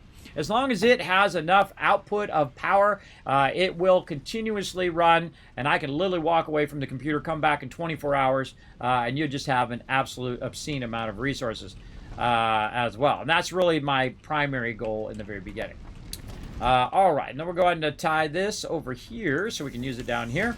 And we should see both of these coming through. Yes, both of those are starting to backlog. Now, another thing that we can do while we're here, because we do have a backlog of some of these resources laying around, is we go look for anywhere where we have some iron ore that we can just feed in there. All right, over here, this is iron ore. This way. Iron ore as well there. And so we can just kind of put it in there, and then what we're going to do is have an extra one at the end. So if we do have a backlog of resources, we can utilize that backlog at the end. Right down here. All right, and I always add an extra one in case I do have a backlog, which basically just kind of gives you a little bit of a boost in the very beginning, because while you're doing this could be definitely extracting crazy tons of it to be being efficient. Okay, so now we have 5 of them, but in theory we're going to call it 4, because if we know our full efficiency numbers, it would only be 4 of them running at any given time. So that, again, is going to be 120. So 30, 30, 30, and 30 is 120. And as that 120 come out, this is when the Kismet rule of 8 comes through. Now what I'm going to do is I'm going to go ahead and start right here at this first one. And I'm just going to line up very loosely way up here in the front. I'm going to go 1, 2, 3, 4, and then extend this way out.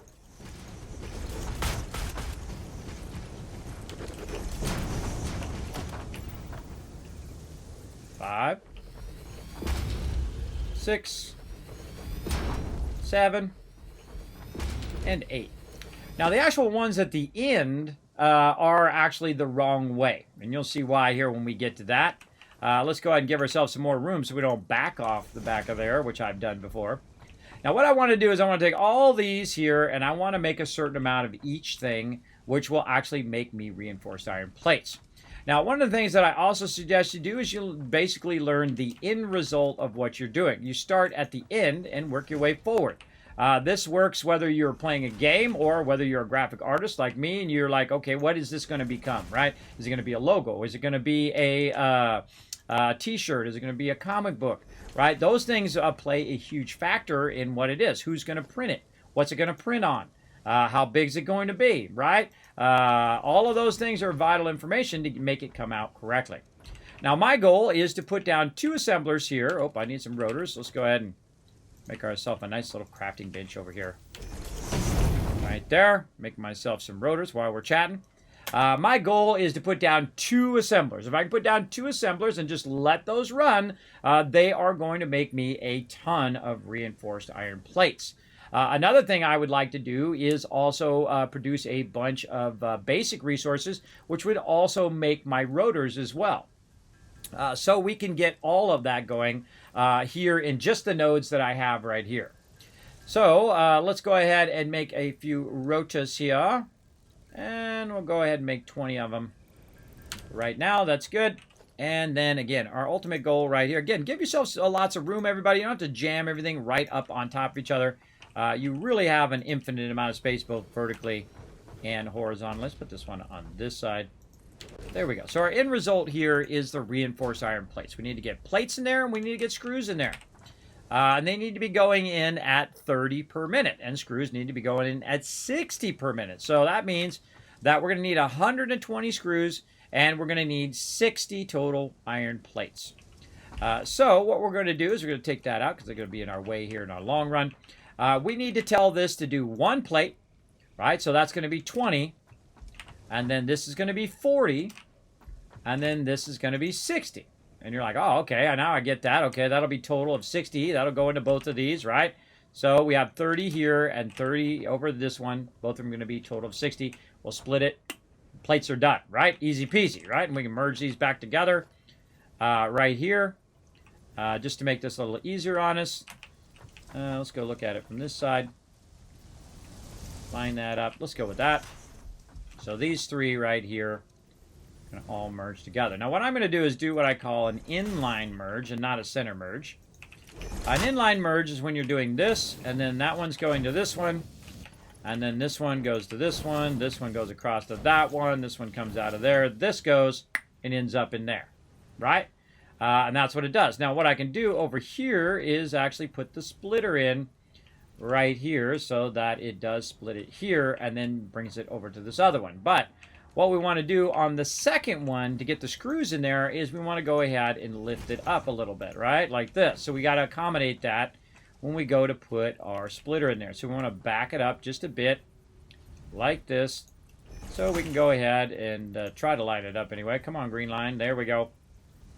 And do something like that where we can go ahead and run this into here, that into there, and then run that around and end up over here as well. So we can go ahead and line that up both directions, looking for that screw, looking for the input being the correct way. There we go. And this one across to here, and that one into there. Now right now this actual line is in my way because I want to go ahead and do this as well. So I can go ahead and do this. Now one of the things that I would do is I'd actually line up your lifter first.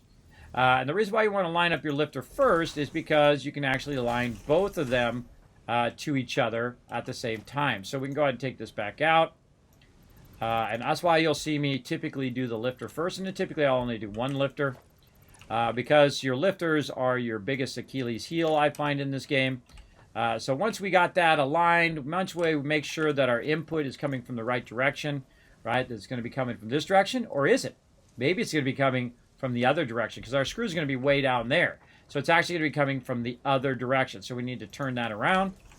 And then right here we can go ahead and use this one to go ahead and align. And we've already got that set up. So that's going to come in and run right there. Now these are splitters here. So eventually I want that to come out and I want to split some screws in that one and split some in this one. We take these out. We put our lifter back in on this one. We make sure to take this out, put that lifter back in again. Do not leave those in there. It'll get screwed up. All right, then this across to here. This, we can go ahead and utilize this, by the way. We could have left that in there. And then just use that to line up on this one. Now we got that lined up. Input this way.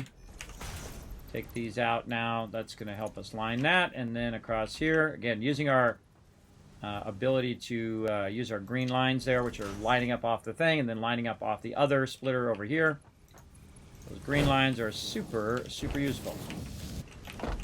You get the general idea. Now you might be thinking, Kismet, why don't you just run it straight out of here? Why don't you just run it out of there to there? Well, the reason why is because you want it to merge all of these together into a 60. And then when it goes into a 60, it's going to cut it into a 30 and 30, right? So your numbers make a difference. Math matters, everybody. You want to go ahead and combine those first and then split them so it's very evenly putting it in both so both of them keep running. Otherwise, one of them is going to keep running and the other one's not. Now, in this particular configuration, it's actually not perfectly splitting. If it was perfectly splitting, I'd have a single splitter in the center. In this one, this is called inline, right? Where you run them all in line to merge them, and then they'll go in here. It'll fill that first one up, and that first one will get filled up, and then it'll start to run the other one. Now, in the beginning, it takes longer for them both to get up to speed, but eventually they both will be up to speed, and they'll both be running at full capacity because I've got 30 and 30 running at the same time. But in the beginning, you're going to have this one running the most, and that one trying to catch up, and eventually when this one fills, then that one will start to fill, and when that one fills, GG's, you're good to go. You can also put some extra in there if you want to kind of fast track it as well. All right, we got that done. Now, our next ones over here are rods, and then rod again. Right here is going to need 15 and 15. So right here, of course, we've already used these over here. Each of these, by the way, are 30. So we need 30, 30, and 30. And then this one over here is going to need 15 and 15, which basically equals 30 as well. And these ones at the end, I've purposely offset these to remember that I need to take those back out. And the reason why is because they need to face in the opposite direction. And that's because we're going to be making our rods here and our rods here. Now, these over here, those don't use iron ingots. They actually don't use them at all. You know what they use? They use rods. Because your screws actually use rods that you're going to produce right here to produce it. So we're going to turn these around the other way. And we're going to put 3 of these back down again. So we can just very easily use the rods that are being produced here, run them down here, run them into that machine. And then we'll run the screws up and we'll clack them right over there. Let's go ahead and run this out too so we don't end up falling off, though it'll probably still happen anyway. Let's go ahead and now merge these ones coming out. And I'm going to aim it going in that direction. There we go. I find, by the way, also being up on the mergers and the splitters are very, very useful because it's easier for you to see, especially in the beginning where you don't have your skates and stuff. So we're just going to basically merge these two together. We're going to run them all in line, and then we're just going to turn right back around and then split those into thirds. Now, it really is a good idea if you want to, when you first start the game, to put it in the middle, run this in there, and this is going to go 10, 10, and 10. It's going to split it in those various different ones. Like we go to screws, see we need 10. So this is going to be 30, right? You combine both of these together, and then we'll split it perfectly 10, 10, and 10, which is super efficient. But as you start to play and you get more advanced, you're going to find that in the long run, that's a huge waste of your time because it's going to be much easier to micromanage what you're doing by having it all in line and just let the first one get up to speed, and then it will overflow in the second one, and that one get up to speed, and then the third one will get up to speed. It's just easier when you're running your splitters. It uses less materials, but it does have an uptime that you have to wait for. But I find that it works much better. I find that your bases are much cleaner. And when you want to expand, say I want to put even more screws down, say I add even more raw resources, I can just keep adding it on into forever. And you'll see me do that later on, where I'm just doing whole rows of plates, whole rows of rods, and whole rows of screws and whatnot. But this is the ultimate kind of combo. This is the Kismet rule of 8. So once you get this down, now again, this is actually perfectly set up. This is 4 inputs, 4 of our smelters here that are going to do iron. Let's just copy that, Control-C, paste it over here, paste it on that one, paste it on that one, and this one right here is going to be just a little bit of extra. We're going to get that going. Now, we want to go ahead and split this all the way down the line of the ones that we're currently using. And again, we're going to use this overflow method where we go ahead and fill the first one and then the next one. And eventually, all of the numbers will work themselves out in the long run of all of these.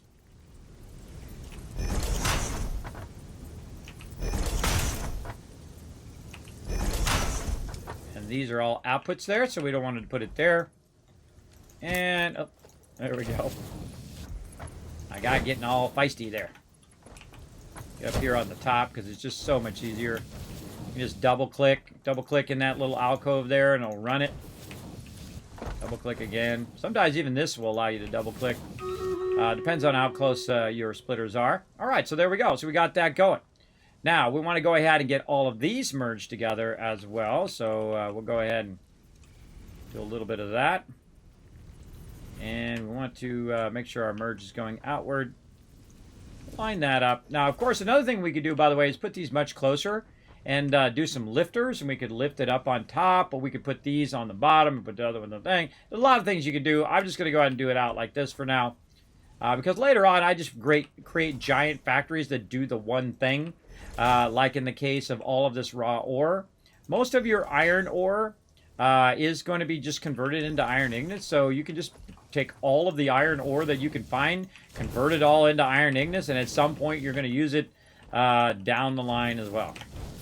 We'll do that battle here in just a bit after I get this kind of set up here. And there we go. So this is all set. Now I can just run that. I should turn this one. Let me go ahead and turn this last one here. Make that nicer by just turning this one like that. This will go here. This will come across, go into there. Feed all that into there. Now, we need some power back here. We need some connections. We need to work this back here in the back. I'm going to go ahead and bring the power in the front. I typically like to put the power in the back, but I'm going to go ahead and bring it in the front this time. I don't know, just for mixing it up a little bit. Right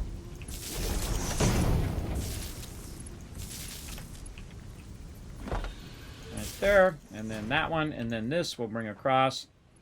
Let's say to there. This is going to cause a lot of power to be used up here in a second. We'll wait for those last ones down there. We'll run that power that way later on. All right, so these are all waiting on some resources. Now, luckily, while we were busy doing all of that, guess what? Boom, backlogging some resources. I put some in that one, backlogging those resources as well.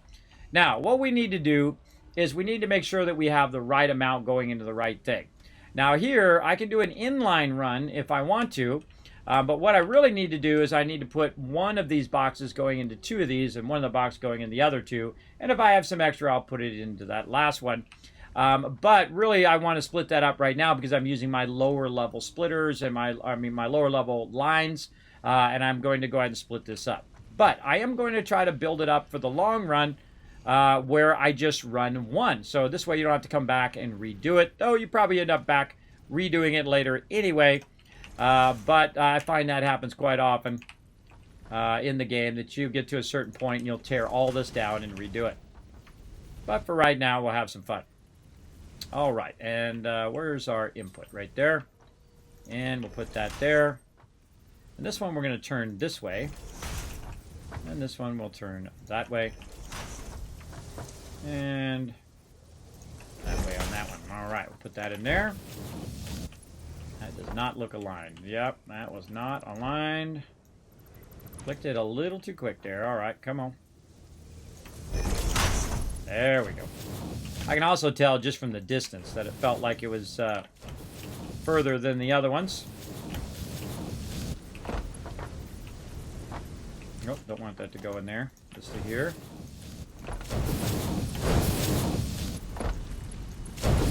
Okay, so that one's going to go out, and it's going to start feeding these two, and those are going to start up right away. Boom, those are going to kick in and start going. Now, this one over here, I've got it turned in such a way that I can go ahead and just do that. And then now that's going to run into there, and if it has any overflow, it's going to go over here. Now, one of the things I can do to really get this going fast is I can grab some of this out of here. And I can go ahead and start burning some of this up. So I can go ahead and say, you know what? Go, baby. Do your thing. Impress us with your magic. Right there. And then the same thing over here. I come to these first two. Fill those up. And just get them going, right? Get them going. Now they got a lot of resources in there. And then we'll put the resources back in there. Now, another thing that I might want to do here, now that I think about it, now I remember why I left that forward, is to put a bit of a backlog in here. Since I do have the extra one over there, I do want to try to burn up a bit of these resources. And does that look like it's straight? Not sure. Output on that side. There we go.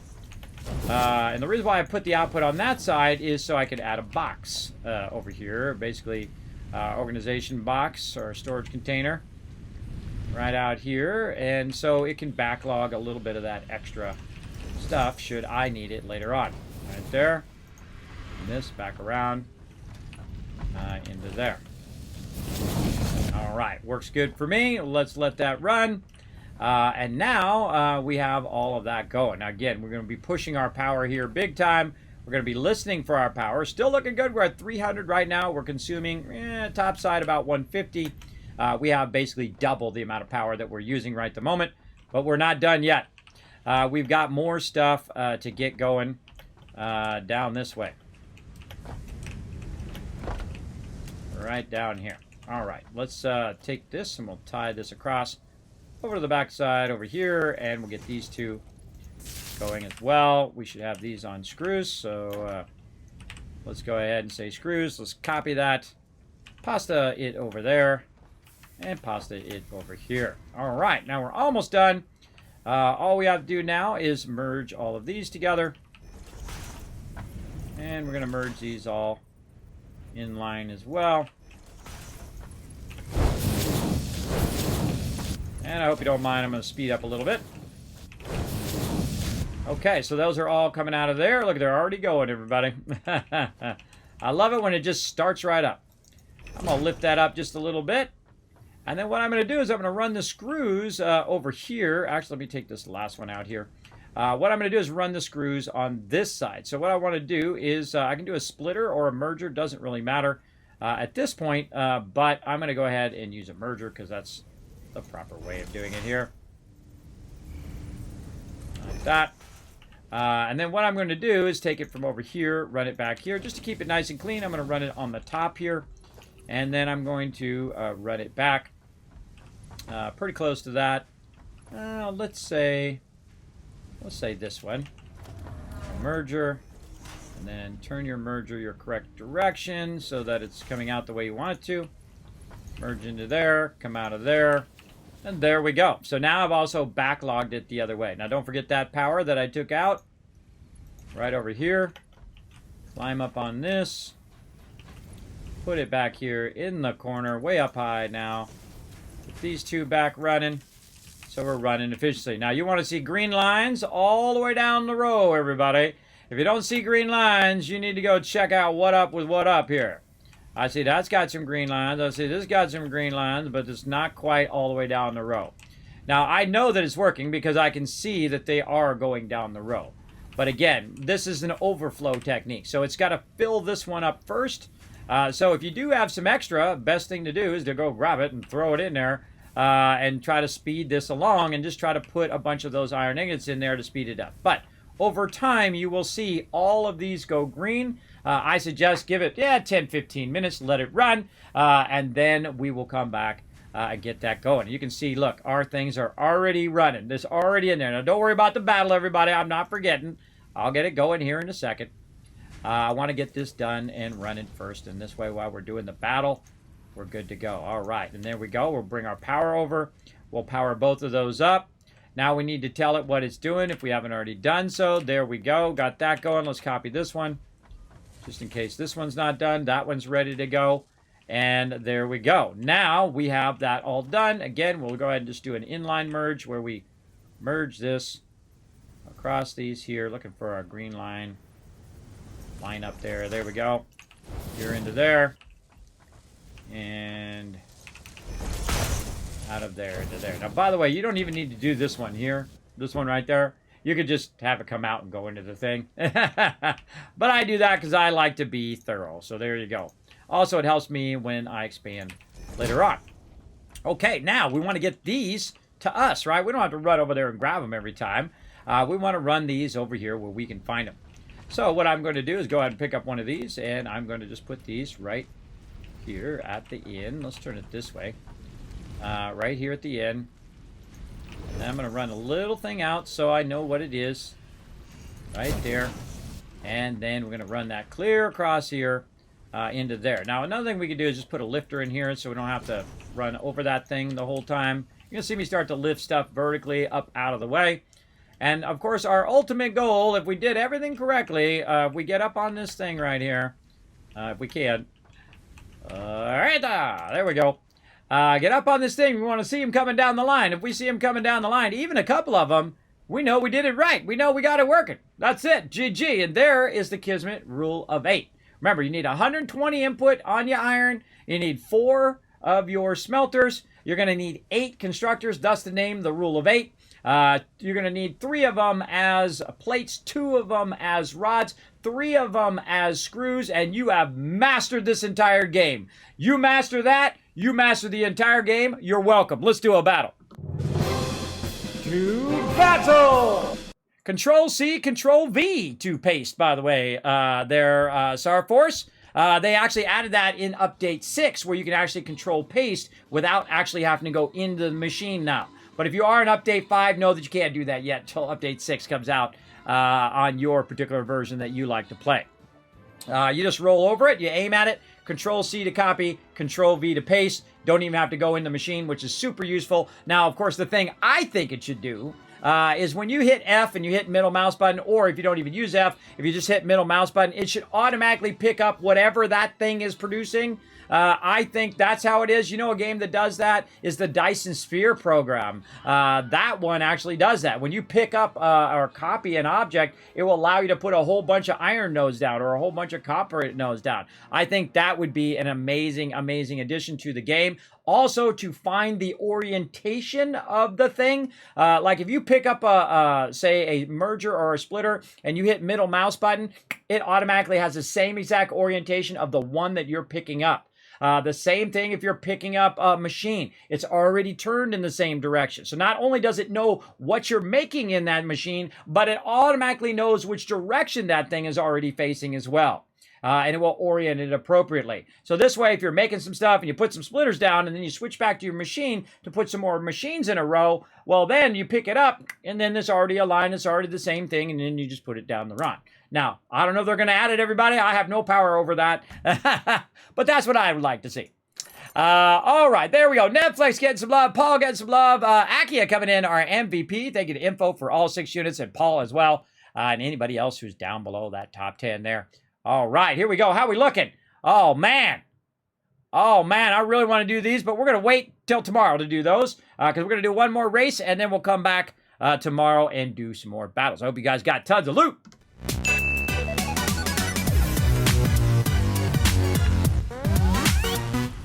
You're welcome. You're welcome. All right, let's get fired up, everybody. We are on a roll today. We got our reinforced iron plates going. We got our coal going. We got a lot going. So you need to go to the chat and type exclamation play. We're going to do a race right now. Let's get you guys on the board right here. Oh, look at all these sexy peeps.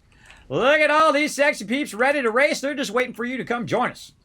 Let's go. It's open to everybody in the stream. Remember, every single person in the stream can come and join us. You don't have to do anything special. You don't have to sign up for nothing. You don't have to download the game. You don't have to do nothing. Just exclamation play in the chat. Boom, and you're in just like that. Nothing you need to do. Easy peasy. Also, 1,000 kiss caps in the chat for a fantastic question there, Sarah Force. You're like thinking, Kismet, what are these kiss cap things all about? Did you know that I literally give away thousands of dollars worth of free stuff? I just gave away hundreds and hundreds of dollars. I think actually about $1,000 worth of stuff just last week. We did a big love-a-thon here in the stream where I give you guys a bunch of stuff. In fact, I still got some of it I still got to send out. I'm probably going to send it out on Friday. Right here. Look, I gave away a peep. You could have got a Subnautica peep. Right here. You could have. Also got a Twitch pillow. Right here.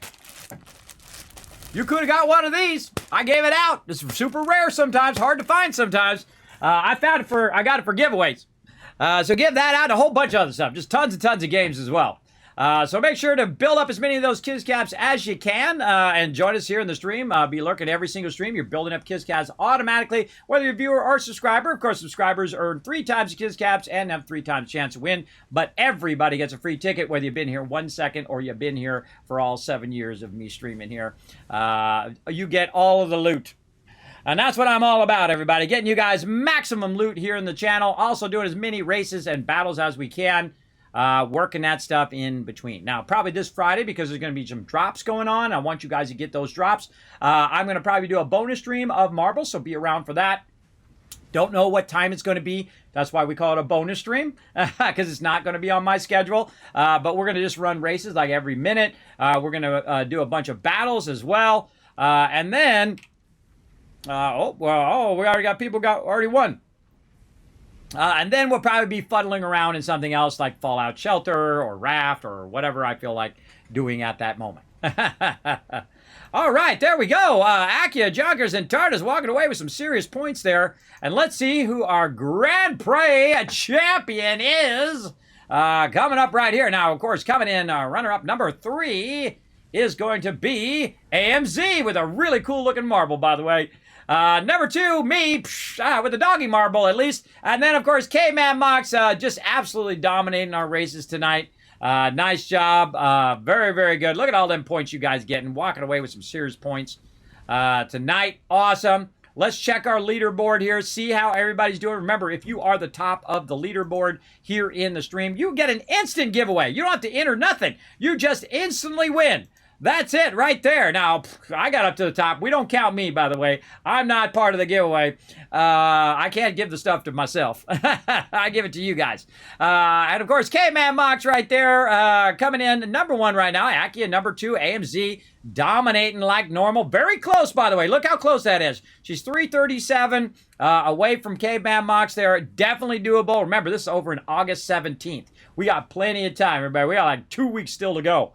So you guys got plenty of time. Even if you're down here, by the way. Even if you're down here, you have some good runs. You start cranking some #1s. Boom, you're going to start moving up that local leaderboard very, very quickly. Now, this is just in my stream, everybody. This is just for you guys right here. And again, you hit that top one. Now, of course, our winner last time, Jay, I already gave him a bunch of stuff. Also, give him a giveaway for being the top in season 35. And this is season 36. So again, make sure to come and join us for lots of races. We're going to do more races tomorrow, 1 p.m. Eastern Standard Time, along with more battles. Usually in the last hour of the stream, everybody, I go ahead and play a little bit more Satisfactory. I'm going to be focused on the game, and then also play a bit more Fallout Shelter right at the very end while we get people queued up. Got to make sure not to forget to get Half Slab in Fallout Shelter as well. Now, they got a ton of cool stuff in here. I love these portal ones, everybody. It's so cool. It's so neato. I so dig those ones. Now, if you do go in here and shop and get yourself some cool stuff, maybe you might get yourself some effects, like the cool tornado. That's a cool thing there. The cube. So these actually have sounds to it. Look at this, the rhino hat. That's too cute. Electrifying. What else we got in here? Food. Oh, it gives off food as it goes. Man, it makes me hungry. Sparkly ring. Oh, that's cool, too. Lots of cool stuff. Northern Lights. Oh, it has like a deer on it. I didn't even notice that before. Butterflies. So cool, so cool. So again, if you do go in here and you buy yourself some cool stuff, they got a Season 36 bundle right now where you can get your sprouts and your planter. Get that going on. Again, if you do go in there and purchase some stuff, make sure you use my code Kismet, creator code Kismet. It does help out the stream tremendously. And hey, while you're in there having some fun, might as well gear up. Now, of course, I got a bunch of skins for you guys right here, and I'm going to keep trying to unlock this as we go. The further we get into the season here, we get some streamer challenge, we get another 100, we're going to unlock another one, and so on and so forth. You get the idea. You get the idea. So thanks for that awesome support, everybody. Let's keep going here a little bit longer here in Satisfactory. Oh, look at this. Look at this. We're getting our loot. There we go. Now you're like, Kismet's going really slow. Yeah, well, go slow. But if you let it run for a long time, I'm going to let it run overnight. When I wake up in the morning, everybody, there are going to be a whole lot of them in there. And then what I can also do, by the way, is I can combine these two lines into a single line. And then I can just go ahead and run that into this last one. And then connect this one over here to that one. And then it'll just go down the entire line, which is pretty sweet. So we'll do that probably in the future. We're going to go ahead and backlog a bunch of these. Now, we got those going. Now, another thing we could get going is, since we have a little bit of time here, I was going to normally do Zombie Cure Lab, but I didn't get it to work, everybody. I was trying to get Zombie Cure Lab to work with my little icon, my little guy in there. It didn't seem to be working properly. I couldn't get it to work. I don't know. Maybe it's probably me. But I'm going to work on that when I get that working. Then I'll add it back to the schedule. We'll check it out. Now, of course, I would wish list it on Steam because Zombie Cure Lab is very cool. If you like 2 Point Hospital, I think that's going to be your jam. Also, they got 2 Point Campus coming out as well. Hopefully, I'll have some time to look at that as well. So we'll see how it goes. So what do we want to do? We want to make ourselves, we'll just go up here, hit O, or a wrong button. Hit O, and then we'll say rotor. And we'll just press this right here, and then we'll say add to to-do list. There we go. We need iron rods, and we need screws. Now, this is all being used right here, right? All of these nodes are currently being used for just this. Now, when I get to the level 2 extractors, I can then use some of this for other stuff. But in the meantime, we actually have some other nodes that we can go ahead and tap into. So we're going to go ahead and tap into those nodes and let those nodes do our rotors. So we're going to pop right over here, and conveniently, they're right over there. All right, now we got to take those things off the top. Now, here's what I suggest you do before you get down, is to go ahead and put yourself a nice little conveyor pole until you get your hypertubes. This is the old school way of doing this, everybody. You want to kind of put it off to the side, too, so it's not in your way. You don't want to put it on your node.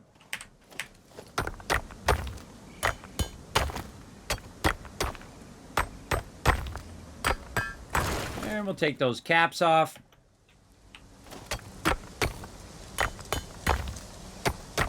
Got to take those off before you put your extractors down. There we go. And this is an impure node, and this is an impure node. So we'll do the math really easy. 30, 30, 60. We're off and running. Good to go. Now, since I already have some foundations going in this direction right here, I can very easily do the same thing I did before and try to align this to my upper thing here. Oh, that's not what I wanted. I wanted to aim a little bit higher. Right there. There we go. And just run that down. Now, again, looking at the bolts here, we want to look at how those bolts are working. We want to go a little bit lower on those, but probably the best thing to do is just to put a foundation down like that. Then kind of backlog this a bit, and then bring your ramp down. And we're going to bring it down. Oops. There we go. Bring it down just a little bit, then we'll take a look at it. And say, oh, can we see those bolts? We can totally see the bolts. If we can see the bolts when it's actually in the node, then we're in trouble. Now, over here, we can't see the bolts, which I think we're going to be just fine. So let's go ahead and go with that one. And see how it goes. And then we'll take all of this out. And all of this, and we'll rework all of that in a minute. And over here, we'll zoop in some platforms. We'll go ahead and grab this one first and see if this one's going to let us go. Yep, that one's good. We'll put that, we'll just put it like this, I guess. And then this one, we need another miner. So again, put ourselves a nice little equipment thing there. Nice little crafty bench. Wherever I see one of these, I usually put one of these. So if I see one, I can find the other kind of thing. We're going to use all of those other portable miners up there when we go to upgrade all of these later on. Okay, and there we go. So now we'll get this one, and we want to aim it in such a way that we can go ahead and start to build this. Now, I'm going to actually turn this one this way, because we're going to try to use this kind of empty spot that we have right here. Now, we also need to watch out, because our coal plants are over there, and that's why I turned the coal plant sideways, so I can run them that way, instead of running them over here like I did last time, and they run into my production over here. So, now what we can do is go ahead and pull this. Now, look how far away I can do that, everybody. This is freaking cool. It's cool every time. It just never stops being cool how wonderfully precise you can be in this game. You can also hit H, by the way, so that thing isn't pulling out in Update 6, which I absolutely love that as well. Let's go ahead and put our foundation down. Let's put this out here.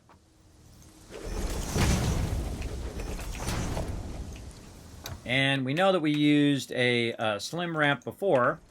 So we'll use a slim ramp. And then we'll just go ahead, run that up so it aligns up. And we'll just fill that in just a little bit. Okay. So now what I want to do is I want to go ahead and get this up to that level where I'm working. So we'll run this right over here, right up next to it. Look at that. Wow, that worked out really well. And that worked out incredibly well as well. All right, both of those worked out very, very well. Now, why did it work out well? Well, because I can run up here, and I don't have to go down there where sometimes mobs respawn. And you just go right here, and you can work the thing from up here. You can overclock it or underclock it. You're going to see me overclock all of the nodes. I'll overclock all of them. Because it's your most useful overclocking thing, is to overclock the nodes so you don't have to actually add more infrastructure. All you have to do is upgrade your current infrastructure. So if I double this up or quadruple this up or whatever it is, because I'm going to upgrade it to a tier 2 and then a tier 3 and then overclock it, I'm going to have just so much resource, everybody, that I don't have to go ahead and scour the whole entire world for more nodes. I'm going to have a tremendous amount of resources just from the nodes that I have nearby. It's going to cost you power, But don't worry, you're going to get to a point where you just have crazy tons of power. You just have obscene amount of power. You'll be fine. All right, so there we go. And then we want to go ahead and merge these together over here. So we'll go ahead and put our merger down. Let's say something like that. And we'll turn it this way. Like that as well. And then we'll just jump down and merge those in there. And this one's going to be a little too close. See that? Again, this is attaching to the ground and not to your foundations. So it's going to be a little awkward on that. Let's go ahead and move it over just a little bit here. And we can try to snap it, but it's going to be real difficult. Because, again, these are not snapping to your actual grid line. A little bit forward. Let's try that. There we go. And then we'll go ahead and do our lifter. And again, I just put it up as high as I can.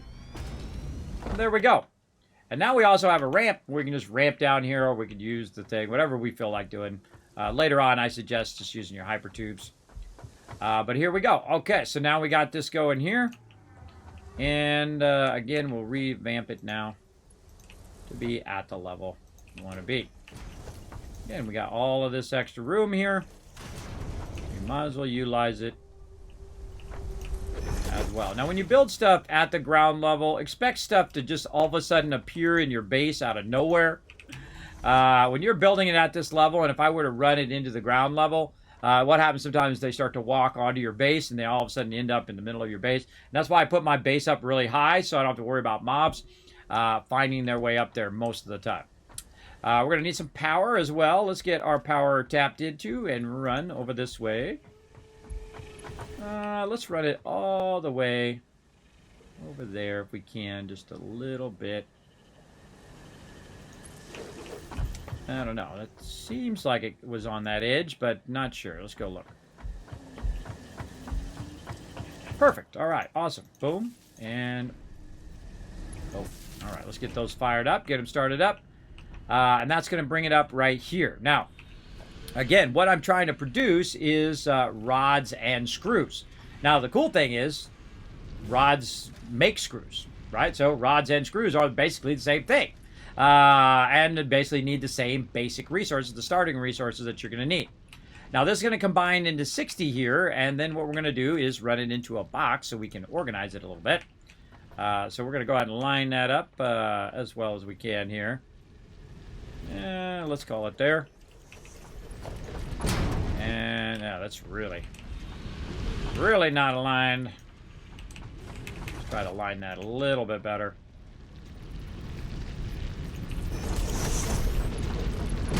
There we go. Okay, so we got that aligned. So this is going to start to backlog a bunch of this in there while we're working on other stuff.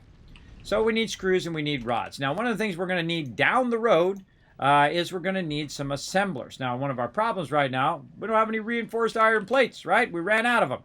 I could make some, but I don't need to. You know why? Because way over there on the other side, it's making me a bunch. Let's just run over here and bask in the glory of not having to make any reinforced iron plates anymore. Though we'll probably end up making some eventually, but at least it's doing the work for us for now. Well, let's run back over here. We can go ahead and just probably fill all the rest of this back in now. And we can take these out. Get out of there, you crazy parrot. Or you're going to be an X-parrot. And, oh, try to get that in position there. Oh, very nice. All right. And then what we want to do again, now that we have the ability to make an assembler, we have 50 of those, by the way, we just picked up, roughly. And then we want to do rotors. Now, rotors, again, we're going to need 20 iron rods, and we're going to need 100 screws per minute. Now, working out that math, you have to kind of usually work backwards, right? So, like, how many things do I need to create where I'm going to get 20 rods, right? And all you need is exactly 20 rods unless you're going to double up what you're doing. If you're going to double up what you're doing, then you're going to need 40 rods, and you're going to need 200 screws. But let's see what we got first, and we'll go from there. first thing we want to do is figure out what our input speed is. Right now, it's 60. So it's 30 and 30, so it's 60 coming out. So we can just use the basic stuff to get it going, the basic conveyor belts. And that means also we need 2 smelters. So we're going to go ahead and put a smelter right there and right there. And that's the most we're going to be able to do at any given time with this particular extraction. Go ahead and put our splitter thing, if it wants to go, there we go. And then over here, rotate that way. I'm going to run it to here. We're going to run it out of here into... Nope, we had some plates. All right, now we got to run back for some plates. And this is why, at some point, I just stop what I'm doing and I go find some quartz. So I can get my skates. And then also I go work on my Cateria more, and I go work on my sulfur, so I can use the bombs to blow up stuff, so I can get the stuff that I need, and whatnot. You'll see me probably do that next time. We'll work on all that other stuff. Right now, we just want to set this up so we can let it run. It slows us down when we have to walk back and forth all the time, but you do what you got to do. All right, over here, let's get some more plates that it's been making for me all this time. Let's walk back and get it going.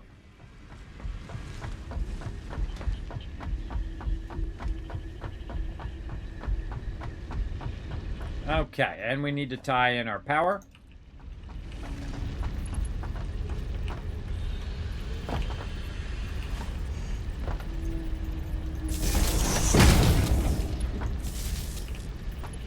Run those into there. Go to this one, say iron ignite, then Control-C to copy. Pop over to this one, Control-V to paste, and they are up and running right there. Now, we need to get this one into that one. Let's bring in that raw resource in there now. It's going to split between these two, and those are going to start making us some ignites. Now, this is actually too close right here. I just did it so we can look at the numbers, 20 and 100. But let's start with these two first and see where we go.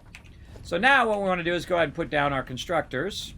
We're just going to go ahead and push them forward just a little bit here, since we have plenty of space right here. So again, we're going to go iron rods. What does it need? 15. So I need 20. So I really need 2 of these, right? I need 2 of these to do 20. So let's go ahead and try to do 20.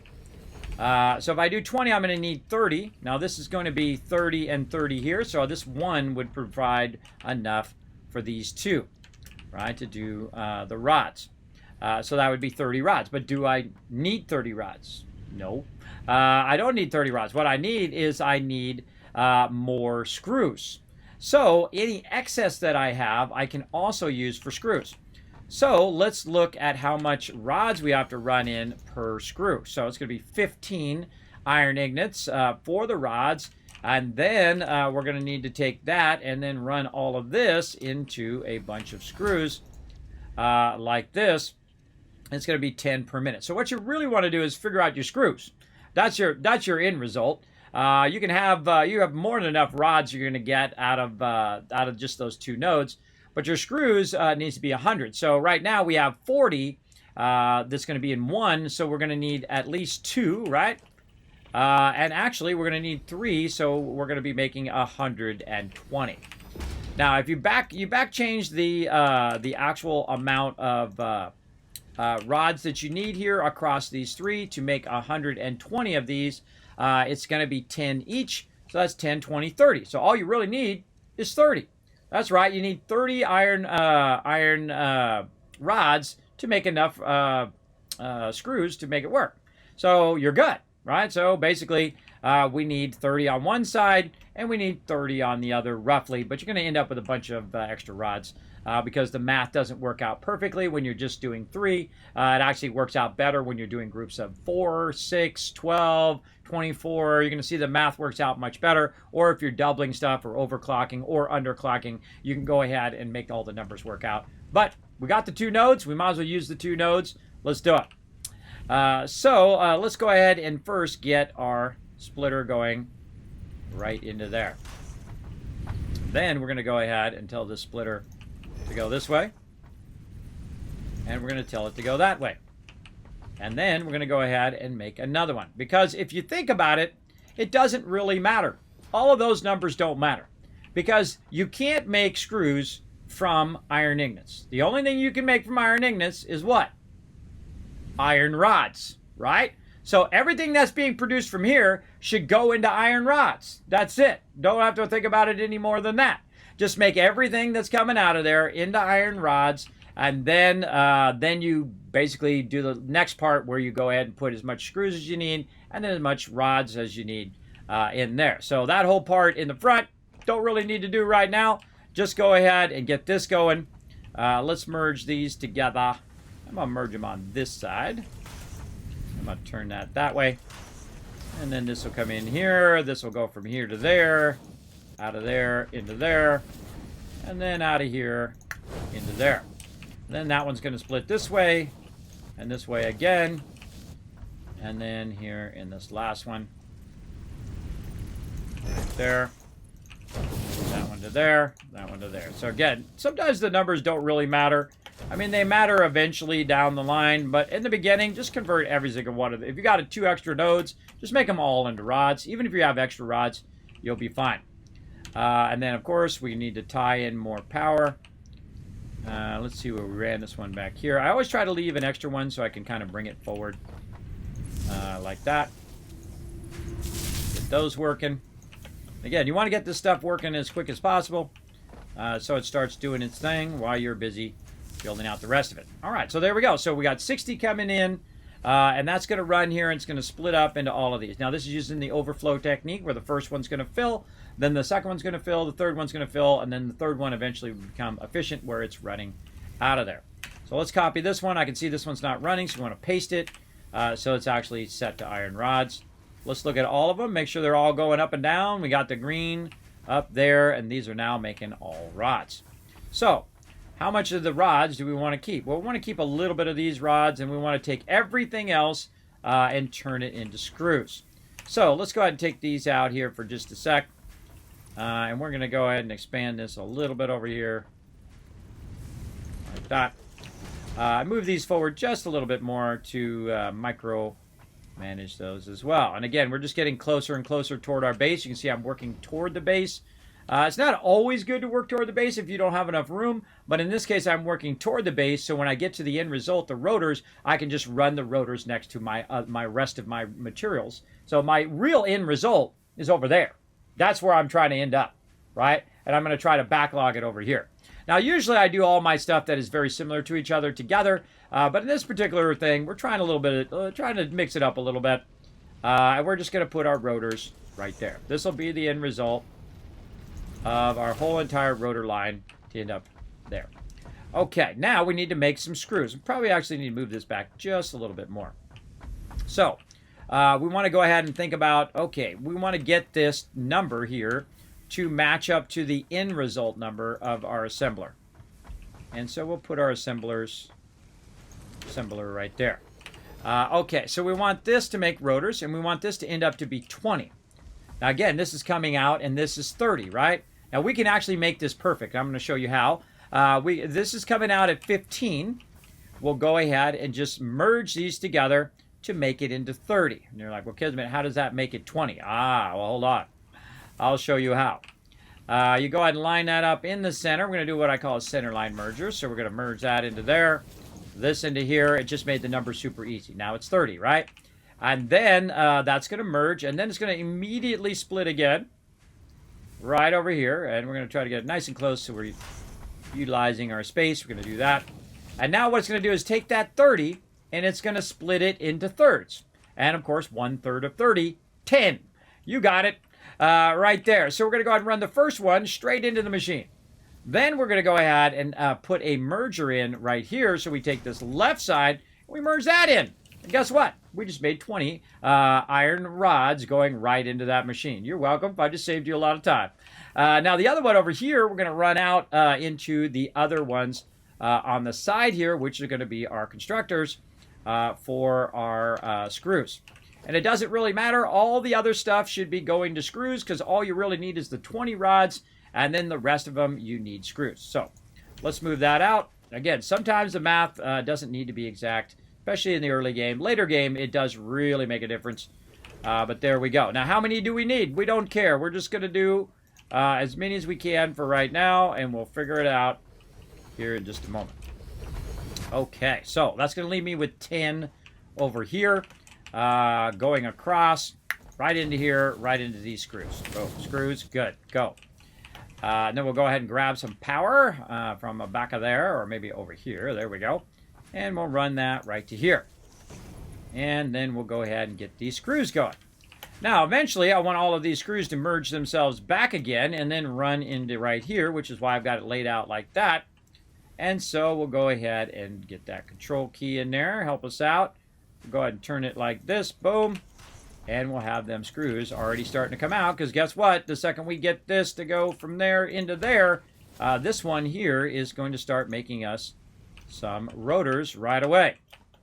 Now, rotors, I find, are among the easiest thing in the game when it's a 2-input, other than like concrete and things like that, because it uses the same origin node. It uses the same iron nodes, and those iron nodes can be split into rods, and they can split into screws. So actually, one of the easiest things to get going, I very rarely actually do rotors in the very beginning. I typically make them myself, but I can actually speed this up a bit by putting some screws in there. Now, we don't have enough screws coming out of here, everybody, I can tell you.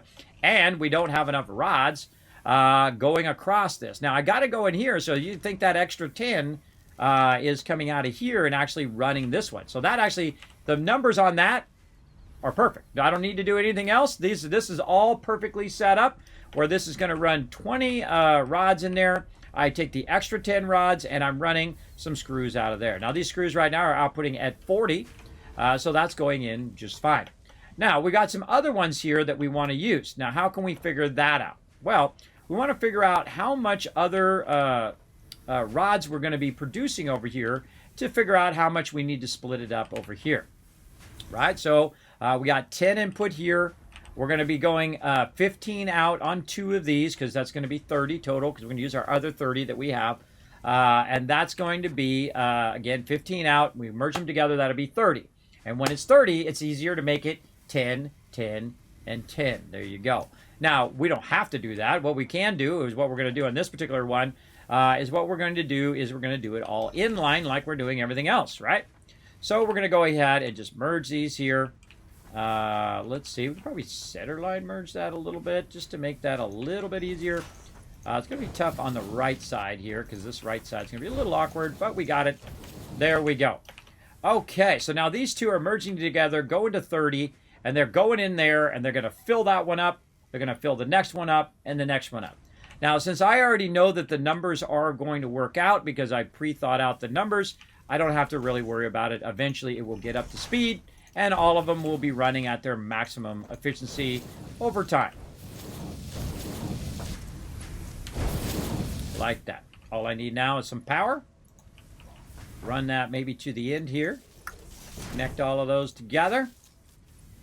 And we already got that one. We already got... Did we get that one? Nope, we didn't get that one yet. Oh, right there. All right. Actually, we probably could connect that one over there, just to make it look a little nicer. Oh, nope, that one doesn't have enough left. There we go. There must be a line behind there that I can't see. Oh, it's that line right there. Okay. Okay, so that's it, everybody. That's all we need to do. So not only did I show you how to do halves and thirds, but I also showed you how to remerge stuff back in to make the numbers that you want. Now, most of this game is doing halves and thirds. I actually have an awesome calculator if you'd like to do it. If you have to do halves and then thirds and halves and thirds and halves and thirds to make the exact number that you want to do, well, go check out my Overseer spreadsheet where you can actually highlight the spreadsheet, you can copy it, and you can paste it into your own spreadsheet. You can't modify mine, of course, but you can go in and modify it. You're going to find a tab in there that's called Satisfactory Calculations, and it's going to do all that math for you. So if you don't want to do it in your head and you don't like doing that much math, you can have it do all of that for you as well. So it's really up to you. Okay, so now what we want to do is we want to get all of this stuff that we did here all merged back together right over here down this line. Now we're going to have trouble here, and I'm going to show you why here in just a moment, mathematically wise, getting this to go where we want it to go. And we're going to merge that right in there. Now, what's going to happen when these start pumping these out, and I probably need to copy this one and paste it over here, and paste that over there. because I can see that the machinery is not running. So if you see the machinery not going up and down and not moving, you know you didn't do it right. Look at those green things up at the top, see if it's running. Now this is going way too fast. The reason why, this is coming out at 40, right? This is 40 right here. So right here and right here, it's just fine. But the second it merged with this one, now it's going 80. So that's not going to fly, right? Because this belt over here is only 60, so it's not going fast enough. So now you got to use your higher level belts right there. Boom. Now it's going at 120. So boom, now you're good, right? But now you're going 120 plus another 40. So now you're going 160. That's too fast for any of the belts that I even got, everybody. So that's too many screws. I have too many screws running over here right now. And again, this is 40, 80. So we need to figure out, wait a minute, hold on. We want to get some of those extra screws. We want to use some of those extra screws and run those screws for us to use, right? Now, again, it only needs 100. So now we got to figure out how to make the math work, right? So here we go again. So we're going to say 40 here, 40 there, and then this one here we're going to do, but this one at the end, that's just extra loving right there, everybody. That's just extra loot at the end. We're going to take that one out, right? We're not even going to put that in the line. Now, we got 100, 100, and, 40, 40, and 120. So 20 of this we need to get out of here, right? And again, this is coming out at 40, so very easily, if you just cut it in half, there you go. You're taking 20 out that way, and you're sending 20 out this way. Super easy, right? So 20 there, and then this one is 40. That's going to be 60, right? So 20, oh, sorry, this one's 40. That's 60, and that one's 40. That's another 60. So what does that give us? 40 and 40 and 20. You get the idea. So 40, 40 is 80, sorry, and 20, that's going to be 100. So this is perfectly 100 now, running out of there. Now, on the other one over here, what I suggest to do is to go ahead and actually put a merger down, something like this, right here. So you can go ahead and run, say, this one out of here, or I can run it out from this side too, by the way. I can run it out from there into there. I need to run this the right direction, though, so it's that way. There we go. And just run. I'm going to run this out of here. What the heck? Am I doing merger? Merger. Just out of the way. You're in my way, bro. This must be turned. I think that's what... This is a merger. That's right. This is not a splitter. This needs to be turned to a splitter first. Forgot that one little part. But that's okay. We caught it, and that's what's important. Doesn't matter how. It only matters how it ends up. So there we go. So we're going to bring that out, split that in half. There we go. 40 coming out of there. 40 going to the left. 40 going into there. And see, you can see by when I tried to connect it, it wouldn't let me connect it, and that helps you problem solve. And then that one into there. And then now we have a bunch more screws. So I'm going to go ahead and do this lifter to bring that out of there. Now, also, what just so happens, because I'm bringing 20 out of there and I'm bringing 40 out of here, it just so happens that it equals 60, and that 60 is perfectly the speed of our belts. I know a lot of the numbers work out in this game, everybody. If you understand how the numbers work, they will work out. So again, right here, this is coming out, this is 20. Now, I don't need to make that belt faster, everybody. I don't need to make any of these belts faster right here. This one needs to be a Mark II. So let's go ahead and make that one a Mark II. You don't necessarily have to make this one a Mark II because that's 60 and 20, so that'll just be, that's 40 and 20. That's just 60. And then right here, this again, same thing here. Don't need to worry about it. But this one right here, definitely need to go Mark II there. You need to go Mark II, so this is going fast enough to keep up with what's going on in here. And I suggest to put a little bit of extra screws in there just to give it enough time to kind of spin up to full speed and get going. And now this sucker's just going to crank out rotors like nobody's business. Now, it just so happens that we did such a good job of moving this forward that all we need to do is just run that right into that box, and GG's, we're good. Now, we need to also tie our extra screws over to this side. Now, we've got some screws running way over here. Now, this is where you start doing what I call the spaghetti runs.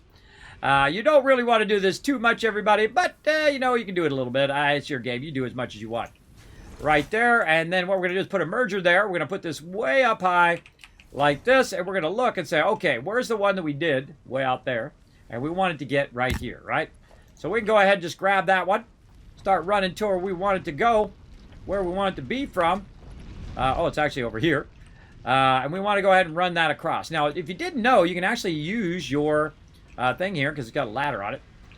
You can use your hub as a place to run your stuff. So I can just go ahead and run it right there because I want to get up here on the top here, so I don't want that to block that way. And then I can run it over there. Now, if you notice that I'm running it in reversed way, but it figured out the direction for me automatically. I don't need to run it in the right way. Only the first time you run something or when you're doing a lifter, you need to watch about your direction. But other than that, it will automatically say, oh, wait, this is supposed to go this way. And it'll automatically turn it the correct direction. And here comes a bunch of extra screws that we're going to need later on. And it's all perfectly at the actual speed that you need to make every single thing that you just made efficient, so it runs at 100% efficiency. You're welcome. I just told you the secret of the game. I told you the Kismet rule of 8, the secret of everything that you do, finding those balances and finding those numbers. I can't tell you anything more epic than that. That was going to help you the most in the game, everybody. That will help you absolutely the most, is to master that splitting and merging and splitting and merging, and when to run resources off to a box for you, and when to run resources and merge resources at their efficient number. But there we go, everybody. And we got our rotors in today. Now, I'm running a bit over here on the stream, but we wanted to get all that going. Look at all this other stuff we got going here. We've got our all of our copper products running in here. I bet we got a ton of it in here. Holy moly, look at that. Yeah, a bunch there. Bunch of it over here, just running all night long. Looking good. Let's go check out our other stuff here. Right up here, let's check out those reinforced iron plates. Ooh, getting it going on. Not super fast, but it is doing it. You want to watch that.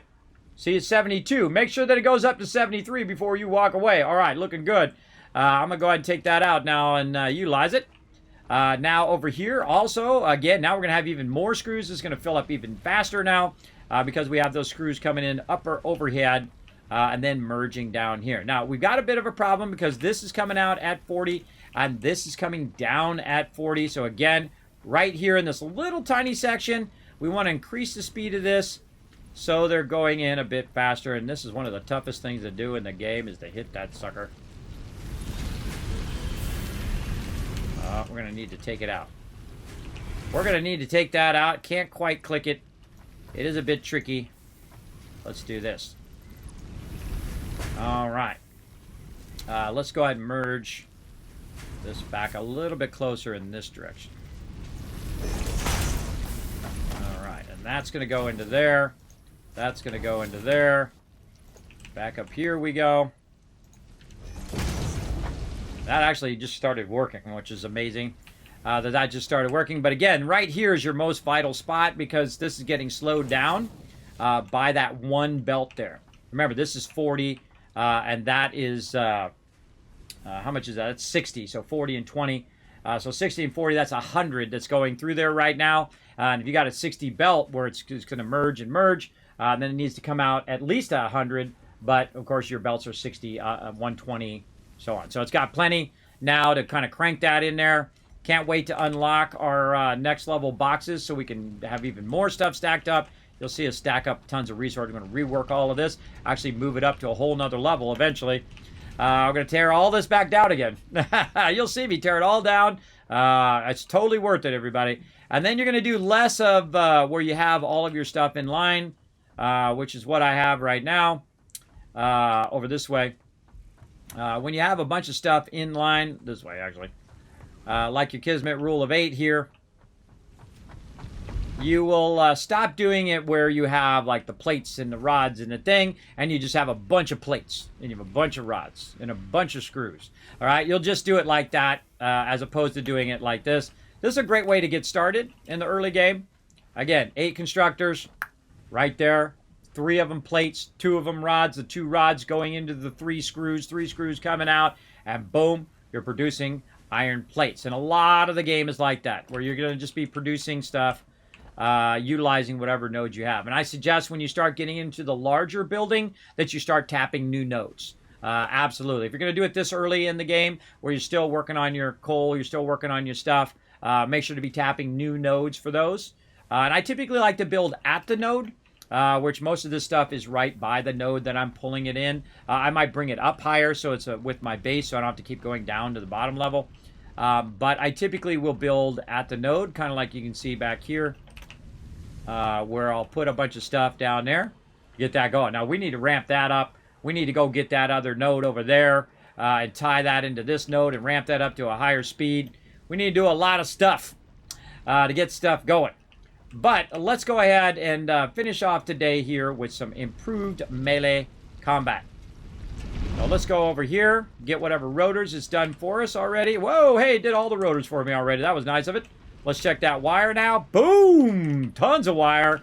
And now we are ready. Since we did all that hard work, we're ready for the end result, which is just basically tying all that stuff in there and pressing that red button. That's what I've been working for this whole time, everybody. Get that one thing unlocked right there. The easy way, make it do all the work for you. Added an additional hand equipment slot and have provided an improved Xeno Zapper with increased strength and range. All right, another hand slot, another inventory slot, looking good.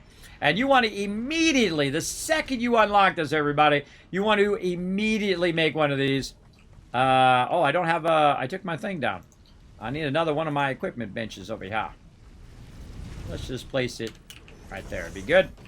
We're going to go in here. Now, what you need to do is make yourself another Xeno Zapper. You need 2 Xeno Zappers right there. And then you're going to need yourself some modular frames. And luckily, we got one of these out here. We don't have to run all the way back. Make ourselves some... Or actually, we can do this, too. We can go ahead and clear this to-do list. Hit O. Hit Xeno. Or actually, it's something else. Zapper. What the heck is that thing called? Darn it, I already forgot. Bad memory. Xeno, yeah. Xeno Basher.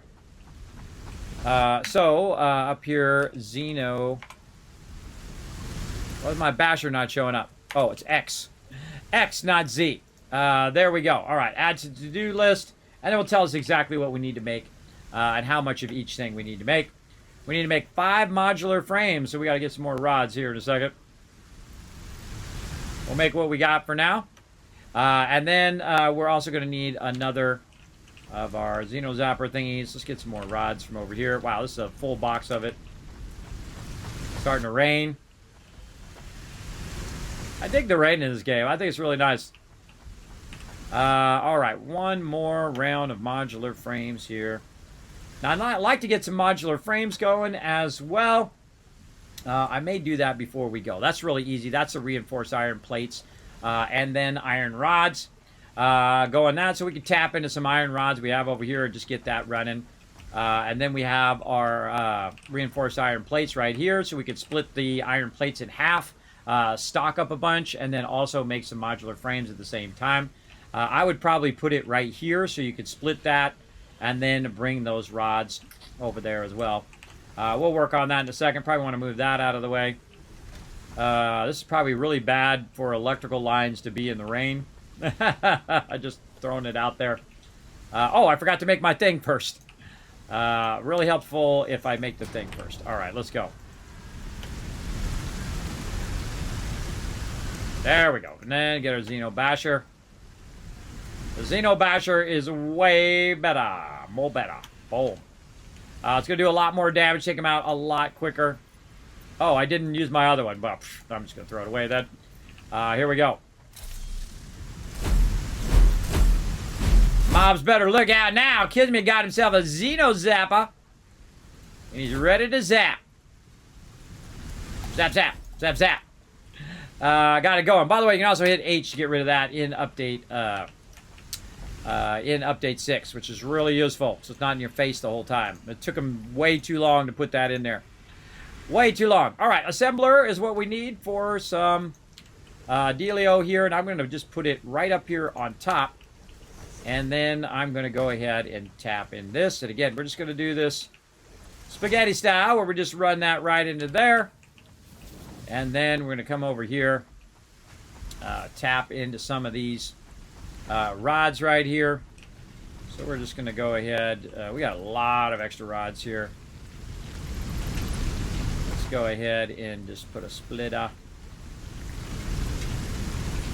right there for now. And well, of course, we'll readjust all this later. And I'll probably do this just so I can see again that those are rods in there. Now what it's going to do is actually going to use up all of my rods, so good idea to know that in advance. I could go back, by the way, and go back here and split it back here, which might be a smarter idea. So then I still have some rods and whatnot. So let's actually do a splitter back here. We'll do this. And again, we're trying to look at where we're going, right? We're trying to get over to here. So we'll go ahead and aim it that way. And then we'll go back and we'll take this front part out here. I don't really like to split it in the front. That's not my favorite thing. I like to be able to see my stuff right here in the front. Nice and easy. Now later on you can add labels and signs and all that stuff later on. You can unlock all of that. All I want to do is get this to go right down here. And right into there. Alright, there we go. Modular frames. This is also really easy because you usually have all these resources queued up. The toughest thing is finding yourself a free power pole. Now I'm really going to get tricky here. Actually, I'll just bring this down here. Just do that with it. Run that into there. And tell it to go right there. Alright, so we got to tell this what to do. We got it going. We got to get them iron rods going in there. They're making their way down right now. Now, iron rods need to be 12 per minute, and reinforced iron plates need to be 3 per minute. But since I'm going to let it run, it doesn't matter what the input is, everybody. Just let it run for a really long time. You're going to make a bunch of those things. You'll be fine. The trick is when you're done running it, that you have a smidge of everything. That you don't burn up all of your reinforced iron plates. You don't burn up all of your rods, because otherwise you're going to be making rods later when you come back. So I'm going to let this run. It's going to go ahead and run some rods there and run some rods up over there. So good to split it in the back before your storage box. Okay, and then this is going to run this out. Let's make sure that it is working.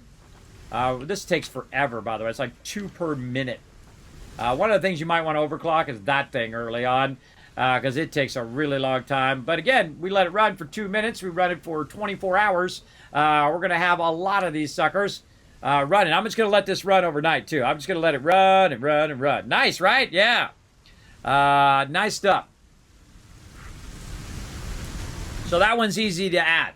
Now, of course, there's a whole bunch more that we would like to do, like to add in here. But we want to go ahead and look at this. We got another slot there. We don't have anything to put in there right now. We don't have our jetpack or any of that stuff. We're definitely going to need to do some more exploring later on. Well, let's see if there's anything else we can just kind of tie in for right now. Now, our jump pads here, now this is the time to get rid of that, just so you don't have to look at it anymore. Right? That's the time, because now you got yourself some rotors, you got yourself some stuff, you got it all going. You're just like, screw it. Screw it, put it in there, get it out of my face. Get out of here. Okay, so now that is looking good. Now we want to get... Several buildings aimed at factory traversal can now be accessed in the build menu. Caution is recommended during use of these products. Okay, now, I can go in there. I still need to wait for my modular frames. I need to wait for more rotors and more cable. I probably have the cable right now. Again, here, 150 rotors I need for basic steel production. I need another 50 modular frames. Now, these are going to start stacking up to the point in which it's less efficient for me to do it and faster for it to do it. I can just keep building it out and building it out. But what I really need, the number one thing that I need right now is actually the advanced steel production. And the reason why I need that advanced steel production is because I want to make those Mark IIs. And when I can make the Mark II, then I can go ahead and upgrade that coal node, and I can then go ahead and run that coal at 120, where I can double up my power. And that's going to allow me to build even bigger stuff, right? Like the heavy modular frames right there. And a bunch of other stuff like hypertubes, and a bunch of stuff, our industrial storage. Can't wait to get to that. We're going to get to all of that next time. But we definitely want to get our basic steel production here so we can get our steel pipes. Our steel pipes are going to allow us to do our advanced steel production, which will allow us to up our power. You get the idea. All that stuff's tied together really, really well in this game. And so we're just let it run. That's it. We're just let it rock and roll. Now, there is something else that we could get going while we're doing all of this. Yet another thing. And since we probably have a little bit of power left. Yeah, we got some power left. Look, we're riding it, though. We're riding that power. We want to go over here and look at the thing that we were working on earlier, and that is our smart plating over here. Now, what do we need for our smart plating? And it doesn't matter how fast it's going, as long as it is going. We need reinforced iron plates, and we need, conveniently, some rotors. Some of the stuff we're working on right now. Now, what we can do is go ahead, again, try to get those rotors from over there and bring them over to here. So, one of the things I suggest you do is you find out which directions all your stuff is going, right? Or you can just go like this. Hey, wait a minute. I need to go ahead and make some smart plating. So I'm just going to hit smart. I'm going to go ahead, just add a few of them so I know what it is I'm looking for. Reinforced iron plates and rotors. So let's first, again, tap more into our reinforced iron plates, which is going to split it even more over here, which we already got a splitter, so we can just use that one. And we can literally just run it right across here. Let's lift it up just a little bit, and we'll run it up there, up on the top side. So now, not only are we splitting it that way, we're splitting it this way, and we're putting it in the box, which that is not enough of those to keep these going at full speed. But again, we don't care. It's going to run overnight when we're not even looking at it, right? We're just going to let it run and run. So all of these things are going to be running at the same time when you're not even around, which is awesome. I like that. That's my favorite thing. Make it run while I'm not around. Now, the other thing that I'm going to do is I'm going to go ahead and slide under here and slide under there and find my way back to my rotors here. Way over here. Okay, so now I want to tie into these rotors. Now, what I'm also doing is building a whole base that you should not build. You're like, Kismet, you're running stuff all over the place. Yes, this is called spaghetti. This is the fastest way to trigger the community by running stuff willy-nilly all over the place and whatnot. Now, in the early game, don't worry about it. I mean, unless you want to. It's up to you. But in the early game, you don't have to worry about it, everybody. You don't have fast enough belts yet. You don't even have your steel production going yet. Don't worry about it. Run it where it needs to go in the moment in which you need it. Now, when you get to the steel part, and you've unlocked your tiers 3s and 4s, and you're ready to go to 5, that's when you go ahead and you tear the whole thing down and you rebuild it much more efficiently to get ready for that higher end resources, right? And I don't worry about it until then. I don't care. I just go ahead and run it how it needs to be. So I can let it run when I'm not around like this. So we're going to go ahead and take this, and we're going to go ahead. Oh, was that a splitter or a merger? That was a merger. We got to take that out. We need a splitter in there. There we go. Sometimes I press wrong buttons. I looked at it, though, because I saw that the arrow was pointing the wrong direction up there at the top. Okay, so again, where are we trying to get this to? Way over there on the other side of the thing here. So what I'm going to do is set myself up a little spot right here, and I'm going to zoop right here, and it's so cool that you can get closer to the space elevator now. Way up there. And I'm going to see if this reaches. Sometimes it does, sometimes it doesn't. You just, you take your chances, you roll your dice right there. It doesn't quite reach, that's okay. We'll just go ahead and make another intermediate one right there. We'll run that way across the top here. And way across the top over to there. And you get the general idea. And then get that top one and run it down. But, oh, so close. So close, but no. Let's just go right there. And in there we go. All right, now why did I do that one like that? Well, this is so I can climb up it.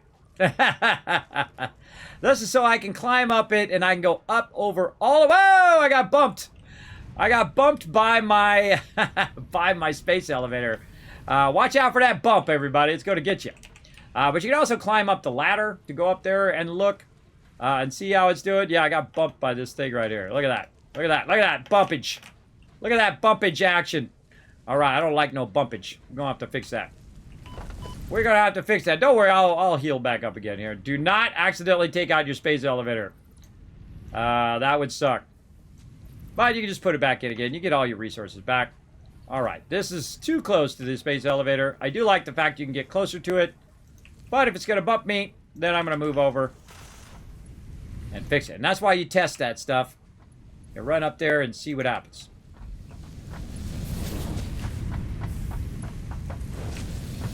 All right, let's test it again. Now, the slower belts are easier to run across into, but the faster belts are going to go so fast, they're just going to push you back. Now, if I don't do anything, he starts to slide back. If I hold down W, he's going to run forward. Now, you can run along the edges here to not be moved at all. See, now it'll just stay there.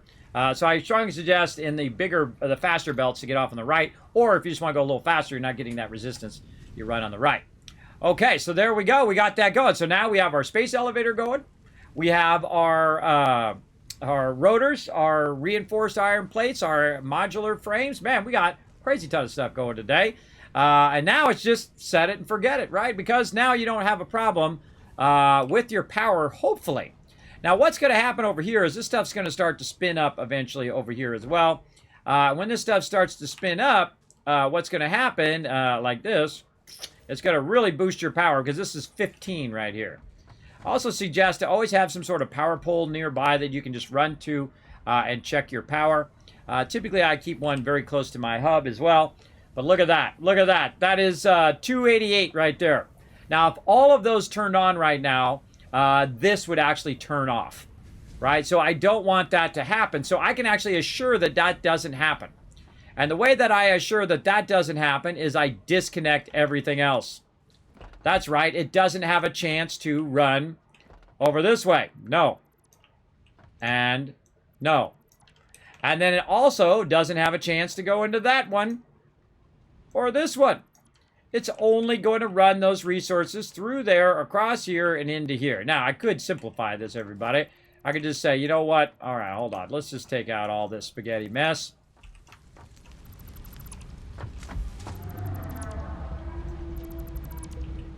Try not to take out my space elevator, but it might happen. Like this. And then this one into there. And that one into there. And now it doesn't have to go through all the rigmarole of splitters and mergers and all of that stuff. It'll just go where it needs to go. Now my rotors are on the bottom part, so I'm going to put some rotors in there to test it. And then here, I'm going to put these up at the top part. And now those should be running in there. And of course it should be power. Now we're floating up here on the power. I'm just going to leave it up there for now. But again, we got that going. We got these going now. And this should start up. Now we want to see this started up so that we can see how our power is doing. Because you do not want to walk away and then realize that you cost all of your power to go off. And when you wake up in the morning, guess what? You're going to have zero additional resources. That's exactly what could happen. Now, again, we're at 256 right now. Now, one of the things that also is going to happen, the way I have it set up, is the fact that when something fills up, like say my rods fill up, well, it's going to fill up the rods, it's going to backlog along the conveyor belt, and then go into the next machine, and that machine's going to go off. And then it's going to go into the machine behind that, and then that one's going to go off, and they're going to automatically turn themselves off as they fill up with those different resources. Now, I can tell you the ones that are not going to turn off is going to be my my reinforced iron plates, my rotors, my modular frames, because it's not going to have enough resources to make enough of it to fill up a box. But the other stuff will. And that's going to be my other plates that I'm doing, my copper stuff, all of that stuff will turn off. So as long as I have a good balance in that power, I can just let it run all night long and it'll be fine. Because what you do is you can let it run for a little while, right? I suggest at least 10, 15 minutes. Let it run and see how high it peaks. See right there how it peaked right there? That's pretty close. That's 255 right there, or 283, 290 roughly. So that's pretty close. My max capacity right now is 300. But I think it's good. We'll let it run. We're going to find out in the morning, won't we? We'll find out for sure. All right. Now, that's it for Satisfactory tonight. So let's go ahead and head up to my office and head on out of here.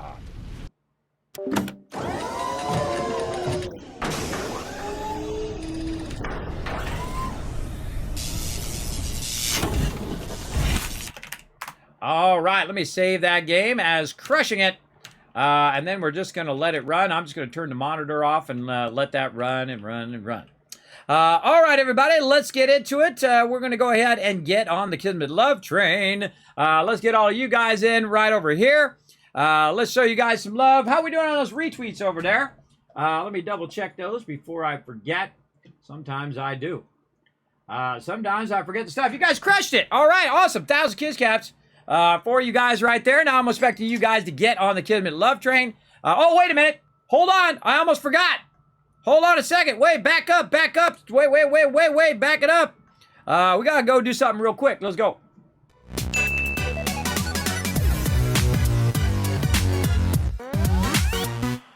We gotta get into Vault 52 before I forget. Get it going. Word coming in saying to hydrate. I'm on it. Hold on a second. We gotta get half slab in the vault here. Let's very quickly. I'm not gonna do too much in here. I'm just gonna grab some resources. I'm just gonna click some things. Right there. Get my people trained up a little bit here. Right over there. Okay. Now, I can bring my people in the vault, I guess. Let's bring all these people in here as well. Like that. Oh, look at that focused laser pistol. Cool. That guy's already maxed. That guy's maxed. That guy not maxed. All right. Where can we put you? Right there. And then you are maxed. All right. You go in there and make some stem packs. I'm not even worried about sending them out. Ah, Death Claw attack. So annoying. So annoying that every time you get back in the vault, you get attacked right away. It makes it hard for me to do anything. But I'm just going to pick somebody randomly. This guy right here has an epic looking mustache. I'm going to go ahead and put half slab, 42, right there with an asterisk, so I know that's actually him. Welcome to Vault 52. Right there. There you go. And I did hydrate. So we're looking good. Now we got to take out some death claws here. Uh-oh. They killed my peeps. They're killing my peeps, costing me some cash money, everybody. I wasn't watching. All my peeps are dead now. That's okay. I'll revive them all. I'll revive all my peeps. Get them back at it. It's my bad. I was too distracted. Wasn't listening to the sound either. All right. These death claws are really being deadly now. Oh, didn't get that one in time. Didn't get that one. 3-1. Oh, God. This is costing me a fortune. They're all radiated. Look out. Heal them up. Heal that one up. Radiation. Heal. Radiation. Heal. There we go. I don't know why everybody's so radiated in here. All those people at the top they were already damaged ahead of time. That's what just cost me a ton of caps, but no worries. We got them covered. Got them covered. Right over here. And there we go. We did it. Did we get it going? All right. Nice. Nice. All right. Now we got to recover. Right over here. All right. Like this. Looking good. Looking good. Right there. All right. Now watch out for your peeps. They're going to start walking around after they died. Don't let them do it. Where are you going? Get in there. Back in there. You. Back in there. Now somewhere, the people that were here started walking around somewhere. Get in there. Walking down there. No. Back up there. Now I got to go find out where all these people went. Oh, she's maxed as well. All right. In there. Ignore that. See, a lot of stuff goes on in the later game, everybody. You just like micromanages crazy tons of stuff. Get that power back on. Now I got to go find out where this person wandered off to. Right there. Haha. Got you. Back up there, bro. Oh, look. They're going to the bottom of the vault. I hate it when they go to the bottom of the vault. They always go to the bottom and wander around down there. Now, one of them should turn right back and go back in. All right, you back into that training. All right, there we go. Okay. Got that going on. See, all I want to do is jump in, put a name in there, but it's just not in the cards here. Let's get those people back working. Any of these people still need to level up. We got all of them at max now. This guy right here, he needs to go in here and train up. You need to train up, bro. Almost maxed. Get those resources. I have the sound off right now, by the way, in case you're wondering. Level up. Whoa, right here. This guy. Hey. Get up here. Screwing around down there. I saw him walking around. Anybody down here at the bottom of the vault? Yeah, look at this guy. This guy at the bottom of the vault. Get back up there. Again, when they die, you have to res them and then put them back where they go because it doesn't remember where they were. one of the drawbacks of letting them die. Cost me a little bit of cash, but don't worry, I'll make a ton more. I'm still at 42. Try to get to 100,000, and then I'm just going to push toward having 175 peeps in the vault. But I definitely need to have a lot of structure set up first before we do that. All right, again, let's check all of these peeps. See if they're maxed. Looking good. These guys obviously training. Otherwise, it would say maxed. Yeah, 13 hours, and they're going to be maxed. How many peeps we got in there? 4. All right, 4 in there. All right, we're looking good. We just need a little bit more power. And we're looking good. The mysterious stranger's going on right now. I don't know because I can't hear him. Sometimes I'll just look for him even though I don't hear him.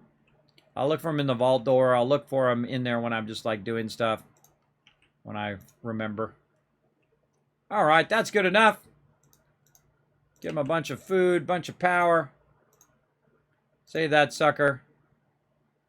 And now we out of here. All right, let's go.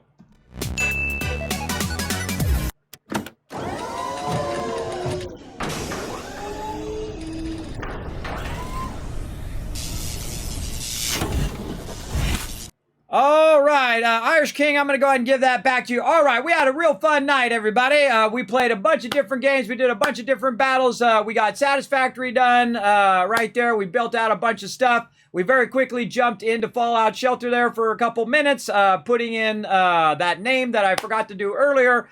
We got that done, and now we're ready to head on out of here. Let's head on out. Again, thanks, everybody, for the love. We already gave you guys your caps. Let's go ahead and talk about my schedule, everybody. We're at the end of the stream right now. We're going to go ahead and get on the Kismet Love Train. I stream at 1 p.m. and at 10 p.m. every single day.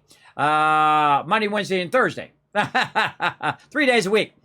So 2 streams a day. Now, of course, we did some Satisfactory. We were going to do some Zombie Cure Lab, but I couldn't get it to work. So we're going to push that back until I get it working, and then we'll check it out again. Tomorrow, 1 p.m. Eastern Standard Time, which is in about... how many hours from now? 6, 7 hours from now?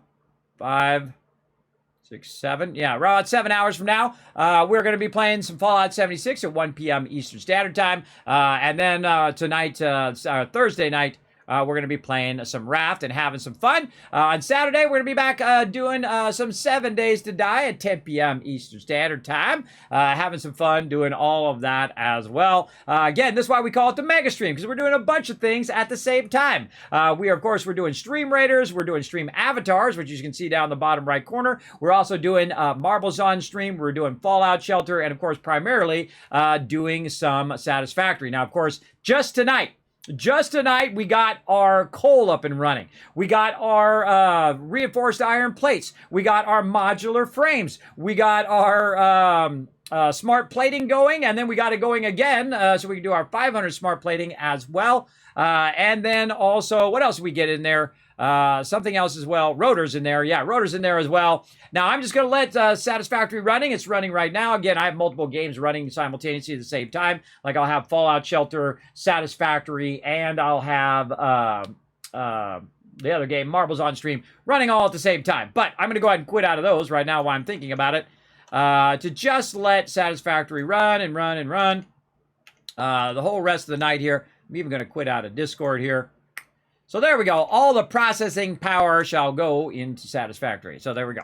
Now, again, I'll be back tomorrow, 1 p.m. Eastern Standard Time. So you can't help out the stream, though. You can also find my schedule wherever you want to find it. You can find it right here. I've actually played all of these games you see behind me on stream as well. Go on and pop on over to YouTube. Help support the stream. Good time to do it right now. Pop over to youtube.com/KismetBP. Hit that subscribe button. If you're watching this in the future, because I put every single stream up, I'm one of the few streamers who do literally terabytes worth of videos, thousands of streams up on my YouTube channel. So feel free to go check that out. There's a bunch of guides, unboxings of gear and other stuff that I use here in the stream. Just a ton of cool stuff there, and even some of my IRL stuff up in there if you're interested in that kind of stuff. So feel free to go over there, show some love. Pop on over to Twitter, hit the follow button over there. Appreciate that. More you guys do this, the more giveaways I do, and I've just done thousands of dollars worth of giveaways throughout the year, and will continue to do so. Also, you can check out the Discord, check out the web, and of course, the best way to support the stream is right over on Patreon. If you are considering supporting the stream, please, please, please consider Patreon. Patreon is your best place to support it because remember that 95% of your $5 goes right back into the stream, 5% goes to PayPal fees, and absolutely zero of it goes to me. If you do subscribe here on Twitch, I appreciate it, but that $5, half of that $5 goes to Twitch, which means $2.50 goes to them and $2.50 goes to creator, which is very difficult to keep this stream going at my level, at my smaller streamer level, for sure. Very difficult to keep it going, but but you also get behind the scenes look and you get your name at the end of every stream and every single video, as well as you get sneak peeks and ad-free viewing of my highlights and guides. You get to see them first before anybody else. So let's go ahead, swap over the Kismet love train, show them some love and you some love. Let's go.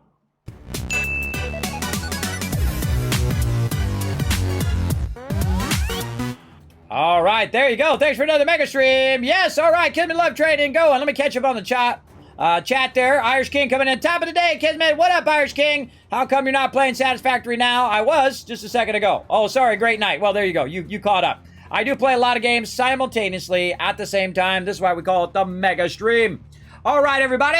That's the person we got last time. We're going to go ahead and find ourselves a raid target.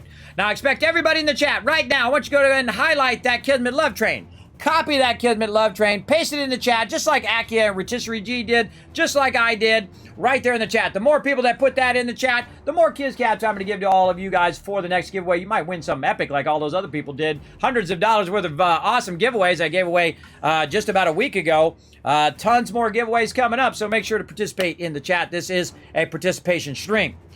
So go ahead and throw that in there. You're like, yeah, Kismet, I'm on mobile. I don't have the copy pasta thing, or it's too darn hard to do it on my mobile device. Well, just throw any emote in there. Just throw a heart in there or whatever you feel like doing right there in the chat. We're going to count that for all you peeps on mobile. Throw it in there while I go ahead and get this raid fired up. All right. Now I'm going to go ahead and choose a raid target over here. I'm going to go ahead and get this going on. I wonder if I notated my raid target from last time. I better go look. I might have to do that after the stream because I might have forgot. Where I rated.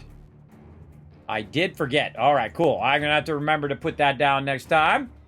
And I do have a history of it, so I think we can get it in there.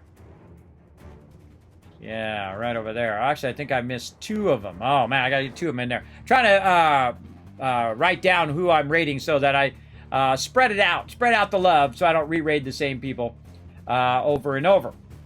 All right, now let's go ahead and check it out here. We're going to see who we got. I might want to do somebody new. Let me see if I've got anybody in here that I haven't gotten in a while. Nope,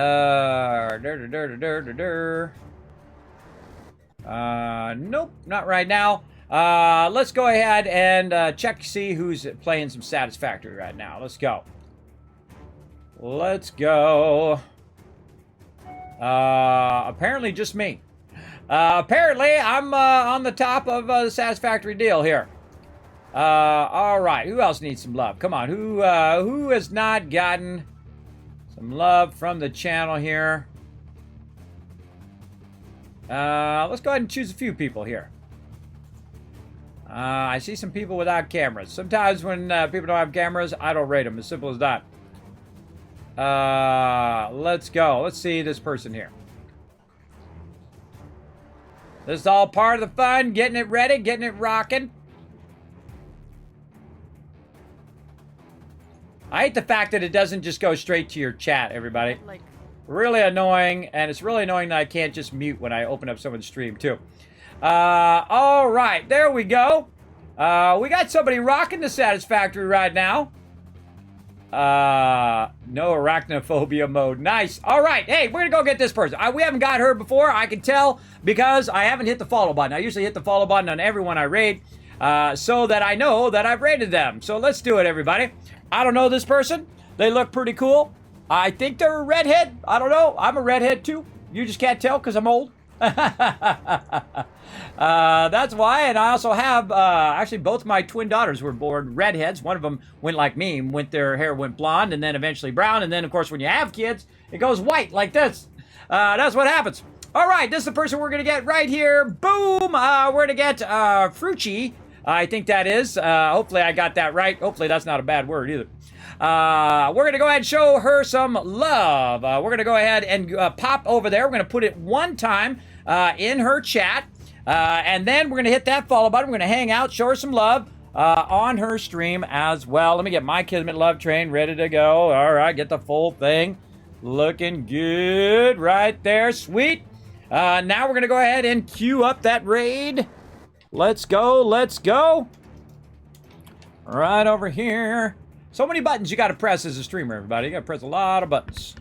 A lot of buttons, at least in my stream, because I got a pretty built-out stream. Now, before we do actually start the raid, I'm going to give you guys some love for all that love train action in the chat. Here we go. 1,000 for each person who did put it in there. 1, 2, 3, 4,000, 5,000 caps. There you go. Way to crush it, everybody. Way to get it going. Here we go. Queuing it up right there. And again, I'll be back at 1 p.m. Eastern Standard Time. Play some more 76. Having some more fun with my crew. Hopefully we don't have any storms or anything like that that's going to screw me up.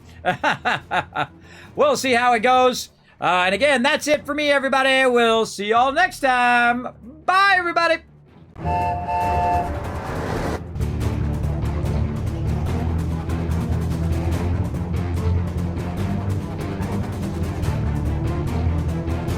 Hi, this is Norbert. Thanks for watching.